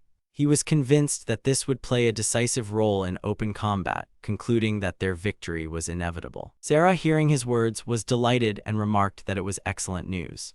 Rama, though agreeing with her, still felt a strange unease. He sensed that something was wrong but couldn't pinpoint what was bothering him. At that moment, Alina addressed him. Rama recognized her and looked at her in surprise. Without a word, Alina handed her sword to Chris, asking her to hold it for a moment. Chris, taking the weapon, didn't even have time to realize what was happening. Unexpectedly, Alina, wasting no time, jumped down from the fortress wall. Chris cried out in astonishment, not understanding what she was doing. Alina, landing on the ground, loudly announced her presence. She proclaimed herself a knight of darkness, one who would cast this world into the abyss and who would eventually return to it herself. Rama, watching this, mentally wondered what was going on. He incredulously asked if Alina was overly excited, recalling that she had always been gloomy in the royal capital. He noted to himself that women sometimes truly scared him. Alina was enjoying the frontline air. She praised the fortress, marveling at how quickly it had been built. Rama mentally noted that she had completely ignored his words. He mumbled that there was nothing particularly amazing about this fortress. Alina immediately chided him for being overly modest. She reminded him that excessive modesty is often a sign of arrogance. She was sure that Her Highness would also be amazed when she arrived. Rama briefly explained what had happened. She cautiously asked if Mikkel was involved. Rama confirmed that he was. He explained that Mikkel had led an attack on the enemy, even though his task was merely to scout the area. Now he was listed as missing in action. Alina perceived this as a true nightmare. She condemned his actions, believing that, whatever the reason, he had clearly violated military regulations. She reminded him that he was supposed to be commanding Rama on this mission. Rama admitted that he already understood this. Alina was horrified. She tried to grasp all the consequences of this event. Rama, however, was most concerned that Princess Lupis might now doubt his loyalty. Alina countered, explaining that the princess was not so prone to doubt. However, she reminded him that Mikkel had been her loyal knight since childhood. She was sure that the princess knew him better than anyone else. Later, Alina reported everything to Princess Lupis. Lupis listened silently and finally responded weakly that she understood. Meltina, observing her, was worried about her condition. Lupis thanked Alina for her report and then asked Meltina to leave her alone. Meltina tried to object, but Lupis insisted on her request. Left alone, the princess silently prayed for Mikkel to survive. Just then, an unknown voice spoke up, noting that she seemed to be in deep sorrow.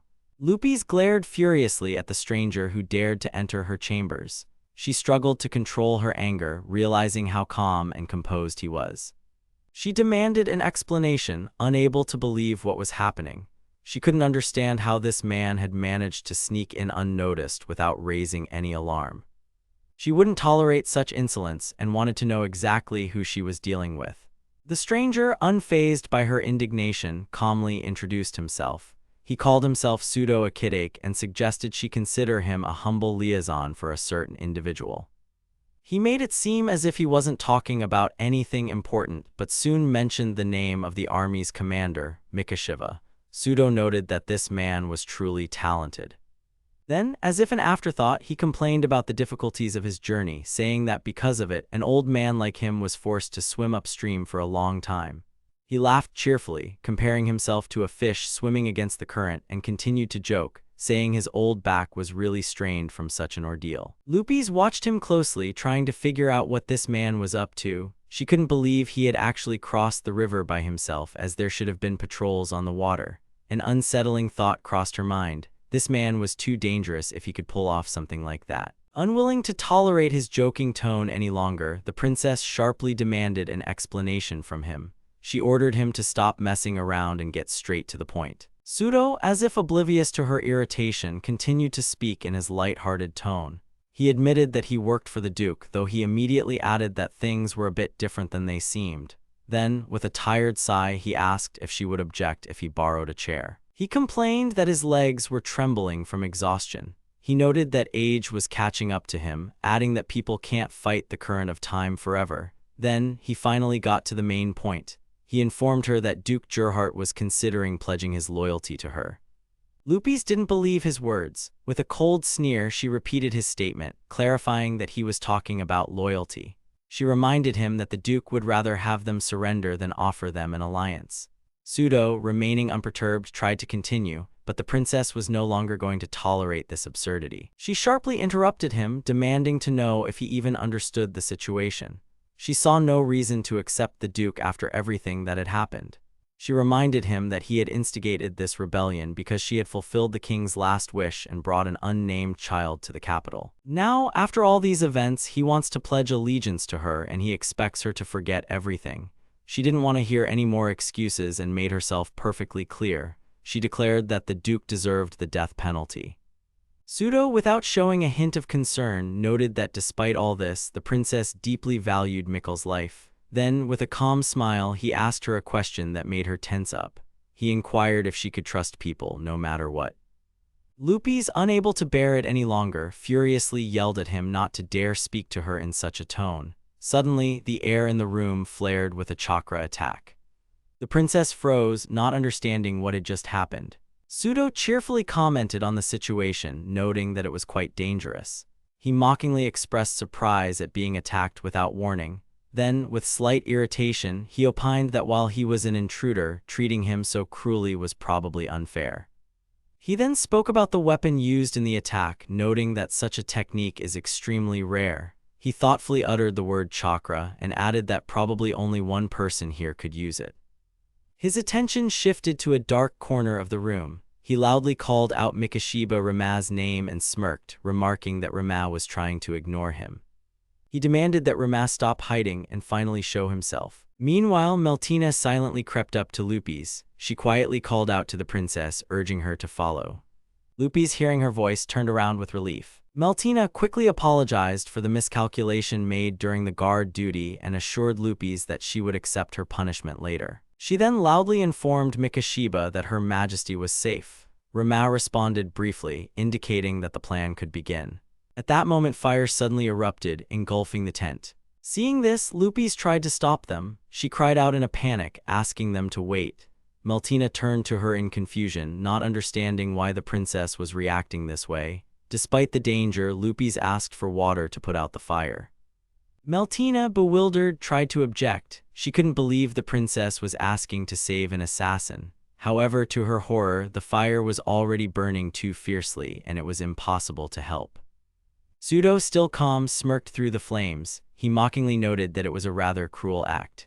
He expressed regret that he wasn't even given a moment's rest. Then he looked at his scorched clothes and lamented that they were his best. Rama watched him intently before finally asking if he was human. Sudo replied cheerfully, as if amused by the conversation. He noted with feigned surprise that someone had finally decided to talk to him. Then, with exaggerated seriousness, he posed a counter-question, calling Rama a sociopath. He sarcastically emphasized that Rama was still silent and ignoring him again. Unable to bear it any longer, Rama lunged into an attack. Sudo dodged, chuckling. He loudly complained to Mikashiba as if to an old friend. He joked that their weapons were too different in quality and suggested postponing the battle for the future. He then sighed with feigned despair and remarked that he was being completely ignored. At one point, he became wary, noticing that Rama was using a fire combat stance. He thoughtfully noted that this could be quite troublesome. Pseudo smirked and quietly muttered that the situation was starting to get bad. He understood that things were turning out extremely unfavorably. The realization that he couldn't afford to die here flashed through his mind. Lupi stepped forward and pleaded with Mikashiba to stop. Ramao, with his sword at the ready, calmly replied that he had no reason to wait. The princess insisted, promising to explain her perspective, and again asked him to put down his weapon. Pseudo at that moment let out a heavy sigh, mentally cursing his fate. He saw that Mikashiba Ramao was an extremely problematic person, difficult to have a dialogue with. Despite this, he continued his speech. He stated that Duke Gerdhart had decided to pledge allegiance to Princess Lupis. As proof of his sincerity, he was willing to return Mikkel, who was currently imprisoned in a sanctuary in Heraklion. However, he noted that all of this depended on one condition: his own safe return. Lupis froze, pondering what she had heard. She admitted that she wanted to hear the opinions of her close advisors on the matter. Ramao watched her closely. He understood perfectly that she had already made up her mind but still wanted to hear support from others. The realization that the princess was truly kind flashed through his mind. However, he also understood that even good intentions could lead to disaster. Pseudo, meanwhile, continued to insist on his position. He claimed that they were merely acting on the king's will and never had any desire to start a rebellion. He asserted that everything had been planned by Hadram and that only he was the true culprit of what had happened. Ramam mentally grimaced in response. He saw that Pseudo was simply trying to shift all responsibility onto Hadram to save himself and his people. It seemed like a pathetic excuse. He also noticed that none of his companions had uttered a word. Even Meltina, who usually wasn't shy about speaking her mind, remained silent. However, he understood the reason for her silence. She was too close to the princess and didn't want to say anything that might hurt her feelings. Ramao was about to speak, but before he could, Alina intervened. She confidently declared that Ramao couldn't act impulsively. He had too many important matters ahead of him, and there was no need to ruin his relationship with the princess now. Ramao looked at her in surprise. Alina then turned to the princess and firmly stated that she should not accept the duke's oath. She explained that this step would lead to the emergence of a second princess in the country who could claim the throne. This would provide a pretext for another rebellion, plunging the kingdom of Ridsyria into chaos. She also reminded them that despite her closeness with Mikkel in childhood, he was, first and foremost, an army general. He understood perfectly what happened to commanders of the losing side. Then she turned to Pseudo and, with a cold expression, uttered his name. Pseudo responded affirmatively. Alina, without a trace of doubt, ordered him to deliver a message to Mikkel, to immediately take his own life. Pseudo froze in place, realizing the utter ruthlessness of the woman standing before him. The thought flashed through his mind that this was exactly how Ridsyria's white goddess of war, General Alina Steiner, should be. Ramao, for his part, mentally admired her decisiveness. He had expected exactly this kind of response from Alina. However, Lupis suddenly spoke again. She raised her head and uttered unexpected words. She suggested that perhaps Mikkel should become king. In that case, saving him would become the highest priority. Meltina looked at her in horror. She exclaimed that even hypothetically discussing such a scenario was already too much. Lupis, hearing her voice, realized what she was saying. She sheepishly admitted it was a foolish thought and asked them to forget everything she had just said. She then turned to Alina and thanked her for the advice. She admitted that from a knight's perspective, it was the most correct decision. However, she still couldn't shake her doubts. She looked at her comrades and confessed that Mikkel was one of the knights she could trust unconditionally. She explained that losing such a loyal ally would be a huge problem for Ridsyria's future. She proposed a compromise. Mikkel could be interrogated later for his transgression, but if he could be saved, they should do it. Additionally, she noted that their agreement with the Duke would prevent a bloody war. They wouldn't have to fight Gerdhart's troops, which would significantly reduce casualties on both sides. She asked worriedly if her reasoning was too naive. Ramao, hearing her arguments, looked up and confidently stated that he thought accepting the Duke's oath was a good idea. Lupis thanked him. However, Ramao added one important condition. He suggested that the Duke not only swear allegiance but also relinquish his title and pay compensation. He also noted that the Duke should be barred from holding any position at the royal court for several years. He called this price quite low compared to saving his life. Pseudo nodded with a slight smirk. He agreed to the terms. Sometime later, Leona, Ramao, and their allies gathered at headquarters. Leona was studying the situation and reporting the latest news. She said that only 2,500 knights remained under Hadram's command. However, she also warned that if they continued to fight, they would lose the granary. On the other hand, if they stopped the war, power in the kingdom would be divided, creating a threat of invasion from other countries. Rama confirmed that this was indeed the essence of the situation. Boltz thoughtfully remarked that they were caught between a rock and a hard place. Despite the difficult situation, Rama noted that at least their main goal had been achieved. He confidently declared that it was now time to attack Heraklion. He remarked that this battle would be the last. Morning arrived. Meltina stood before Princess Lupis, awaiting orders. Lupis, gathering her thoughts, loudly gave the command to move forward. The guard noted that the situation was not looking good, as war had begun. He reported that the devil had arrived to attack them and reminded everyone that this was the same devil who had destroyed everyone in the river and was now heading their way. According to him, this creature cared nothing about who it encountered, whether a noble, a simple peasant, or even a woman with a baby. He emphasized that inevitable disaster awaited them as the Heraklion devil itself was approaching. Lupis wasted no time, ordering all troops to march directly towards Heraklion. She declared her desire for Hadram's head, giving a direct command to her subordinates. Rama watched the events unfold and expressed surprise, noting that the soldiers looked quite inspired. Sarah pondered the situation and expressed concern, asking him doubtfully if they were doing the right thing by refusing to participate in the upcoming battle. Rama nodded affirmatively, indicating he had no doubts about his decision. He explained that their army had a numerical advantage, so there was no need for them to intervene and support the attack on Heraklion. He then reminded her that due to recent news of Gerhardt joining them, many feudal lords had abandoned the alliance, significantly weakening the enemy's forces. As a result, only subordinates loyal to Hadram remained in Heraklion, along with those who simply hadn't managed to leave the city in time. Rora, full of curiosity, said she wanted to know who this person everyone was talking about really was. Rama, remaining calm, stated that the answer to that question would be known very soon. He expressed confidence that the princess could handle Heraklion on her own, so the situation remained under control. After that, he turned to Gina, checking if he was nearby. Gina immediately responded and reported that Mikashiba's prediction had proven correct, confirming the accuracy of his conclusions. Sarah watched his reaction carefully and mentally noted that this old man was indeed very knowledgeable about such matters. Gina, relying on information received from a merchant who had arrived from Hadram's residence, explained that Hadram had acquired a large amount of clothing and title documents, indicating his intention to flee. He also emphasized that gold coins were used for the transactions, which could suggest he was in a hurry. Upon hearing this information, Leona concluded that Hadram was trying to convert his money into more easily transportable assets as quickly as possible, which confirmed his escape plans.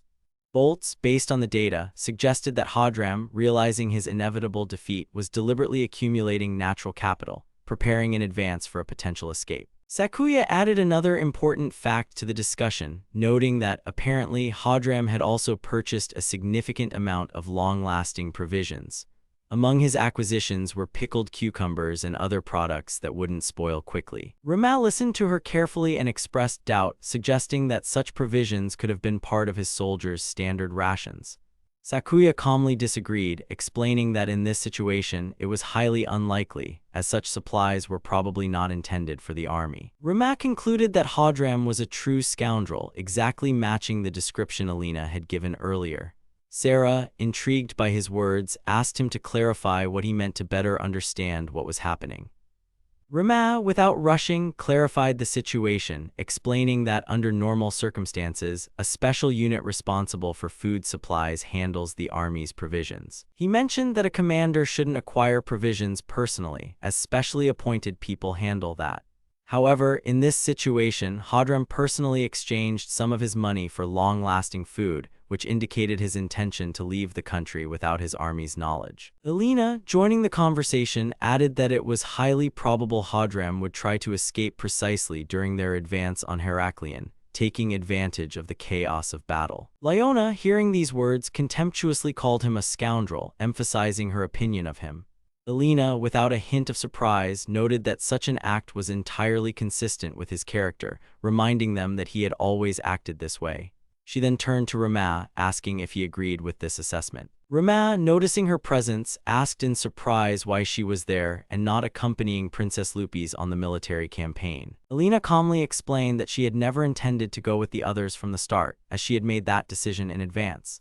She noted that if she had left after the march began, it would have negatively affected the soldiers' morale, which could have created additional difficulties. She also admitted that in such a case, she would have felt guilty towards Her Majesty, considering it a betrayal. Rama, considering her words, wanted to understand how she had still ended up there without leaving Lupis's army. Alina unexpectedly announced that she wasn't feeling well, showing signs of indisposition. Rama, immediately sensing a trick, was indignant, pointing out that she was clearly pretending. He expressed bewilderment as to whether she was truly allowed to act this way in such a serious situation. Alina, showing no embarrassment, merely joked, stating that such behavior was an old lady's privilege, to which she had every right. Rama snorted, dismissively waving her off, but she calmly assured him that everything was actually fine. She mentioned that even Meltina had comforted her in tears, which, in her opinion, spoke to the importance of the moment. Rama concluded that there was nothing surprising about this, as the army's morale largely depended on people like Alina. He then admitted that he was truly amazed at how quickly she had managed to understand the situation within Heraklion. Alina, with a slight smile, remarked that one shouldn't underestimate veterans, but then confessed that the credit actually belonged to her wonderful subordinates, who had done all the main work.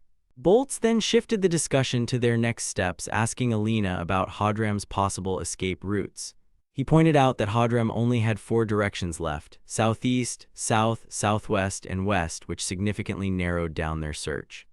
Lyona noted that Hadram had no place to hide within the kingdom, so he would have to look for other options. Sakuya speculated that with a significant amount of money, he would surely try to leave the country to regain his strength and rebuild his army. Alina agreed with this logic and was confident that his path lay to the west, as this option seemed the most probable. Rama, after hearing the arguments, began to ponder whether Hadram would indeed head in that direction. Alina explained without hesitation that Hadram was trying to flee to a neighboring country because his wife was a noblewoman from the kingdom of Zaryuta, which could grant him certain privileges and a safe haven. Meanwhile, Hadram, inside the carriage, wanted to make sure they weren't being pursued and asked his companion about it. Kyle, keeping an eye on their surroundings, assured him that he hadn't spotted any enemies so far, meaning their path remained safe for now. Hadram noted with satisfaction that his decision to follow Kyle's advice and retreat at that very moment had been correct, as it seemed no one had even realized he was already on the run. Upon hearing the praise, Kyle gratefully thanked him for the kind words, expressing his loyalty. Despite the temporary reprieve, Hadram had no intention of accepting what had happened. He vowed that he would not forget this humiliation and would certainly get revenge on everyone who dared to treat him like a fool. He mentally listed his enemies, naming Lupis, Gerhardt, and especially Alina, whom he considered a traitor. He recalled that he had once shown pity and allowed her to live after she promised to quietly step aside, but now he realized she had turned her weapon against him, which he perceived as a monstrous insult. Analyzing the situation, Kyle concluded that even if their opponents attacked Heraklion at that moment, they would only find empty streets. He explained that due to the panic stirred up by the peasants because of rumors about the Heraklion devil, the city was practically deserted, meaning there would be no serious resistance. Hearing this, Hadram couldn't help but admire the situation. He ironically remarked that if everyone else had been as farsighted as he was, no one would have panicked, which would have allowed them to maintain control of the city.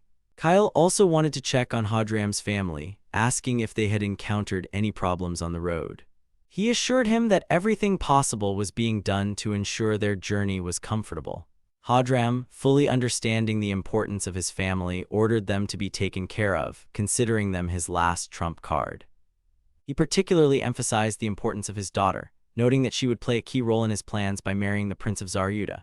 He enthusiastically declared that by seizing power as the father of the heir to the throne, he would be able to secure favorable conditions for himself and his people.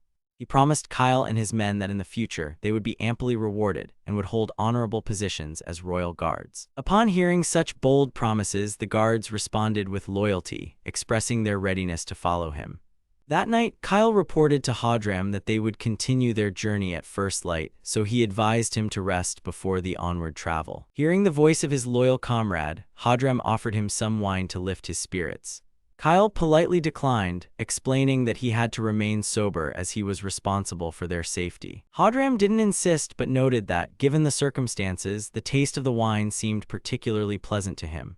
He calmly remarked that his diet would be limited to simple foods for a while, but expressed satisfaction that the lightly salted cucumbers paired perfectly with the river fish. Kyle, not wanting to be distracted from his duties, apologized and said he would continue preparations for tomorrow's journey. At that moment, Hadram noticed a change in his voice and immediately became alert. Kyle froze, trying to listen, but then assured him that he just thought he heard something. However, their calm was shattered by a sudden cry from the guards, announcing an enemy attack. Kyle immediately called out to Hadram, making it clear the situation had become critical.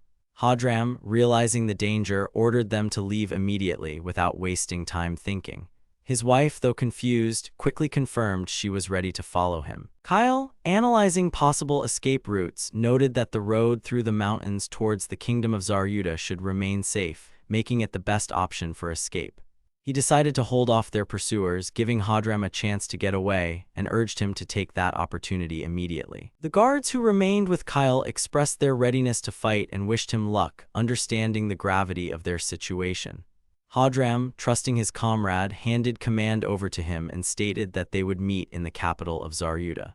Kyle, taking control of the situation, ordered the warriors to remain calm and refrain from using fire. He demanded that everyone holding shields immediately form a line, creating a defensive front. Lyanna, watching him, confidently declared that the general's head now belonged to her. Kyle, reacting to the attack, defended himself with his shield against her blow, quickly assessing the opponent's strength. He noted that he was not facing an ordinary bandit, but a very agile and dangerous opponent. Bolts, using his magical abilities, began to chant a spell, summoning the spirits that controlled thunder and asking them to accept blood as payment for manifesting their true power. He focused on his invocation, launching a lightning shot spell at his opponent. Lyanna watched the attack eagerly, hoping the blow would hit its mark. Kyle, however, calmly met the attack, reminding them that his armor was enchanted with anti-magic protection, rendering the spell useless. Bolts, without losing his composure, noted that in this case he was not just facing a warrior, but someone who wielded a combination of enchanting and enhancing magic. Lyanna, hearing his words, merely smirked, showing her excitement, and praised the general for his combat skills. She delightedly noted that he wouldn't give up without a fight, which only added to the interest of the battle. Kyle, however, arrogantly declared that he was facing unworthy opponents whose strength did not match his level. He unhesitatingly announced that he considered them pathetic bandits, incapable of even scratching him, and offered them to leave if they wanted to save their lives. Rama, appearing before him, stated with undisguised confidence that they couldn't just turn around and leave, as this time it was Kyle's turn to say goodbye to life. Kyle, recognizing him, was shocked and realized that he was facing the fortress commander himself. Bolts, seeing the general's reaction, turned to Rama, confirming that they were indeed facing the young master. Kyle, not hiding his emotions, grimly and resolutely admitted that he had been behind the events all this time. He realized he was facing the Heraclean devil himself and understood he was about to confront an opponent whose name struck fear into everyone. Rama, remaining calm, introduced himself as Mikashiba Rama and expressed his pleasure at their meeting, making it clear that this fight was inevitable. Lyanna admired the situation but didn't let her emotions distract her. Rama, observing her closely, asked if she was able to continue fighting. Lyanna answered affirmatively, though she admitted to having slightly twisted her ankle. Rama, without wasting time, ordered her to go to Rora to eliminate the remaining enemies, emphasizing that no one should be spared. Lyanna accepted the order and agreed to carry it out without hesitation. Bolts, not missing any details, warned Rama that Kyle was using both enhancement magic and durability magic simultaneously, making him an extremely dangerous opponent. One of the guards tried to warn Kyle of the impending danger and urged him to flee immediately. Gina, giving the enemy no chance, mercilessly killed the guard, depriving Kyle of another defender. He calmly explained that he couldn't allow anyone to stand in his master's way, so he urged Rama to leave the battle to him. Rama understood his ally's intentions and didn't object, allowing him to take on part of the fight. Gina, realizing the importance of the moment, asked Rama to put an end to this civil war, entrusting him with this responsible task. Rama, without doubting his decision, promised to complete this mission to the end. Deep down, he wondered if even for Kyle, this battle might have been too risky an adventure from which there was now no turning back. Kyle, irritated by what was happening, shouted that the strengthening magic on his tower shield was so powerful it could be compared to the heavens. He mockingly declared that Rama's small sword wouldn't be able to penetrate his defense, ordering him to get out of his sight with his paper knife. Rama, carefully observing his movements, noted to himself that despite the heavy armor, Kyle moved with astonishing speed. He concluded that the enhancement magic was indeed no simple trick, but that wasn't the only danger. Besides the durability of his armor, Kyle demonstrated outstanding swordsmanship, following the old-school fencing technique which gave him an advantage in a one-on-one fight. However, Rama didn't believe in anyone's absolute superiority in this world, and knew that a weak spot lay hidden beneath that sturdy armor. His grandfather's words, who had once taught him the art of swordsmanship, came back to him. He reminded himself that a blade isn't just a weapon but an extension of one's own hands, so one must forget everything else and focus on cutting through the target in front of them. Kyle, confident in his advantage, urged Rama to attack, preparing to parry the blow. He had devised a strategy, intending to block the strike with his shield and then launch a powerful counterattack.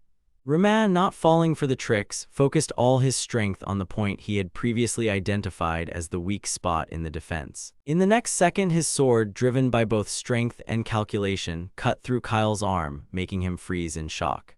Kyle, struck by this blow, couldn't believe what had happened and realized with horror that his shield had been cut in half. He desperately tried to understand how such a seemingly small sword could have overcome his defense. Rama calmly explained that he used gravity to compensate for his physical strength, allowing inertia to guide the blade. He called this martial arts style a technique from Earth, but noted that without his sword, this maneuver would have been impossible. Kyle, in a semi-conscious state, bitterly realized that his life would end right here, just one step away from the kingdom of Zeruda.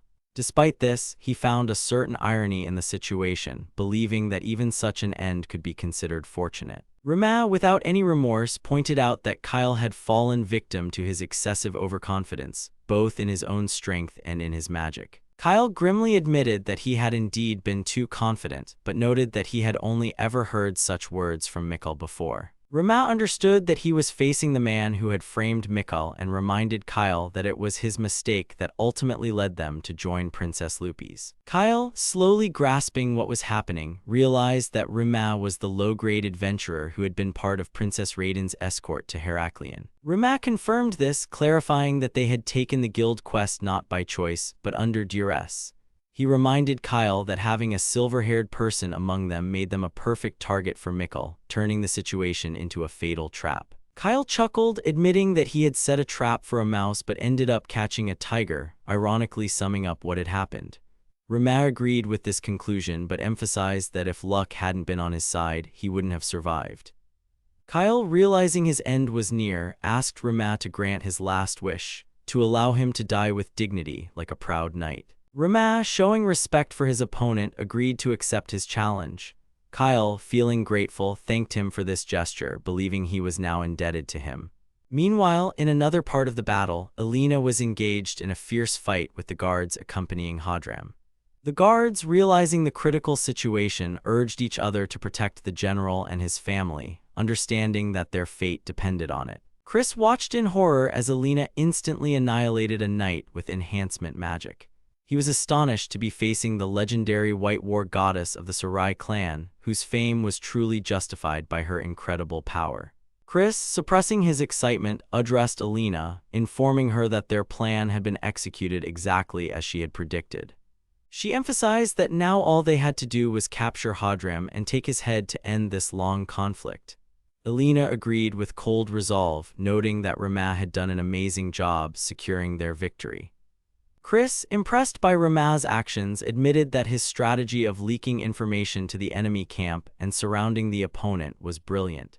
He wondered how Rama could possess such outstanding tactical skills and questioned who he truly was. Alina, sensing her concern, asked if she was afraid of Rama. She confessed that before the operation she had promised him she would return home safe and sound, but now she doubted if she could keep her word. Chris, understanding the meaning of her words, uttered her name with concern, trying to comprehend what she meant. At that moment, one of the guards approached them, reporting that they had captured Hadram, but then corrected himself, calling him General Albert. Hadram's wife, hearing this, called out to him in fear, and their daughter rushed to him in tears. Chris, without hesitation, ordered them to be taken away from the prisoner, understanding that their fate was already sealed. As Hadram surveyed the people surrounding him, he suddenly recognized a familiar face among them. He contemptuously addressed Alina, calling her a plebeian imp who had once been part of his squad. He remarked that her appearance was still as repulsive as ever, and mockingly added that he had been wondering where she had disappeared to all this time. However, he claimed it didn't matter. Then, abruptly changing his tone, he declared his surrender, loudly demanding his rights. He reminded them that since he had officially surrendered, he should be tried by law, which meant they should immediately escort him to Princess Lupi's. To strengthen his position, he tried to portray himself as a victim of circumstances, claiming that Gerhardt was to blame for setting him up. The guards, hearing these words, couldn't contain their indignation. One of them, barely holding back, called Hadram a bastard, exclaiming that he seemed to have no sense of shame whatsoever. Another guard smirked, noting that Hadram never changed.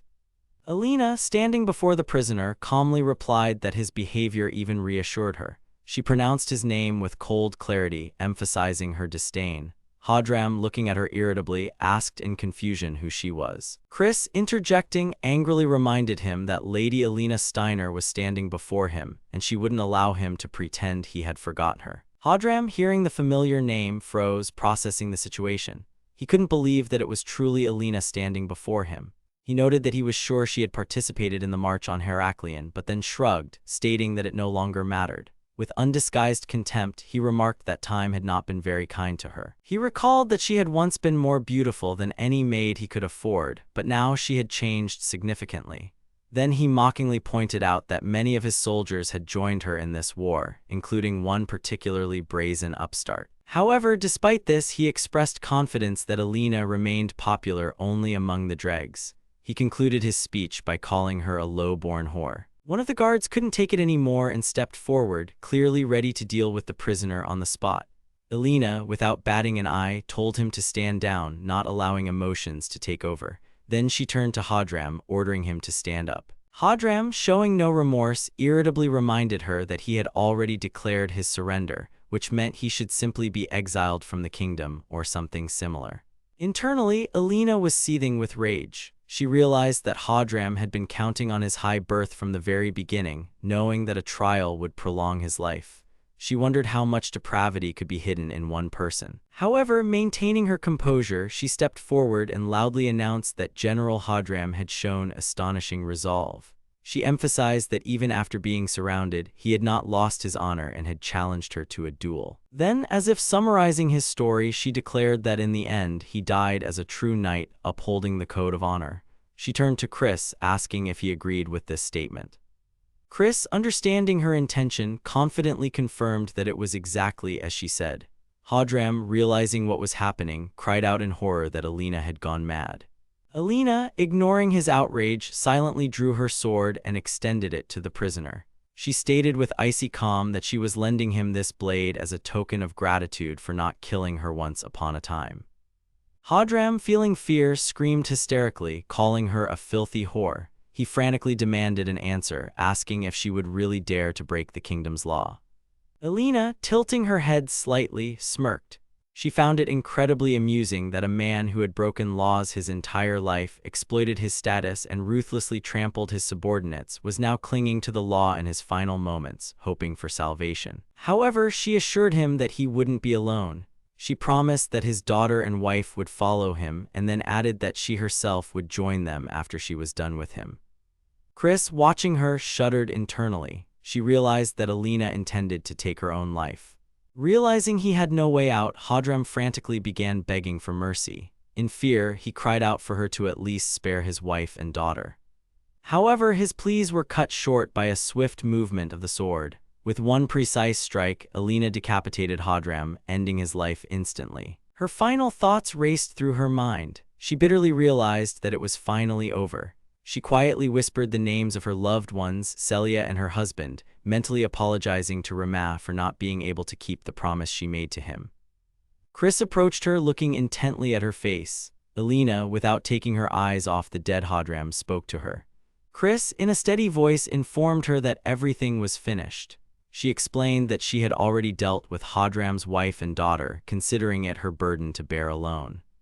She praised Alina for her resolve and expressed gratitude that she hadn't strayed from the true path, unlike Hadram.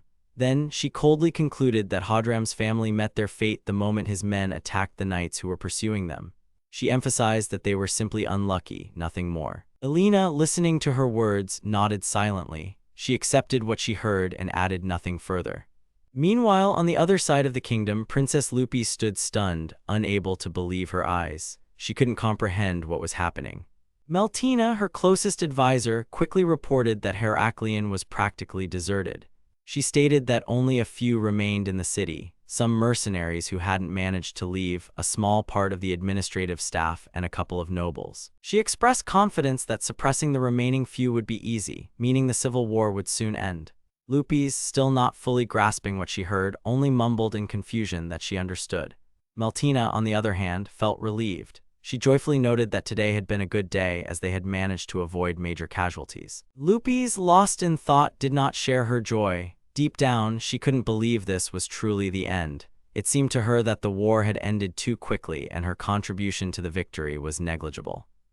She understood that with the death of General Hadram Alberga, leader of the rebel army, the civil war that had torn apart the Ridsyria kingdom for several months had indeed concluded. However, there was no joy within her, only a bitter taste of victory. Lupi's returned to the capital where she was met by jubilant residents. The people gathered in the streets joyfully greeted their queen, expressing gratitude for the end of the war. The residents admired how she led the troops into battle, proving why she was called the warrior queen. Many were confident that Meltina would soon take on the role of captain of the royal guard, which would strengthen the country's defense. When the crowd saw Alina, enthusiastic cheers erupted. People knew that she was the one who had defeated the traitor Hadram, fulfilling their wish to see his downfall. Some discussed Chris, who stood beside her, marveling at her beauty. Some recognized her immediately, while others initially couldn't recall. Then the residents' gazes turned to Boltz and Lyona. Their appearance caused people concern, especially due to Boltz's missing arm. Lyona, catching these glances, felt out of place. Some people started speculating that these were mercenaries who played a crucial role in the war. Others discussed rumors about the Heraklion monster, a fighter who supposedly killed 10,000 soldiers in the blink of an eye using water magic. One person added that this man was not only huge, but also rumored to be a womanizer who could kill someone just for a wrong look. Another expressed concern that such a man was serving in the queen's army, wondering if it was safe. Rima, overhearing these conversations, sighed in disappointment, noting that such words were hurtful. When the townspeople recognized his face, they were confused. Many expected to see a teenager, but Rima looked different. Later, at the royal council, Lupi's tried to make sense of what had happened and figure out how they should proceed. Meltina noted that this victory was not just significant, but even overwhelming. Lupi's agreed, summarizing the situation. She reminded everyone that Rima had managed to convince Baron Burgeston and Hernan to abandon their neutrality and join them. He also brought back Alina, whose military experience greatly strengthened their army. She continued, explaining that thanks to his actions, Hadram was cornered, which led to his execution and allowed them to maintain control over the knights. Lupi's recalled that when Hadram fled to meet Baron Gerhardt, Rima was exactly in the right place on the river and managed to build a fortress before the enemies could unite their forces. Then she emphasized that in the Battle of the Tebe River, he managed to defeat superior enemy forces by flooding them. She added that he not only thwarted Hadram's attempt to escape the country, but also helped their army successfully storm Heraklion, getting rid of Kyle. Lupi's admitted that all these achievements were incredible. Meltina elaborated on this thought, emphasizing that Rima not only increased their forces without extra cost, but also defeated a 20,000-strong army with a much smaller unit. She reminded them that he brought them the heads of 2 generals, making his contribution to the war unprecedented. Alan noted that rumors about Mikashiba had already spread throughout the country, inspiring both respect and fear. He suggested that Mikashiba probably didn't like it, but added that it was better to be known for such outstanding feats than to remain in the shadows. He expressed the opinion that if they continued to use the image of the Heraklion demon, it would significantly strengthen their position. Lupis pondered this, agreeing that many would want to recruit Rama into their ranks. She reminded them that he had fulfilled his promise and brought them victory, and in return they had hired a guild to clear his name. Now he was a free man. However, she regretfully admitted that they had failed to prove Wara's involvement. Alan reported that Wara was currently detained on suspicion of profiting from post-war conditions, but would most likely leave the country eventually. He then moved on to another important matter and inquired about the progress of Meltina's registration as a knight. Meltina reported that making her a squad captain would not be difficult, but it didn't match the level of her achievements. She suggested honoring her, but expressed doubt that commoners and nobles would approve of such a move towards Mikashiba. Meltina noted that if Michael were on their side, he could have quelled the opposition, but now he was under house arrest, making his influence unavailable. Lupis sighed, admitting that in that case he wouldn't be able to help them. Alan considered who could be appointed Minister of Defense. He noted that if a person without noble lineage were placed in this position, it would affect other vacant government positions left after the war. Furthermore, he reminded them that Mikashiba had not sworn allegiance to the state but only to the queen herself. He expressed concern that even if they found a way to keep him in the country, it would be an extremely difficult task. Lupis shook her head, admitting that she wasn't sure if it was even possible. She emphasized that she didn't think she could maintain control over him, as he had already used his power and charisma to form a small army of mercenaries and assassins. She admitted that his presence on their side was extremely beneficial, but if he suddenly decided to stage a coup, they would have no way to stop him. Meltina disagreed, believing that Rama wouldn't even think of such a thing. Alan, however, countered that while he might not pose a threat now, anything could happen in the future. Meltina, after a slight hesitation, proposed a possible solution, suggesting that if they asked one specific person to kill Mikashiba, it might work. Lupis immediately rejected this option, explaining that even if they had such an opportunity, that person still wouldn't agree. Meltina insisted, noting that this person was indeed close to Mikashiba and had his trust, meaning they could find a way to eliminate him. Lupis considered this too risky a move. She explained that if this person decided to side with Rama, they would suddenly have two powerful enemies. In that case, the only option would be war with them, which would lead to an even greater catastrophe. Alan, hearing this argument, admitted with a grim expression that in that case, they truly had no way out. The maid apologetically announced that a man named Pseudo had arrived with the intention of seeing them. Lupis, hearing the unfamiliar name, asked if she had correctly understood who was expected in the hall. The maid, maintaining a respectful tone, inquired if they would allow this person to enter. Meltina, showing determination, affirmed that the guest should be allowed to enter, expressing it as an order that brooked no argument. Pseudo, entering the room, respectfully greeted Meltina, addressing her as Your Majesty. Meltina, seeing Pseudo, couldn't contain her emotions and loudly exclaimed that she couldn't believe his audacity, as this person's appearance was unacceptable to her. Pseudo, showing no surprise at her reaction, calmly asked what exactly she meant by making such statements. He assured her that his intentions were purely good, as he had only come to congratulate her on her coronation. Pseudo reminded her that he always kept his promises on the battlefield and hoped to earn more of her trust. Meltina didn't want to hear any more of his reasoning and sharply cut him off, annoyed by his way of speaking. Pseudo carefully watched her reaction and concluded that something was bothering her. He feigned concern, noting that such worries could show on her face, which would be highly undesirable. Then, as if casually, he suggested that perhaps she was thinking about what to do with Mikashiba Ryoma.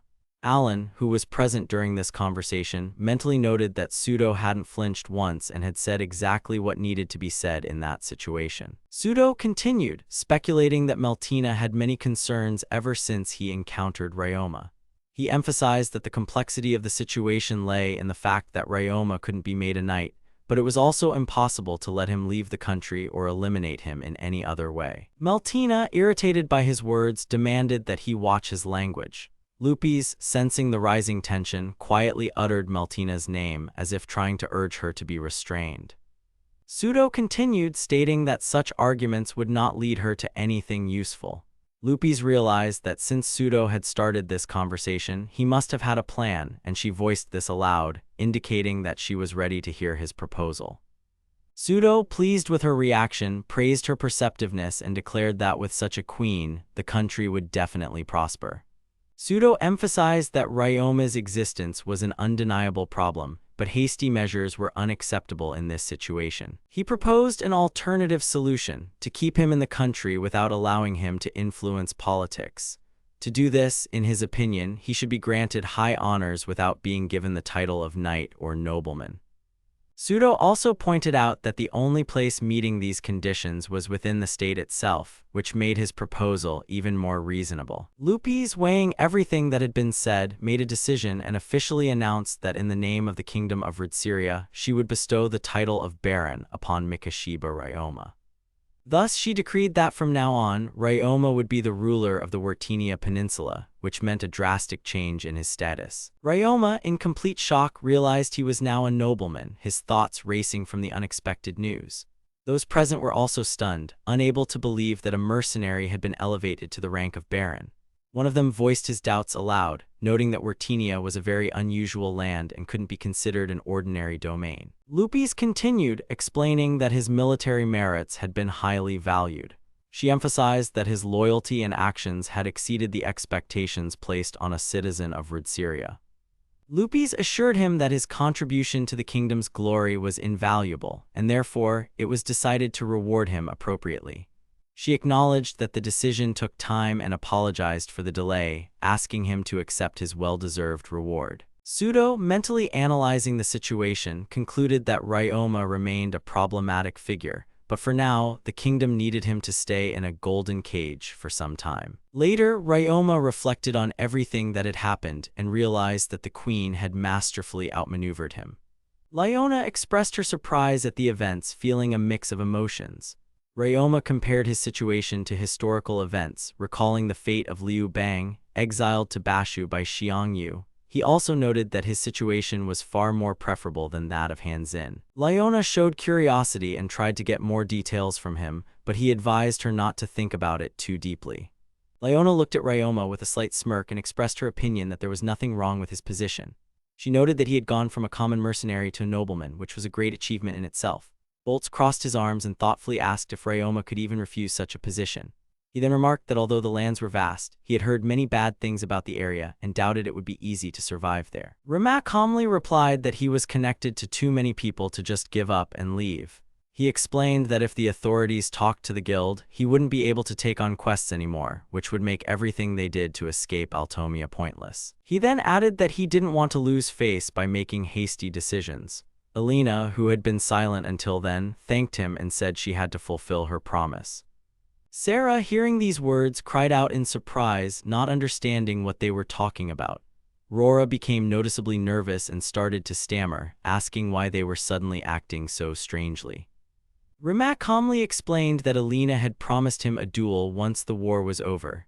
Alina, with a slight smirk, added that it was strange to see him not on horseback. Rimac indifferently replied that he didn't know how to saddle horses. Alina shrugged and remarked that he should learn now that he belonged to the nobility. Rimac sighed heavily and said he hadn't asked for such a status, then added that if he lost, he would ask her to take care of him. They began their battle. Alina, observing his stance, mentally noted that it was indeed Ryoma's fire stance. A moment later, she suddenly declared that she had changed her mind. Rimac was slightly surprised and reminded her of her promise. But a moment later, Alina swayed and fell. Rimac stepped towards her, concerned, but she waved him off and admitted defeat. Then she sighed tiredly and with a slight smirk confessed that the duel was just a trick. She explained that her real goal was to make sure he wouldn't let her do something foolish. After that, she added that sometimes he was an oddball who didn't fully think through his actions. Rimac pondered for a moment, then admitted that he was interested in her as a valiant warrior. Alina looked at him with a squint and remarked that he didn't care about his elders at all. Rimac calmly replied that she was still young. Alina chuckled, thanked him for the compliment, and asked if he was 16. Rimac nodded, confirming her words. Alina unexpectedly pushed him. Rimac, slightly stunned, tried to understand what was happening in confusion. Alina assured him that everything was fine, then asked him to let her steal a moment from him. Rora, observing their interaction, worriedly told Alina not to rush and to calm down. Alina, ignoring her words, calmly said that she was absolutely calm. Then she thoughtfully added that she had a dream. She confessed that she wanted to hold her child in her arms and show them the world she protected. Rama sighed and remarked that he didn't consider himself young enough to be a child. Then he quietly added an apology. Alina froze for a second, not understanding his words. The next moment, Rama bent down and easily lifted her, placing her on his shoulders. Alina froze in shock, not expecting such an action. Rama calmly stated that if his parents were here, he would want to fulfill their dream. Alina looked down at him intently and then, taking a deep breath, acknowledged his strength. She quietly said that he had won. A moment later, she seriously added that these lands would be an obstacle in his path, but he would surely overcome them. Then she assured him that she believed in him, regardless of the obstacles. After that, she gently told him to go forward, calling him her son. Rama, hearing her words, calmly replied that he understood. Kyusuda again expressed his dissatisfaction with Takebana's actions, irritably reminding him that if no one was home, all their efforts would be in vain. Takebana, ignoring his partner's objections, firmly declared that they would keep coming back again and again until it yielded results. He demandingly told Kyusuda to shut up and follow him, tolerating no further objections. Kyusuda, not sharing his partner's enthusiasm, wondered if the missing young man was truly connected to the case. He pointed out that the family had been fully cooperative during the interrogation and hadn't shown any resistance. Takebana, disagreeing with him, insisted that the situation went beyond ordinary suspicions.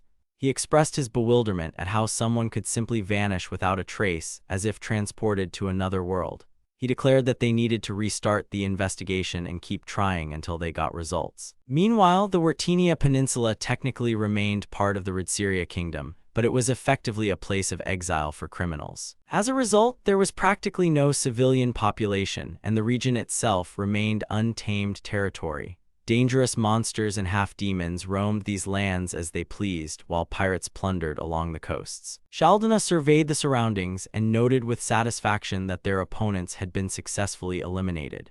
Sato agreed with her, adding that otherwise, those people could have caused them significant trouble. Shaldana pondered the past and shared her thoughts on how these individuals became entangled in Ridseria's civil war. She couldn't understand what advantage could be gained from such involvement.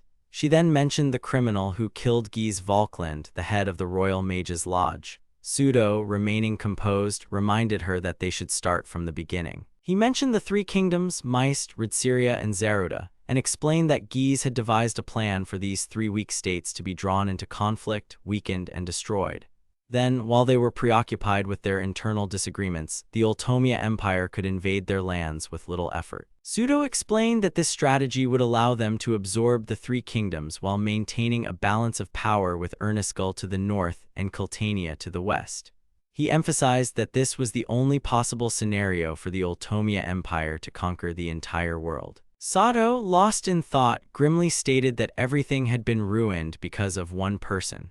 He noted that this individual not only killed Gies but also thwarted all their initial plans. Sudo, observing his reaction, remarked with a slight smirk that Sato clearly harbored a strong dislike for this person. He suggested not to get upset, as he himself had been close to losing the puppet he had invested so much time and effort into cultivating. Shaldana recalled that everything, from the poisoning of Ridseria's previous king to the battle for succession, had gone according to their plan. She noted with satisfaction that no one had ever guessed who was truly behind these events. However, she couldn't hide her surprise that this man had voluntarily agreed to exile in Wartenia. She understood that formally it looked like a promotion, but in reality, he was simply being removed from the picture. Sudo, chuckling slightly, admitted that this man was an extremely curious individual. He reminded them that at the last moment, he had added extra conditions for the deal to go through. In Sudo's opinion, Ryoma was very emotional about his new position.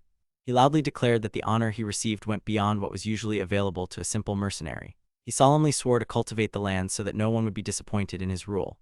Then, barely suppressing a laugh, he stated that this would require about 1,000,000 gold coins, and that he would be very grateful if the necessary sum was allocated immediately. Sato couldn't help but smile upon hearing this statement. Shaldana indignantly exclaimed that it was simply absurd, as he might as well ask for all of Ridseria's income. She doubted that even they could gather such a sum. Sudo calmly explained that such tactics are often used in negotiations. He clarified that making an outrageous demand serves to shock the other party and then offer a more reasonable option, which was the true goal. As a result, the Kingdom of Ritsyria had to agree to two demands. The first condition was that Mikashiba would receive absolute authority over Wartenia's laws, military, international policy, and economy. The second condition was his exemption from the taxes normally paid by the nobility to the kingdom. In addition to this, he was given 5,000 gold as an investment. Sato, stunned by the amount, mentally calculated that 5,000 gold coins were equivalent to almost 500 million yen. He couldn't believe such a sum was actually handed over. Shaldana, shocked by what she heard, asked if Lupis had truly agreed to these terms. Sudo silently nodded, confirming her suspicion. Shaldana expressed her bewilderment at how foolish such a decision was. She emphasized that even the title of Baron itself was an incredibly generous reward for a mere mercenary. However, if the queen agreed to all the conditions, then Ryoma essentially received a status equivalent to a duke. In her opinion, Wartenia had effectively become an independent principality. Sato, deep in thought, acknowledged that Ryoma's method of making Lupis feel guilty for her initial refusal to meet his demands demonstrated his outstanding talent for manipulating people. Sudo, chuckling, noted that Queen Lupis remained a kind woman who despised intellectual games. However, he also saw an opportunity for them in this. Shaldana irritably voiced her opinion of the queen, calling her a foolish woman who allowed a dangerous person to remain close. Shaldana turned to Sudo, wanting to ensure the situation was under control. She expressed concern that a man given so much power might one day turn against them and strike, comparing him to a venomous snake that could bite at any moment. Sudo, remaining unperturbed, reminded them that Wartenia was a wild land where it was impossible to collect taxes.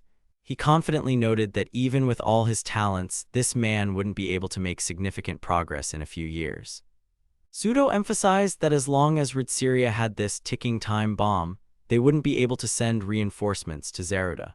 He saw this as an excellent opportunity and explained that, according to their original plan, the Ultomia Empire should take advantage of this moment and begin its invasion of Zeruda. Meanwhile, Elena and her subordinate were talking. The subordinate asked if she was worried about Mikashiba.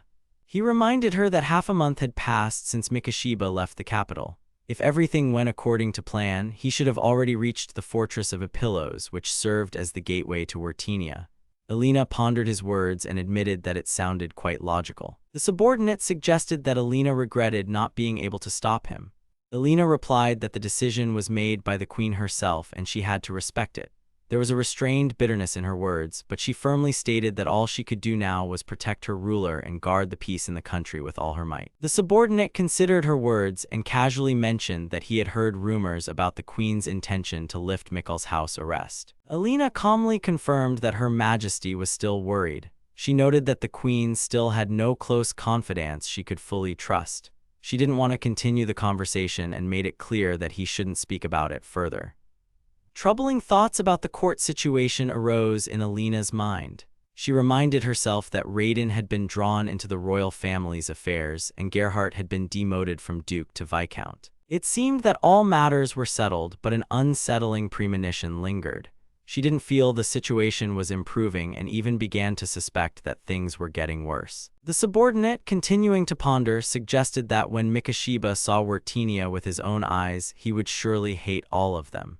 He wondered if the queen had created a new enemy for herself. Elena, chuckling, stated with a hint of anticipation that if something truly interesting was brewing, she would destroy him. The subordinate looked at her with slight surprise and noted to himself that it was very much like her. Despite her outward confidence, Elena secretly hoped that if she ever met this man again, the situation wouldn't be so grim. Meanwhile, Ryoma, riding his horse, unexpectedly sneezed, which surprised his companions. Leona looked at him worriedly and asked if he had caught a cold, advising him to hold on a little longer as they would reach Epillos after crossing the mountain range. Ryoma, despite all his efforts, irritably complained that his butt hurt from the long ride. Leona, displeased with his words, instantly hit him, reminding him that he was now a baron and couldn't allow himself to say such things. She warned that if he continued to express himself that way, the family crest, specially created for him, would be tarnished. Rara, supporting her, explained that the sword on the emblem symbolizes strength, while the serpent represents cunning and knowledge. She added that this emblem was created specifically for him, and therefore he must conduct himself with dignity. Ryoma reluctantly agreed, saying he understood. Liana, observing their conversation, noted to herself that Rora was taking these changes with surprising seriousness. To lighten the mood, Rora promised that once they reached the tavern, she would apply a special ointment to his back. Sarah, indignant at the offer, declared it unfair and that Rora couldn't claim the right to care for Lord Ryoma's backside. Liana sighed, mentally noting that their unserious behavior had only intensified. Bolts, watching the scene, suggested it would be more convenient for Ryoma to travel by carriage. Ryoma flatly rejected the idea, stating it wouldn't look good, especially in front of the Red Lion soldiers who were following him through these wild lands. Ryoma reminded them that Ippilos Fortress was the closest city to the Vortinia Peninsula, and therefore they needed to gather all necessary information about the region's situation there. He insisted that this location was ideal for rest and preparation. Sarah, hearing this, hopefully asked if they could take a bath. Bolt smiled and confirmed it was possible. Ryoma, surveying the city's massive fortifications, couldn't hide his admiration. He admitted that the fortress walls were impressive, as it was a border town that desperately needed strong defenses. Ryoma pondered that the walls were built not only to defend against Zaryuta but also against monsters from the peninsula. Bolts confirmed his thoughts, mentioning that Ippilos was often called the lid of Hell's cauldron, indicating Vortinia's extreme danger. Once inside the fortress walls, Ryoma sat at a table, eating, and contemplated the state of affairs. He grimly noted that managing these wild lands with a squad of only 30 people, including all the Red Lions, was practically a suicidal endeavor. Rora suggested recruiting mercenaries who had fought with them in the war, as many had dispersed after its conclusion. Ryoma rejected this idea, explaining that he wanted to keep some allies in the main territory. Ryoma added that they couldn't rely solely on fighters, so he also needed to explore the lands, acquire equipment, and establish trade routes for food supplies. Ryoma expressed a desire to find people capable not only of fighting, but also of accumulating the knowledge necessary for developing these lands. Sarah, hearing his reasoning, was a bit confused but understood what he was getting at. Rora suggested that she and her sister go to the markets to look for merchants willing to cooperate. Ryoma approved the idea but asked them to be careful in their selection. Bolts, after considering what was said, decided to visit the Adventurers Guild to gather more information about the situation in Vortinia. Ryoma noted with satisfaction that the plan was starting to take shape. He turned to Jinyu, instructing him to collect all possible information about the influential people in this city. He was interested in everything: their families, personalities, weaknesses, strengths, and any other useful details. Jinyu listened carefully to the assignment and agreed that such information was indeed necessary to secure the support of influential people. He assured Ryoma that he would make every effort and exceed his expectations. Liana expressed her desire to find bodyguards to ensure the safety of the future ruler of these lands. Ryoma instructed her to gather 200 of the best fighters, but warned that their contract would only be for 1 year. He explained that they needed to understand they had a chance to become full-fledged knights if they proved themselves. However, their resources were currently limited, as no income was expected initially. Sarah, showing curiosity, asked what Ryoma himself would be doing during this time. Ryoma pondered, then decided it would be worthwhile to try and meet with the city's administrator, Count Salzburg. He admitted he wasn't sure the Count would agree to a meeting, but he would at least try to show he made an effort. Since he would be cooperating with this man in the future, it was important to establish his position right away. Ryoma explained that the Count probably wouldn't like the fact that a nobleman of lower title passed through his city without bothering to respectfully greet him. Liana discontentedly noted that the Count, apparently, was too proud to let such a thing happen. She irritably admitted that being a nobleman was a real headache. Jinyu, assessing the situation more rationally, remarked that to understand if this person was trustworthy, they needed to meet him in person. Ryoma fully agreed with this and suggested they take a short break to rest before tackling the upcoming tasks. He reminded everyone that he was counting on their success. Sarah, Rora, and Liana left to run their errands, leaving Ryoma and Jinyu alone. Once Ryoma confirmed Jinyu was still there, he addressed him directly. Jinyu confirmed he was nearby and listening. Ryoma, not hiding his curiosity, directly asked why Jinyu had followed them. He noted that he had a right to know the reason, as they had been testing each other for too long. Ryoma expressed his understanding that Jinyu might have his own reasons, but now it was time to stop the hidden game. He reminded Jinyu that he had a job he wanted to hire Jinyu's clan for and asked if they were currently available. Jinyu confirmed without hesitation that his clan was ready to take on the task, but he assumed it involved an assassination. Ryoma, not hiding his intentions, replied that he wanted to get rid of an important person. He then asked how much it might cost. Jinyu unexpectedly stated that money wasn't necessary in this case. He proposed an alternative. They would fulfill Ryoma's request in exchange for a favor. Ryoma, intrigued, agreed to the exchange of favors and suggested they discuss the details. Jinyu, observing Ryoma, mentally noted how audacious he was. He couldn't believe this man had achieved so much. Meanwhile, in another world, an old man was talking with Kusuda and Takebana. Asuka, watching them from the side, wondered how long this conversation would last. She hoped they could uncover some information, as it had been over half a year since the disappearance. Her thoughts returned to Ryoma once again. The old man called out to her, pulling her away from her thoughts. Asuka, a little flustered, asked what he wanted. The old man politely asked her to escort the police officers to the exit. Asuka agreed without objection and invited the guests to follow her. Takebana apologized for their visit, interrupting her training, and expressed gratitude for her cooperation. The old man assured them it was no trouble at all. Asuka headed towards the exit, showing the police officers the way. Kusuda, silently assessing the girl, mentally noted that she was quite cute. Kusuda, continuing his conversation with his partner, expressed doubt that the man before them was truly just an ordinary old man. He noted that the old man was clearly annoyed by their visit, and perhaps it was time to stop interrogating him. Kusuda also admitted that it was difficult to classify what happened as a crime, which complicated their work.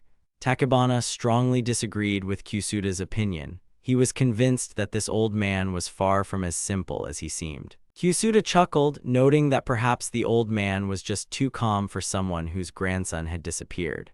Takebana explained that wasn't the point at all. He confessed that the old man gave him the same feeling as a killer he had once encountered in Hong Kong. Kusuda irritably reminded Takebana that he had told that story many times already. Takebana, showing firmness, declared that Kusuda was simply too foolish to understand what was happening and demanded that he start taking the case more seriously. Asuka, noticing the tense conversation, quietly apologized, not wanting to interfere. Meanwhile, the old man, left alone, became lost in memories of the past. He mentally returned to the time when his son and daughter-in-law had disappeared. Recalling that day, he heard his son's voice asking him to take care of Ryoma. Suddenly, he felt something strange. His katanas began to tremble. At that moment, the old man was shocked to realize that the blades seemed to be weeping.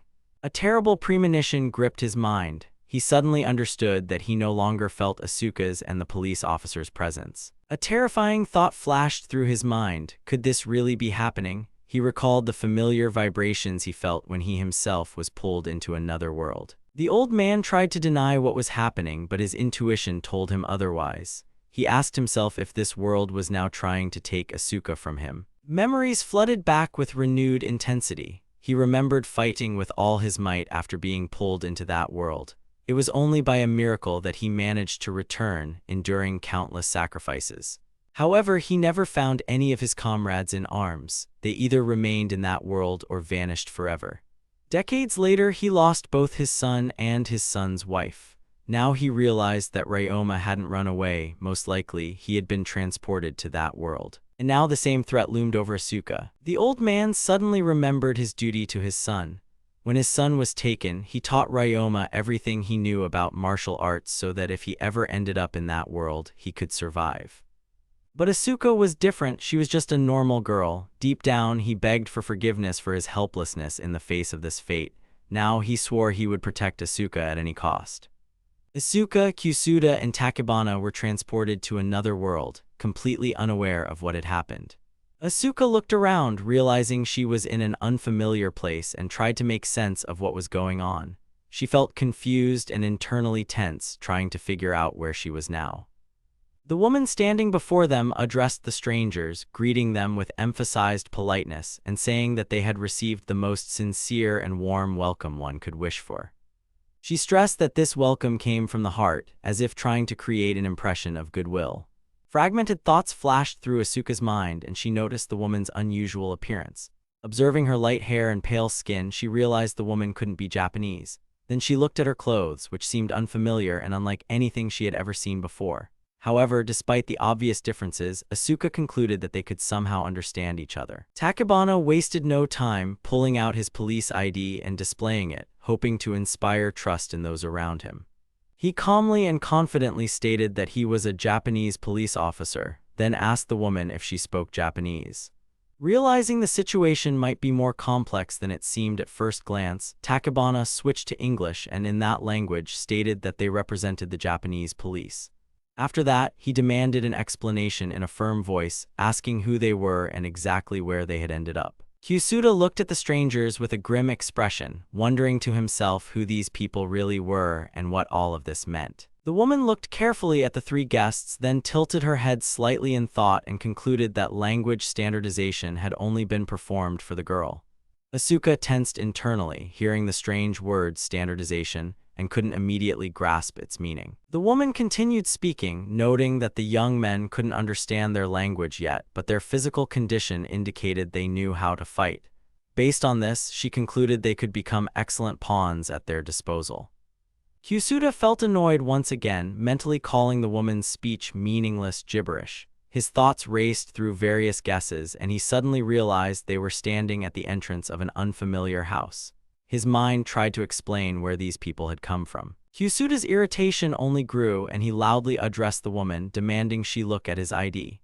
He then raised his voice, sternly ordering her to answer his questions, completely unwilling to tolerate further uncertainty. The knights nearby tensed, taking combat stances, ready to attack at any moment. Kyusuda, without breaking eye contact, coldly ordered them to lower their weapons. He then questioned if they were filming some kind of play or plotting something else.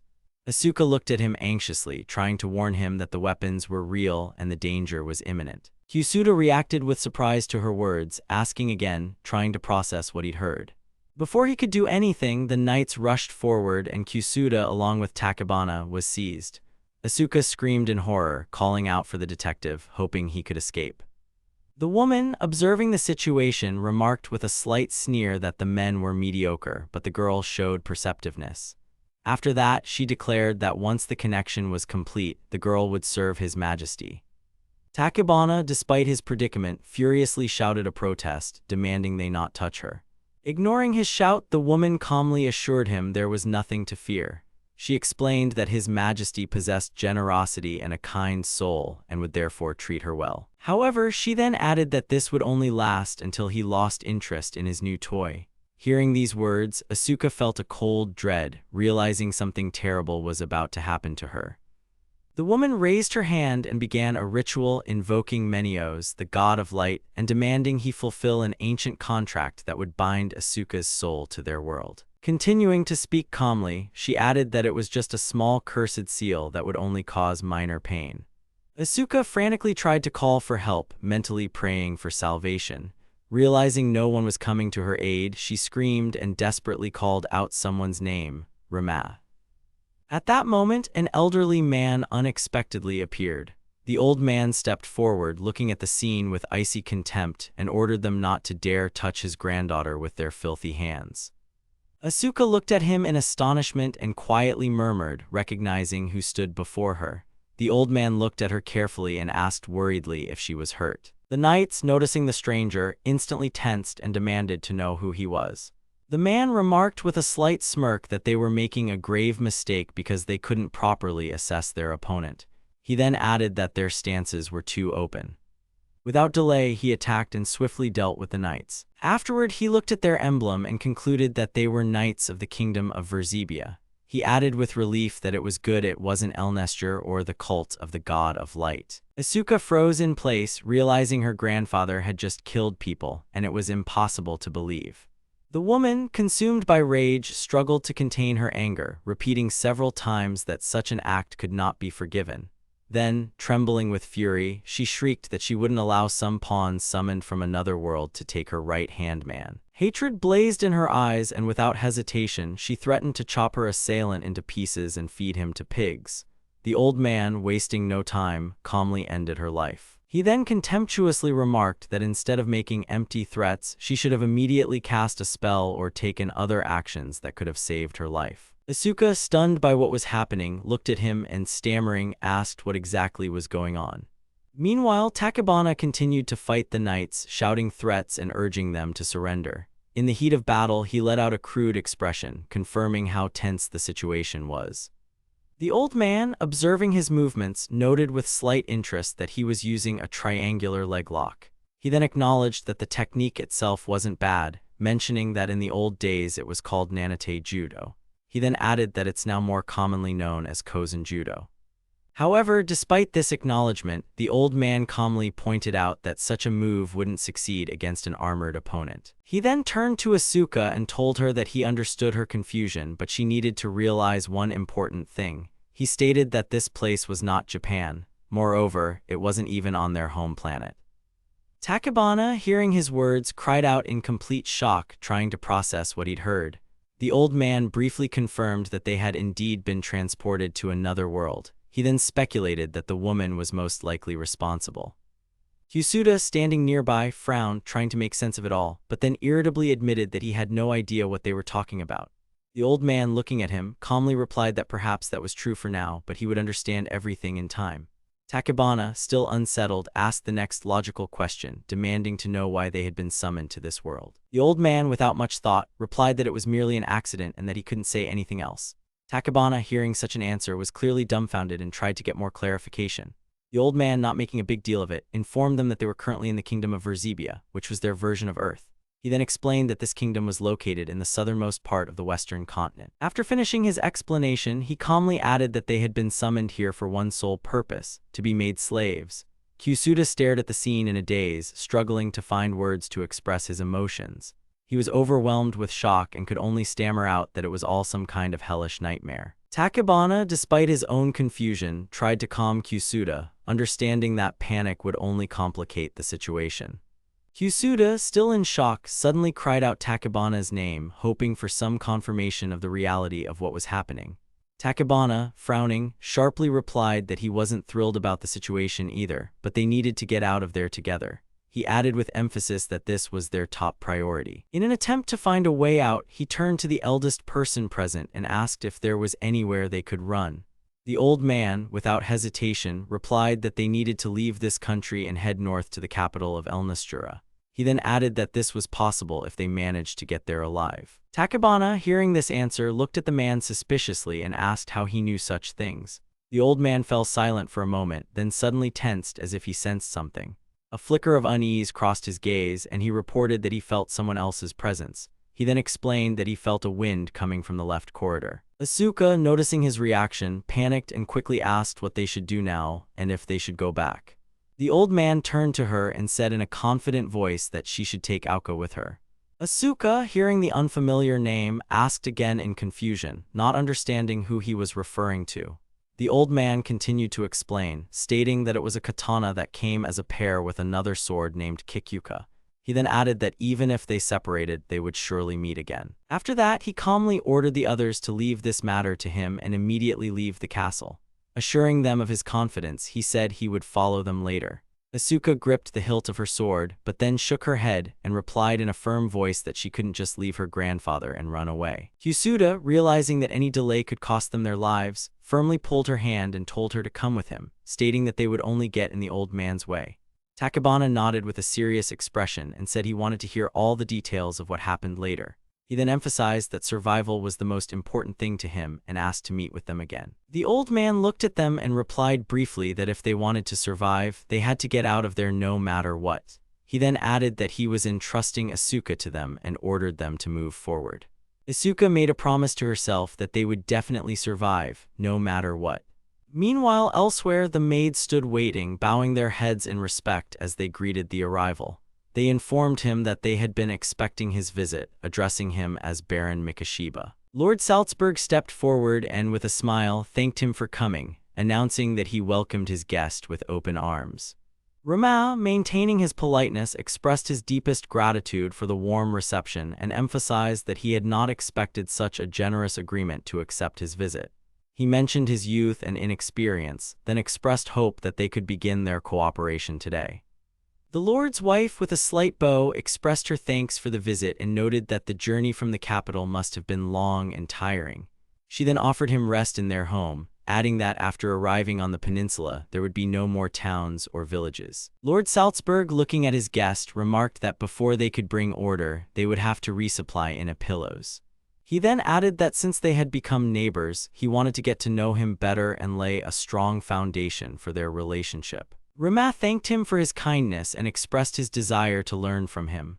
The Lord, nodding slightly, acknowledged his words and informed him that their arrival was expected. He then added that he had ordered the best chef to prepare the most exquisite dishes. Rama, looking at the feast laid out, admitted that such luxurious food seemed too great an honor for a person of such humble origin as himself. The Lord laughed and advised him to stop being overly modest, as he had heard that he enjoyed the Queen's trust. The Lord's wife, noticing that the conversation was dragging on, gently smiled and suggested they put their discussions aside for a while. She then chided her husband, noting that he was making their guest eat cold food. The Lord admitted she was right and apologized for it. He then ordered the servants to fill the Baron's glass. The maid silently stepped forward and gracefully filled the goblet. Rama nodded to her in thanks. The Lord raised his glass and solemnly proclaimed a toast to their family and to Lord Mikashiba. Rama, later in his room, thoughtfully gazed at the furnishings. His mind was occupied with thoughts of the Lord and his wife. He concluded that they gave the impression of being decent and sincere people. There was nothing in their behavior to suggest hidden motives or deceit. He then turned his attention to the feast that had been served. He was surprised by the variety of dishes and the abundance of spices. A doubt crept into his mind. Could such wealth truly be afforded solely through taxes collected from their own land? He also noted that the local chef was clearly superior to the cooks in the capital. Perhaps he had special supplies only available in his lands. His thoughts were interrupted by the idea of salt, and he wondered if he should investigate that aspect further. Suddenly, a soft voice came from the door, and the maid, standing outside, addressed him as Baron Mikashiba, asking for permission to enter. Rama, frowning, asked if she had a reason for her visit. Then he added that the door wasn't locked. The maid cautiously stepped inside and apologized for intruding. Rama looked at her intently, frowned thoughtfully, and then asked if the Lord had sent her. The maid slowly shook her head and said that the lady had instructed her. Then she stated directly that she had been ordered to spend the night with him. Meanwhile, the Lord frowned irritably upon hearing his wife's decision and muttered with annoyance that he had been eyeing this maid for a long time. Displeasure overcame him, and he sharply asked why she had given her to that upstart. The Lord's wife, waving him off indifferently, calmly remarked that it was completely unimportant. Then she reminded him that he had plenty of other maids to choose from, adding that he just discards them like unwanted things after he's done playing with them anyway. The Lord, enraged, slammed his fist on the table, his face contorted with anger. In an outburst of emotion, he shouted that, of course, he had the right to discard unwanted things because they were his property. Then he angrily added that he couldn't stand having to give something to someone else. A few seconds later, he took a deep breath, trying to compose himself, and grimly said that, after all, this upstart had to justify the attention they had given him. The Lord's wife shrugged and, with a slight smirk, noted that men are more willing to reveal their secrets if they have common interests. Then she explained that she had given the maid to Rama precisely to bring him into their circle and gradually win his trust. Rama sighed heavily, contemplating the situation he found himself in. He looked carefully at the trembling girl in front of him and quietly asked if it would cause her problems if he refused to participate in this scheme. The maid, holding back tears, struggled to speak, stumbling and stammering. Her voice trembled, and she desperately confessed that she would do anything to keep her master satisfied. Then she pleaded that he must allow her to fulfill her duty, otherwise things could end very badly for her. She slumped, her shoulders shaking with fear, and bowing her head whispered a request, hoping he would accept her sacrifice. Rama watched her silently, then noted in his thoughts that, most likely, if he sent her away empty-handed, she would indeed be thrown out of the house. Then he thought that this idea seemed to have been deeply ingrained in her mind. He wondered how cruel and ruthless the mistress of this house was, despite her outwardly gentle and pretty appearance. The maid, still with a trembling voice, tried to continue, timidly confessing that she would try her best. Rama quietly sighed and slowly approached her. Then he silently took a blanket and covered her, making the girl freeze in surprise. The maid, eyes wide, couldn't believe what had just happened. Rama irritably asked her not to look at him as if it were the end of the world, as it was depressing him. She remained motionless, unable to comprehend the situation. Rama, softening, calmly said that she could stay there for the night. The next morning, Mike saw him, critically assessed his appearance, and shook his head in disapproval. Rama, not immediately understanding what was wrong, looked at him in confusion. Mike reminded him that the job wasn't finished until he returned home. Then he added that he shouldn't forget to say goodbye and, most importantly, not to forget to smile. Rama, taking a deep breath, announced in a steady voice that it was time for him to leave. The Lord, standing at the entrance, nodded reservedly, expressing satisfaction. Rama, with a formal expression, offered his thanks, emphasizing that he eagerly looked forward to working alongside Lord Salzburg. The Lord smiled broadly and loudly declared that Baron Mikashiba would, of course, be able to develop these lands in complete safety with his support. Once Rama had left the estate, the Lord abruptly turned to his wife and quietly cursed. He then angrily stated that they hadn't managed to extract any useful information from him. After that, he thoughtfully added that he wasn't sure if Rama was truly connected to the queen. His wife, remaining calm, asked him to be patient, noting that for now it was enough. She then informed him that in a few days she would ask him to retrieve the maid. After this, she confidently stated that he wouldn't be able to do anything with the peninsula without their help. She then emphasized that their only task was to watch him closely and prevent him from doing anything foolish. Meanwhile, Rama, having settled into the carriage, sighed, reflecting on the evening. Mike, stretching lazily, mumbled that doing things you're not used to was indeed quite difficult. Rama, looking at him, ordered him to hurry as it was time for them to return home. Mike, squinting, chuckled and slyly said that in exchange for this trip, Rama surely had a fun night. Rama, frowning, asked what exactly he meant. Mike, smiling contentedly, remarked that his intuition shouldn't be underestimated, as it was precisely why Boltz had sent him on this assignment. Rama was silent for a second, then, with a slight smile, admitted that Boltz had indeed planned everything well. Mike let out an exaggerated sigh and declared that in this situation he should be praised. He then added that he was surprised by the host's hospitality, as it was the first time in a long while that even he had been given a separate bedroom. He noted that the meal and drinks were also of the highest quality. Rama, listening to him, nodded briefly and replied that it was the same for him. Mike, sighing heavily, confessed that, honestly, it was a bit unsettling, and because of it, he couldn't fall asleep. Rama, with a serious expression, agreed that the hosts clearly had ulterior motives, but they had acted wisely by not ignoring them. Mike thoughtfully said that all that remained was to understand why they went so far with their ostentatious generosity. Rama, pondering their behavior, concluded that they had no need to appease a fledgling noble like him. He then added that he was essentially exiled to a remote peninsula, and therefore, the Lord most likely just wanted him out of sight. Mike nodded and agreed with this conclusion. He then added that the Lord definitely didn't want him to have any doubts about whether he should go to Wertenia. Deep down, Rama wondered if Lupis might have intentionally set him up with this person.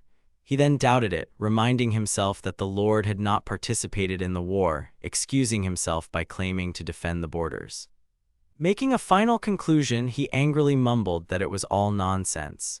He then admitted that he didn't have enough information and emphasized that they needed to hear reports from other people. Mike laughed and remarked that he, too, would have to report on the amazing welcome party, and especially on the night that had passed. He then chuckled and added that it was a joke. Rama, sighing heavily, noted that it was cruel. Mike smiled slyly and said that he was indeed just joking, then promised he wouldn't tell anything, especially not the girls. Rama, crossing his arms, remarked that it wasn't funny at all, as those two were terrifying when they got angry. Mike, looking closely at Rama with a slight smirk, noted that he too easily dismissed the girls' feelings for him. He then clarified that Rama was perfectly aware of this. Rama hesitated for a moment, then reluctantly admitted that he indeed understood what he was talking about.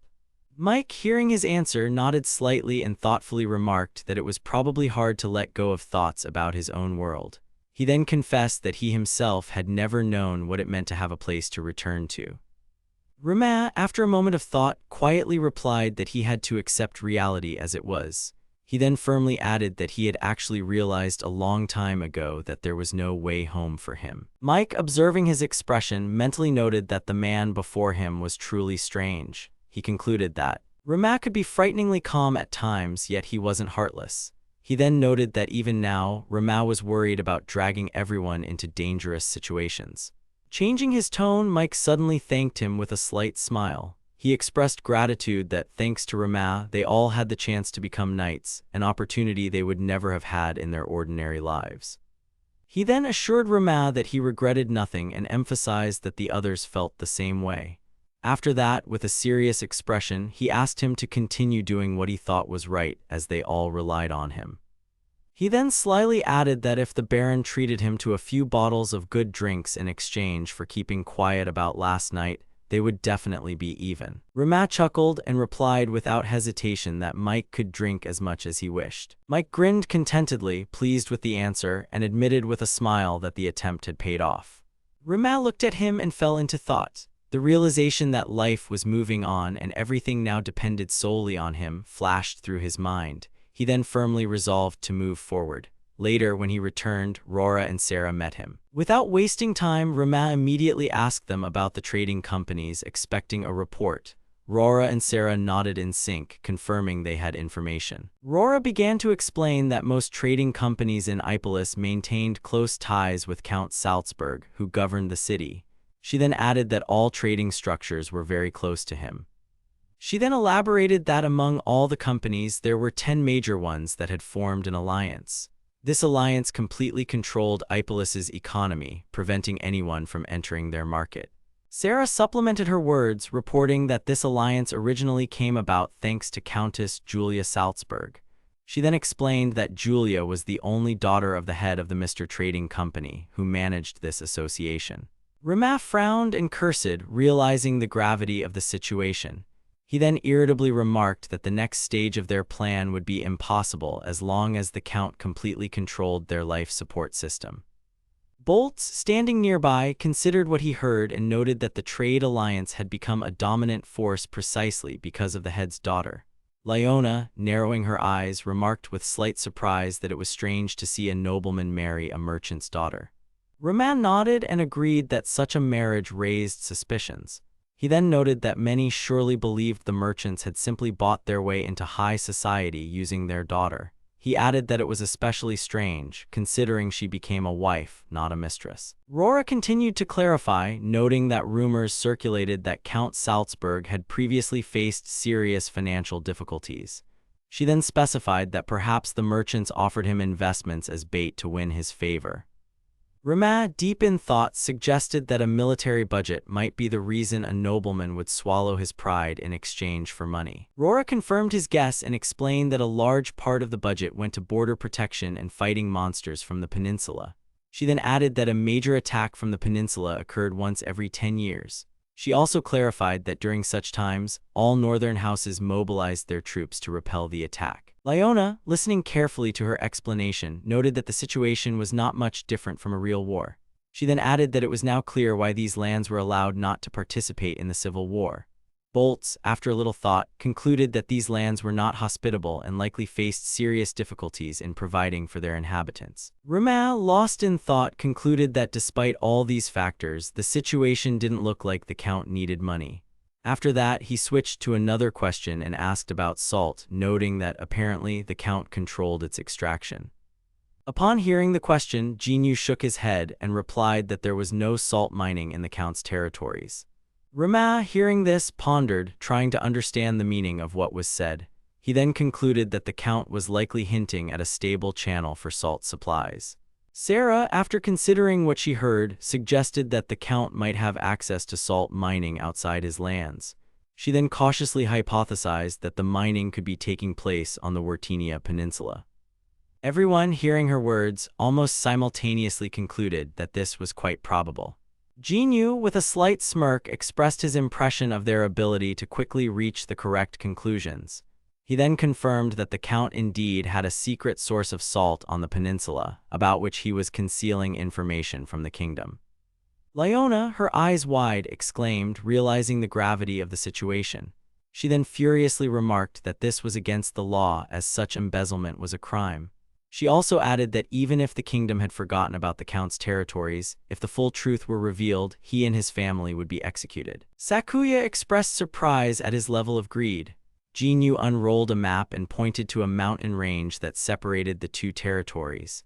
He then explained that salt was being mined on the peninsula, but from the side that formerly belonged to Apillos. Rama, carefully studying the map, understood why the Count had welcomed him so warmly. He then realized that it was advantageous for the Count to send him to the peninsula in good spirits so that he wouldn't notice their activities. He then exclaimed that he hadn't expected to discover salt mining in such a secretive location. Rora, looking at the map, concluded that viewed from Wertinia, the mining was indeed taking place on the dark side of the mountains. She then noted that if they had simply passed by without suspicion, they would never have known about it. Jinyu, with cold determination, stated what they were going to do. He then proposed a radical solution, noting that Sakuya and he could kill the Count and claim the salt mining rights for Rama. Sarah, hearing this plan, sharply objected, expressing her protest. She confidently stated that if they acted this way now, they would lose in the long run. Jinyu, slightly surprised by her disagreement, narrowed his eyes and asked if she could explain her point of view. Sakuya, observing the situation, mentally noted that Sarah was against killing, which somewhat surprised her. Leona, listening to their dialogue with interest, wondered that she had expected a completely different reaction from Sarah. It crossed her mind that she had rather expected Sarah to be the first to suggest going and dealing with the bastards. Sarah, after a pause, calmly and firmly explained her position. She explained that their ultimate goal was the development of the peninsula, which meant Apillos should not fall. She then broke down the situation point by point, noting that even if they managed a successful assassination, the queen was still watching them. With high probability, she would simply appoint a new administrator who would be completely loyal to her. She continued, adding that if they made this matter public, other countries might learn about the salt mining and start a war against them. She then emphatically noted that in such a case, they would definitely lose. Leona and Sakuya exchanged glances, impressed by her reasoning. Jinyu, deep in thought, admitted that Sarah's arguments indeed held weight. He then added that his idea was probably hasty. Rama, supporting her opinion, added that they didn't even have trade channels yet, which made any drastic actions useless. Sakuya agreed and added that the trade union was so closely tied to the Count that they would simply refuse to trade with them if he disappeared. Rora proposed an alternative, cautiously asking what if they simply allowed the Count to continue mining salt. Boltz frowned and expressed doubt, reminding them that technically these lands belonged to Wertinia. Rora nodded and clarified her idea. She suggested presenting the situation as if they had been softened by the Count's warm welcome, causing them to lower their guard. She then explained that, as a token of gratitude, they would supposedly give him the mining rights in exchange for help with development. She also added that with his financial support, they could improve many things, and after some time, when an opportune moment arose and the queen couldn't interfere, they could reclaim those places. Rama, considering her proposal, concluded that it sounded reasonable. He then noted that they might have to put on another performance, but it would most likely help achieve their goal. Boltz thoughtfully agreed, then added that they needed to find a trustworthy trading company. He then emphasized that they couldn't allow the Count to remain their sole source of provisions. Leona, frowning, reminded them that most companies supported the Count, so they needed to find someone special. Sarah, after a slight hesitation, admitted that there was only one company with whom they might have a chance to negotiate. Rora continued her thought and explained that it was about the company that the head of the union, Mistor, had previously driven out of the market and into decline. She then named it the Kristoff Trading Company. Rama, along with Rora and Sarah, headed to the company. Upon arrival, he looked around and noted that it was quite deserted for a trading company. Rora confirmed his observation, explaining that the company had suffered greatly due to the isolation imposed by the Mistor company. Soon, a woman appeared before them, gracefully bowing her head and thanking Baron Mikashiba for honoring them with his presence. She then introduced herself as Simonette Kristoff, the interim leader of the Kristoff Trading Company. Rama looked at her intently, noting to himself that there was something captivating about her manners and appearance. He mentally compared her to a lily, beautiful, yet harboring a hidden danger. Simonette Kristoff smiled softly and addressed him, remarking that although they were meeting for the first time, she had heard his name before. Rama raised an eyebrow slightly and asked if that was truly the case. A thought flashed through his mind that she would probably call him a devil or something similar now. Simonette, maintaining a mysterious smile, calmly explained that about a year ago she had seen the same name on the list of registered adventurers in the Oltomia Empire. She then emphasized that this name matched his current title. 8 months ago, Mikashiba Rama had joined the guild located in the Oltormi Empire as an adventurer. Kristoff, having carefully studied his past, expressed doubt as to whether she had made a mistake in her conclusions regarding his identity. Upon hearing her words, Rama demanded an explanation for what she meant, as he didn't understand the reason for her doubts. Kristoff explained that she had thoroughly researched his biography and determined that he was the Lord of the Vortinia Peninsula. However, even after a detailed analysis of his past, there were still aspects she couldn't uncover, and this worried her. Among all the information confirming his noble origin, the first clue was the record of his entry into the Ultormi Guild, which dated back about 8 months. However, she was sure that this was not enough for a complete understanding of his past. Kristoff added that even if her company couldn't obtain certain data on its own, they could always rely on their extensive network of informants, which allowed them to gather information even in the most difficult cases. Rama, pondering her words, noted to himself that this woman possessed outstanding analytical abilities and incredible insight. Kristoff continued her reasoning, stating that if it concerned the details of an illegitimate child from a royal family, her people would be able to access that data. Despite this, his past remained a mystery, which further fueled her interest. Rama, analyzing the situation, briefly considered whether he should eliminate her to avoid potential problems. However, weighing all the circumstances, he decided against it. Kristoff shifted the conversation to another aspect, noting that the resourcefulness with which he led Queen Lupis to victory was unheard of. In her understanding, few people in this world possess the ability to hone their skills so masterfully, which suggested his unconventional origins. She then expressed her conviction that he was not a native of this world and that his presence in the Ultormi Empire was due to him being summoned here from another dimension. Rama, hearing her conjecture, admitted that her information network was indeed exceptionally efficient. Kristoff, closely observing his reaction, assumed he wasn't going to deny her words. Rama realized that given her level of awareness, further attempts to hide the truth were pointless. That's why he confirmed he saw no reason to keep pretending nothing was happening. Kristoff, anticipating such a response, explained that her openness in this conversation was solely due to her high regard for her informants. Furthermore, she assured him that she had no intention of becoming his enemy and wanted him to understand that. Rama, remaining vigilant, noted a strong sense of hostility emanating from the next room, hinting at another person's presence. Kristoff, hearing his remark, confirmed without surprise that it was her close associate and bodyguard. She explained that from birth he had been surrounded by a murderous aura, an inherent part of his nature. It was thanks to this that he had repeatedly saved her from all sorts of dangers and ill-wishers. Rama, assessing her words, understood she was telling the truth and decided to continue discussing more pressing matters. He made it clear that he understood her true intentions and was ready to reciprocate in this endeavor. Kristoff, hearing his response, indicated she was ready to develop this dialogue further. Rama, without delay, suggested moving on to more practical matters while also trying the tea and noting its pleasant taste. Kristoff, noticing his reaction, asked if he was knowledgeable about tea. Rama admitted his knowledge in that area was limited. He could only tell if he liked to drink or not. However, since his family paid special attention to the matter, he often heard conversations about it. Rora, tasting the tea, enthusiastically noted that it was indeed brewed excellently and had a rich flavor. Kristoff explained that the tea leaves used for its preparation were the pride of Christinia. Only the highest quality leaves were selected, which ensured such a refined taste. Rama was surprised, realizing these leaves were delivered from Christinia, located in the western part of the continent. Kristoff confirmed his guess and explained that the delivery route went through the western port, after which the tea was sent along the southern sea route until it finally reached them. Rama pondered the specifics of the route, realizing its choice was not accidental, and recalled the difficulties associated with the Vortinia Peninsula. Kristoff explained that there were no supply ports on the entire peninsula, which was not surprising, as there was practically no permanent population in that region. Moreover, given that the area had long served as a haven for pirates, sailors preferred to avoid the northern sea route, fearing potential attacks.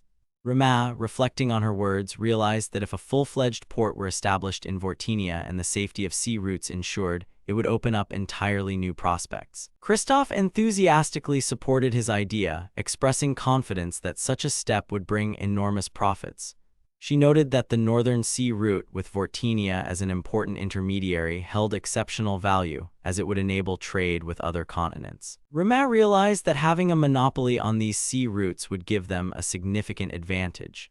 Kristoff expressed confidence that the peninsula, which everyone considered a hopeless territory, could be transformed into a place generating colossal revenues. Rama understood that this entire conversation was not just an exchange of information, but a kind of test aimed at determining his true intentions. Kristoff, with a slight smirk, noted that he had appeared in her company with the same goal, so their actions in this regard were quite similar. Rama agreed with this conclusion and suggested addressing him by his name, as the title of Count seemed inappropriate in this situation. Kristoff replied that she couldn't afford such a liberty. However, if he wished, she would be willing to call him Mr. Mikashiba in private conversations. Later, Jinyu, analyzing the information he received, concluded that Kristoff Company's awareness was truly impressive. He realized that if this organization had sided with their enemies, it could have led to very serious consequences. Mikashiba Rama noted that Kristoff Trading Company seemed to be cooperating with similar organizations both domestically and internationally, using carrier pigeons to exchange information. Leona emphasized that even though the company's best days were behind it, its connections, accumulated over a long history, should not be underestimated. Rama turned to Jinyu, reminding him that when directly cooperating with merchants, they should avoid bloodshed, as merchants don't like doing business that way. Jinyu assured him that espionage was their specialty, and they would interact with Kristoff Company from the shadows, all while supporting their lord. Rama thanked him but insisted that they shouldn't start negotiations with Kristoff yet, as it was undesirable to provoke the Count at the moment. He reminded them that Simone had already made an offer, so it was more expedient to negotiate with companies already allied with the Count. Leona agreed with his reasoning, acknowledging that this approach was safer. Boltz drew attention to the problem of population shortage, noting that even if they managed to get the necessary materials, they wouldn't be able to build anything without people. He reminded them that establishing villages and creating a full-fledged state required residents, and without them, no development was possible. Rama proposed a solution to the problem, stating that people should be given the opportunity to earn money, after which they could be taxed. In his opinion, this is ultimately why a state is created. Sarah, hearing his words, expressed a feeling that they were gradually turning into villains. Rora reminded her that rulers are responsible for the happiness of their subjects, so such steps are inevitable. Rama acknowledged that people are indeed the most important resource of any state, but at the same time, he noted that forcibly relocating residents from Apillos or other countries would be tantamount to stealing property from another lord. He wondered if there were alternative ways to attract a population. Rora admitted that it would be expensive, but she proposed a method that would increase the number of residents without angering neighboring states. Rama showed interest in her words, trying to understand if there really was a non-violent way. Rora evasively remarked that it wasn't a method Rama would decide on himself. Sarah, observing the conversation, added that Rama had always been a good person. Rora pondered, then, with slight embarrassment, agreed with that opinion. Rama was surprised, feeling that something was being hidden from him, and demanded an explanation of what exactly she was talking about. Rora finally revealed the essence of her proposal, stating that buying slaves could be the solution to the problem. Rama was confused, not expecting such an answer. Rora continued, explaining that many slave traders could be found in the city's dark alleys. She assured him that the problem of labor shortage could be solved this way, simply with money. Jinyu agreed, noting that it was indeed a good idea, as working slaves weren't too expensive, but he expressed doubt about their loyalty. Sakuya added that this method had another advantage, as it wouldn't cause discontent from other countries and lords. Leona suggested that slaves could even be acquired on credit, reminding them that Rama was not just a count, but also a hero who had ended the civil war. Rama, realizing what they were pushing him towards, expressed his outrage that he was being offered to buy people, and on credit no less. Rora tried to calm him down, explaining that no one was forcing him to acquire slaves thoughtlessly. She reminded him that after the deal was complete, he would still have the option to grant them freedom if he deemed it right. Leona pondered, clarifying if this meant there wouldn't be a strict contract between master and servants. Sakuya warned that this could lead to a slave rebellion. Sarah shared her personal experience, reminding them that both she and her sister had been battle slaves, but after Rama freed them, they voluntarily dedicated their lives to him. Liana understood her line of thinking, assuming they were hoping for the same loyalty from other slaves. Bolt strongly disagreed, stating that most slaves couldn't be trusted, as they might betray them at the first opportunity. He explained that many of them had lived in extreme poverty since birth and would do anything to survive. At the same time, he admitted that there was no definitive answer, as Rora and Sarah were indeed loyal to Rama and owed him their freedom. Sarah declared that it was obvious. Rora, to her own surprise, added that she loved her master, but realizing what she had said, she became flustered and tried to correct herself. Bolt smiled, noting that their ability to persuade people was precisely the answer to their problem. He suggested that if they could convey to the slaves the value of serving Rama, it would help establish trusting relationships with them. Rama, despite the arguments presented, confessed that he hated the very concept of slavery. He noted that this system completely ignored people's desires and the class division disgusted him. Despite his convictions, he concluded that if Wertinia could be used to save these people and simultaneously profit from it, such a compromise could be considered justified. He thanked Bolts for his help and decided to visit the slave traders soon. He also announced that Sarah and Rora should accompany him.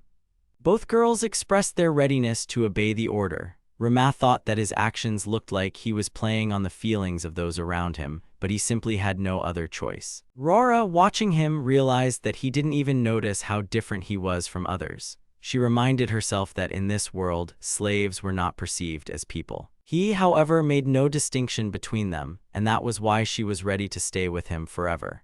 The slave trader, meeting them, offered to show them the selection and invited them inside. He proudly stated that his company, owned by Abdul, had the largest selection of slaves in all of Ipolis. Rama, without wasting time, announced that he needed a large number of slaves. The slave trader clarified how large that number should be, noting that the current stock of battle slaves was limited. Rama handed him a list of requirements, specifying that he needed slaves ranging from teenagers to middle-aged individuals. He clarified that the desired number was around 300 people, with an equal proportion of men and women among them. Upon hearing the number, the slave trader paused, admitting that despite his reputation as the city's largest merchant, gathering such a quantity would be challenging. Rama responded that if he didn't have enough slaves, he should contact other traders and collect the required number on their behalf. The slave trader cautiously asked if the teenagers were too young for heavy labor and suggested choosing adult men instead. He also inquired about the specific purpose for which the slaves would be used. Rama, unwilling to discuss it with him, curtly stated that it was none of his business. Rora, observing the situation, realized how lucky she and Sarah were not to be separated. She understood that many of those who ended up here would have no chance. Rama, seeing the trader hesitate, turned, intending to leave. Fearing he would miss out on a big deal, the slave trader immediately invited them to come further and inspect the slaves for work. Rama, Sarah, and Rora were shocked by what they saw before their eyes. Asuka desperately called for help, rushing to where Takebana was. Kusuda followed her, urging her to hurry as the injured man's condition was rapidly worsening. A troubling question flashed through her mind about how much time had passed since the injury. Seeing Mr. Takebana's heavy bleeding, she realized they didn't have much time. Kusuda insisted they move faster. Asuka suddenly stopped, realizing that if they didn't take care of his wounds right now, he might not make it. Kusuda, looking at her, reminded her that they were in a completely different world and didn't know if this place was safe. He also asked how exactly she planned to help Takebana in this situation. Asuka, despite his objections, firmly stated that they couldn't just keep running. Even if her abilities weren't enough, she at least needed to give him a chance to catch his breath. Kusuda, realizing she was right, apologized for his haste and agreed to her suggestion. He said he would go look for water and food and asked her to stay put and be vigilant. Holding only a club, he felt extremely insecure, but the circumstances forced him to act quickly. Before leaving, he asked Asuka to take care of Takebana. Asuka, noticing the katana move, flinched in surprise. The thought flashed through her mind that Auka had suddenly started singing. Takebana, gradually regaining consciousness, struggled to utter words, trying to understand what had happened to him. Asuka, still confused, drew his attention to the fact that Auka had suddenly started singing. Suddenly, a monster appeared before them. Meanwhile, the slave trader continued talking. oblivious to the change in his interlocutor's mood. He speculated that Rama might be interested in breeding slaves, but immediately warned that it was an extremely unprofitable venture. According to him, it would take too long for these puppies to grow up and their productivity would be dismal. The slave trader spoke dismissively about the slaves' origins, claiming that nothing worthwhile could come from the lower class. He suggested getting rid of them when they became unfit for work and simply acquiring new ones.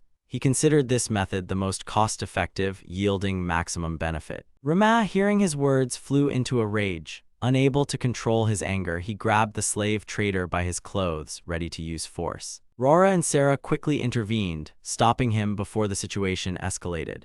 Rora, understanding his feelings, tried to calm him down, pleading with him to suppress his anger before he did something irreversible. The slave trader, realizing he had gone too far, panicked. Scared to his core, he stammered out apologies, begging for mercy. He thought he had been rude to the Count's beloved companions and was now desperately trying to make amends.